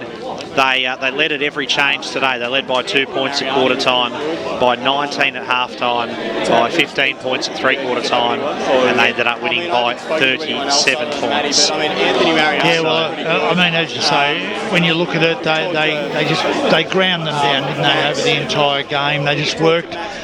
They worked their areas very, very well. I thought they were dominant in the ruck, and then Handrick became a real focal point for them up forward. They've won by all that by 37 points. They've had 27 shots at goal, and you could say that Galeno had a very quiet day, really. I mean, he's kicked 3, I think. 3 goals, 5. 3-5, but you really don't think we didn't really notice him, did we? Really, I mean, I didn't think he was a dominant person in the forward line. I know he was lively at times, but pretty quiet in the second half. Yeah. So I think an all-round performance by East Burwood. They'd be very, very happy with the way a lot of their probably not so well-known players played today. I thought some of the young kids were good. I thought, as I said, they worked the ball from defence well. I liked O'Brien's work. I like his pace. I thought McCarthy worked hard. I thought Gould worked really hard. Yep. So it's those sorts of guys that are going to be the backbone in 5 or 6 years' time. So, I think all of those boys deserve a bit of credit. But they were by easily the dominant team. As you look at Coldstream, I think we talked about their experienced players stood up after half-time. Price did some good things. Gordon was okay after half-time. But they just didn't get enough from their forwards. Dale was very, very quiet. Saucier, while he's kicked 3, he didn't do much else. So Jesse Matthews was quiet. Misson made too many mistakes. Baton Leach started very well, but I thought he drifted out of the game as it went on. The same with Carrigan. He started very well. First half was excellent, but I think they ran a number on him pretty well and cut him out. So, it's not all doom and gloom for Coldstream. They haven't been blown off the park, but they've got to go back and do a little bit of work, and I think it's that work around making sure that they control the football a little bit better. They had it and gave it up far too easily, particularly in their back half, particularly when they tried to go inside and spot up a target where they either hit short or overhit, and it allowed East Burwood to put repeat pressure on them each time. They've got a few... Coldstream seem to have a few guys, and Jai Deacon's probably the best example of it, who I would describe as their messy kicks. Yep. And as a result, they're unpredictable kicks, both to the opposition, but more to their own teammates. So they're unpredictable, and you don't have a lot of confidence or faith when they have the ball in their hands. And it's just going to bring you undone time and again if you've got too many players who are like that. Yeah, exactly. And unfortunately, they're playing mid or mid-back positions, so when they do turn the football over, the ball's coming back into really dangerous positions. So, we talked about the fact that they had a mid-down in Cameron Shield, a mid-forward down, very early on in the game, and when you're turning the football over, 45 to 50 out all the time, when you have the football, the mids who have made position up the ground have then got to turn around and defend, and it becomes very difficult when you're playing one short. And I think that's what happened towards the end of the game. I think guys like Carrigan and these guys, they just ran out of gas, being able to asked to continue work their way up and down the ground.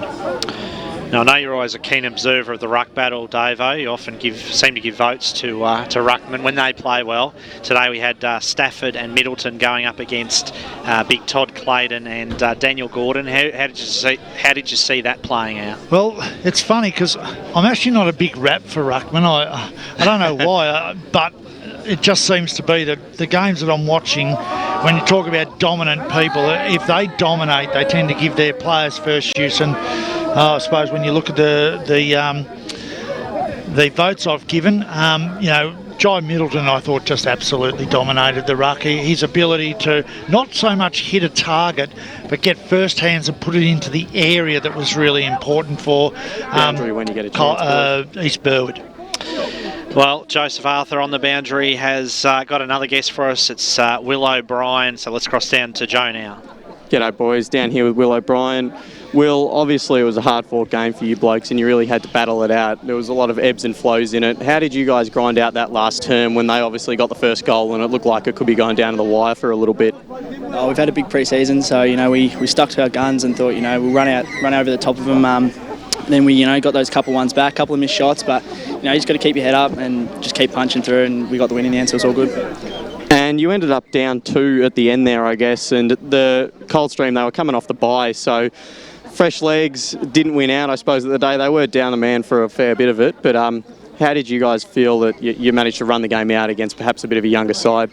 Yeah, no, they really brought it to us. Half time we had a good chat, and we sort of had to, as I said, stick to our guns, and look, we ended up running over the top, which we're all happy with in the end, so no complaints here, which is good. And this makes you guys 4-0 to start the season. You're undefeated, so you'll be up there at the top of the table. I guess, how do you keep the momentum going forward? And do you hit the park hard this week? Do you look to next week? Do you think about the win streak, or are you just trying to take it as it comes? Each week, just take it as each week as it goes. We look, just leave this game behind us, move on to the next one, train hard on the track this week. There's no light days, that's for sure, and then come out next week and just get the percentage booster pretty much. Thanks a lot for your time, Will. Great game, well played. Thanks, boys. Back to you. Thanks very much to Joe Arthur and to Will O'Brien there with the interview. And Will suggesting a percentage boost next week. You don't hear players talk about things like that very often. They're usually told not to say things like that, but that's what do you call that? The exuberance of youth, or yes. something like that. And look, and he was good today. I like the fact that he plays off that half-back line. He gives them some genuine speed. And I think a few of the things that he did today, he's run down tackles a couple of times, particularly in that last quarter. He managed to create 3 or 4 stoppages when he was completely out of the play by his speed. And I think that's something that Stuart Wine would be really happy about, is players like him coming off that half-back line, using their pace, being able to break lines. He's certainly a player to look forward to in the future. Might just get, I wonder if Tim's got any more final scores that have come through from some of the games around the EFL. Take it away, Tim. Yeah, so in Premier Division, it's Noble Park clear winners over Vermont. Oh, sorry, Vermont clear winners over Noble Park, I should say. Sorry, got it around the wrong way there. So Vermont 115 to Noble Park 63. It was Norwood beating Rowville today, so another disappointing loss for Rowville there, 84 to 46. Blackburn in a close one over Doncaster, just getting the job done by 6 points, and it's late in the last quarter, but South Croydon comfortable leaders over North Ringwood, so they'll get the win there. And Burwood big winners over Montrose 136 to 37. As we turn our attention to Division 1, it is Upper Ferntree Gully. They're going down to Lilydale by more than 10 goals there, so disappointing result once again there for Upper Ferntree Gully. Doncaster East over Bayswater 65 to 33. As I mentioned before, kick after the sign from Murrelbach hitting the post, so it's a draw there between Wanturna South and Murrelbach, so massive result there. Probably a game Wanturna South might come to rue come late in the season. Mitcham comfortable winners over the Basin 124 to 58. Ringwood just over the line, as I mentioned earlier, against Mulgrave by 5 points, 61 to 56. Heathmont getting away in that last quarter there, 98 to 70. It was close up until three-quarter time, but Heathmont well ahead in that last quarter. Warrandyte, big winners over Chirnside Park. That ended up being by more than 100 points, despite Chirnside Park leading by 2 goals at quarter time. And Whitehorse Pioneers, I mentioned earlier, with a 10-goal win over Glen Waverley Hawks. In Division 4, Surrey Park, big winners over Croydon North Emlock by almost 200 points, 202 to 10. And East Burwood, as we saw here in this game, 99 to 62 winners against Coldstream. Yeah, we did indeed, and one of the players who certainly had a big influence on proceedings in the second half was Brett Handrick, and Joe Arthur is with Brett now. Brett, obviously a good win for you boys today. You yourself, a little inaccurate in front of goal there towards the end. Is that something you're going to work on during the week? Oh, mate, it's one of those things at training they all go through, so they don't come out here on a Saturday and they go sideways. You had your support base there in the 19s boys who were, backing you blokes up all day as well as giving you a bit of flack. And I guess the crowd as a whole, it's always good to play at home. So how does it feel to get the win here on the home soil? Yeah, we love playing here. It's it's always good to get wins away like last week, but we love coming back here, and we always get a decent turnout. And the 19s and the Resi's boys, they love getting around us. So we're happy. We've got a few games here in the first half of the year, and then I think we've got to go away a little bit in the second half. But we're happy to do that as well. And obviously, you blokes remain undefeated, and you're at the top of the table. And obviously, finals is something that you sort of look to on the horizon. How much focus do you have towards that throughout the season, or are you just trying to take things week by week at the moment and keep the streak alive? Yeah, well, we had a really good start last season. We got 8-0, I think, before we had a few key injuries, and then we ended up losing a few and rolling into third spot. So this year, I think we're just looking sort of 1 or 2 weeks ahead. There's obviously the top 4 starting to shape up, and so they're going to be the key games. I think today we had a lot of focus on beating Coldstream, which we managed to do, and then I think the other one's Fair Park. So when we have them coming up, that's going to be a real key game for us. Well, congrats again on the win, and thanks a lot for your time. Appreciate it. No, let's not. We want some questions as well. Oh, you want to bring Brett's me over? done the walk of shame up to the rooms. Here. All right, well, come on down here, Brett. We need to make it worth his while. Did I see you on a TV promo in the last week or so, Brett? Is there a true story behind this? I don't know, mate. You got any proof, or it didn't happen?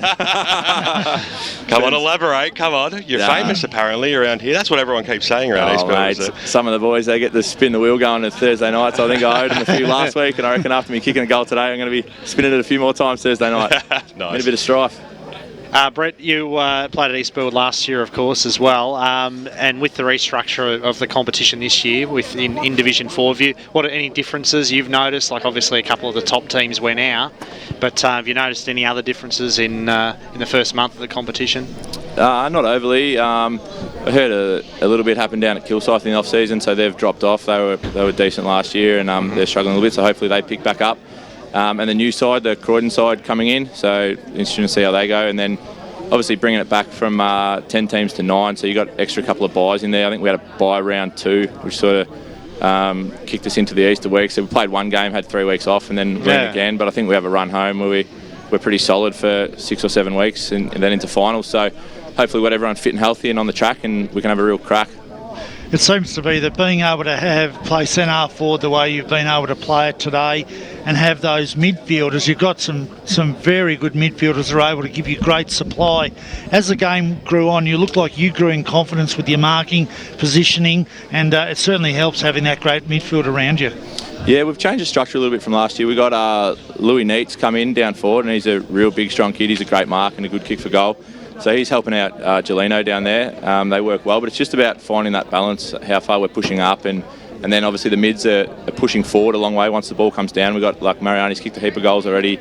Bobby Davis is real handy around goal as well, so they're happy to push forward, and then it's just about finding the right spacing. So we'll keep working on that. We're 3 or 4 games in now, so if we'll keep working on it the first half of the year, and hopefully, second half of the year really start to click and get a bit of rhythm. And that probably also allows you, with Neat coming in, allows you to take the ruck work in the forward half, and then you've still got another large forward that you're able to bring the ball into. So it's the balance of the forward line that's been really worked out well this year. Yeah, Neat is great down there, and he's only going to get better as the year goes on. He has to take a key defender, which then obviously frees up Gelino. He's already kicked 30-odd goals, so he's having a cracker. But yeah, I'm happy to ruck the forward line. It means Jai, who's a gun, can sit out, or Staff, also a real good ruck. They can just sit out around sort of the wing, And then you got Nita inside as well, so sort of 3 big bodies down there. I think we're covering our bases pretty well at the moment. It's great seeing East Burwood playing really good football for the last couple of years now as well. There's a good vibe about the place. We love coming down here. Thanks very much for having a chat with us, mate. Rhett Masters was the one that threw you under the bus for that one, so you can give him a slap on the back when you get back down there. All the best for the rest of the season. We look forward to watching you guys through a couple more times throughout the year, especially finals. All the best, mate. Thanks a lot. Cheers, guys. Tough. Thank you very much there, and great job there by Joe Arthur having a chat with the big man, Brett, and the Brett Handrek. It is as well. I got the confirmation from him, so you got to have the rec at the end. So Brad will remember that forever and continuously pull us up for us when if we get it wrong. He's a solid unit and a really good and very popular when we asked him to get to come for the interview as well. So a type of player that you feel like the player is absolutely like a leader type on the field as well. And he is a big man, and his second half was sensational today. It was, and like I said, when you've got him in the forward half and he doesn't have to go in the ruck as much, it allows them to create a greater balance so that they can get the ball in quickly, and if they create separation, then Galeno becomes really important because he's able to work his player under the ball. But if they're bringing it from half back, they've got the target in Handrek now, and he's a big boy. And then Neat, as that second centre half forward, is also standing up and becoming a target. Look, it's a really versatile forward half. They've got the talls and the smalls that work well, and probably that was the one area that let Coldstream down. They didn't have anyone that could really take a mark, and their small forwards didn't work hard enough either. So it's a good position for East Burwood to be in, and they certainly look like they're the front runners at this very moment. Tim Fitzsimons, who's worked feverishly on social media and around the grounds on the score centre this afternoon. Some more scores coming through and some updated ones, Tim. Yep, so some more final scores coming through. It was Croydon getting the job done over East Ringwood by 9 points, 82-73. 4-1 the Blues. Yeah. Doing very, very well. Another game that we're waiting for there in Division 1 was Park Orchards and Knox, and it was Park Orchards comfortable winners, 114-69. In Division 2, another final score coming through, Baronia over Scoresby 103-59, and in Division 4 it was Sylvan defeating Forest Hill 128-53. Wowza. Yeah, I picked Sylvan to win today, but it's like I suppose we felt like Forest Hill might have been, like Sydney Swans in the AFL, been there for such a long time. Maybe is this the year that they're just slowly going backwards? But it seems like that sort of takes shape. But a big step for Sylvan to get a that's a 12-goal victory there. It is. Look, and I think in this division we've now got a definite top 4. I think if you look at it, we've got East Burwood, we've got Fair Park. We've probably got Coldstream, Sylvan, and look, and Surrey Park, if they get on their bike, will push in there. But then I think we really have a gap to the next. I think probably Forest Hill are in the mix for that next rung, and then we've got the bottom. Yeah, the bottom three are clearly the bottom 3. So I think that's where we're at, and I think Forest Hill probably recognise that. Huge turnover again. They've looked at going with youth, and that takes a while for them to get used to playing senior footy. So yeah, I would look surprised by the win being as big as what it was, but not surprised at them losing. Great stories happening right around the east, and EFL Sunday will bring you everything in depth tomorrow morning at 10 a.m. on 1377 SEN Plus, and of course Barry Cott's 5 till 6. You've got it covered. Make sure you stay tuned. Let's have a look at our awards. There's 3 to give away: the goal of the day, the Trojan Workhorse, and the player of the day. Let's start with the goal of the day. Tobin Brothers Award here, celebrating lives, and there's a $50 Colesmeyer voucher. We've had some nominations today. We had McCarthy, which Brad wasn't too keen on. We had Lewis Deet, but I think Adrian Galeno, who we had Joe got a quick interview with after the game in the second quarter. That snap around the body, I think, gets $50 today. Yeah, tough pocket, great goal, that one. Not uncommon for Matt Mariani to take away an award on EFL Game Day. 3, 2 and 1. Our votes this afternoon. There'll only be a couple of us doing this, but I'm going to start with you, Brett Davison, today. And Which way do you see it? Well, I actually thought it was pretty tough giving votes today. I didn't think there were a lot of standouts for 4 quarters, but I think I'm going to give 1 vote to Scott Davis. I thought his work around the contest, he pushed forward really well. His work on negating Carrigan, particularly after half-time, was outstanding. So I'm giving him 1 vote. I'm giving 2 to Stephen Perry because I thought his work at the start of the game where he played a bit like trotting terms. He was one off and 1 back nearly the whole game. His work rate in the middle, his ability to transfer the footy out and get it into the forward line, gives him 2 votes from me, and I've done it again. I've gone with the ruckman for our best on ground, and I'm not a rap for ruckman, but Jai Middleton I thought was just outstanding today. His work with his hands, I thought he was better taking marks. His positioning around the ground, where he put himself in positions that wouldn't allow Coldstream to go through him, and I think that was the key to him today. His positioning around the ground was excellent. I gave him 3 votes. Brad Henderson, how do you see it, mate? I gave... Oh, sorry, I'll start off with the 1 vote. I actually got Daniel Verstegen in for 1 vote for Coldstream. I thought he was terrific today and was their best player. Very clean with the footy, used it well, got involved a lot. Couldn't really fault his game down back, so I thought he deserved a vote. Just pipped probably Matty Mariani for that 1 voter. Gave 2 votes to the ruckman, Jai Middleton. Fine game from him. He took the honours in the ruck battle and just had so much influence on the game pretty well all day. Probably not so much at the start of the match, but he just got better the further it went, like a lot of his teammates actually. And I gave the 3 to Anthony Mariani today. I thought he was probably the most influential player on the ground. Just involved a lot. How much did he ended up with 3 goals for the day.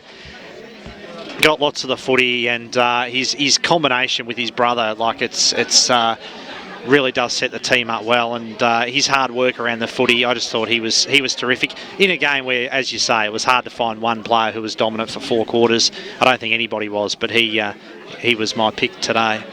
Well, we're sort of all on the same page. We said it was difficult, but we've all sort of selected the same plays. I gave 1 to Daniel Verstegen as well from the Coldstream Football Club. I thought he was absolutely a 4-quarter performer. 2 votes to Anthony Mariani from me. There is an apology to Perry as well, because I know exactly what you're saying, Davo. He was sensational. But I'm agreeing with you, Davo. 3 votes to Jai Middleton, because he's just always there, and he's a big man who doesn't matter if it hits the deck. He's down there, and he's clean as well. He demands it, and probably not even his best game either, and we're still giving him the best on ground as well. So the Eastland Player of the Day, $100 voucher to spend at Eastland, the best place to shop in the eastern suburbs, there's no doubt about that. The Trojan Workhorse, which is in season 2019 bestowed on the great man Brett Davidson. Well, I suppose when you look at it, I've left him out of the votes, but probably the guy who worked, we talked about how hard he works at the contest, Anthony Mariani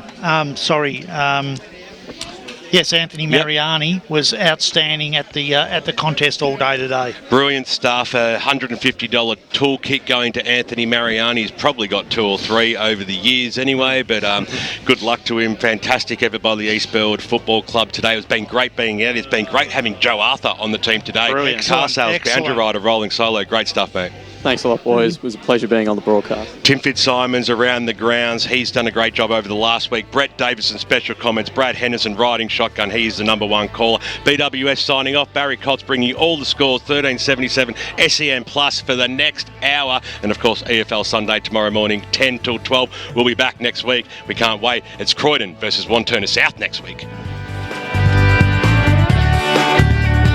You're clear. Thank you. Thanks very much. Thanks, Nigel. All right, talk to you next time. Thanks, mate. Bye. Bye. Daisy Tears returns Sunday morning from 8 on SEN. Who was Eastland Player of the Day? Mariani? No, he got the workhorse. Jai Middleton. Jai Middleton. So Matt Mariani won the Workhorse. goal. Anthony won the workhorse. Oh, yes. And Jai Middleton best on. Middleton best on ground. Oh, Say my upset prediction. Which was that one? There's all your mind. Did they get up? Oh, they drew. Just put them down. It'll be fine. Got up the sign from Burwood, hit the post. Oh, really? Yeah. Hit the post. We've still got a headset live somewhere on the desk. It's disconnected, it doesn't make any difference, but one of them's still switched on.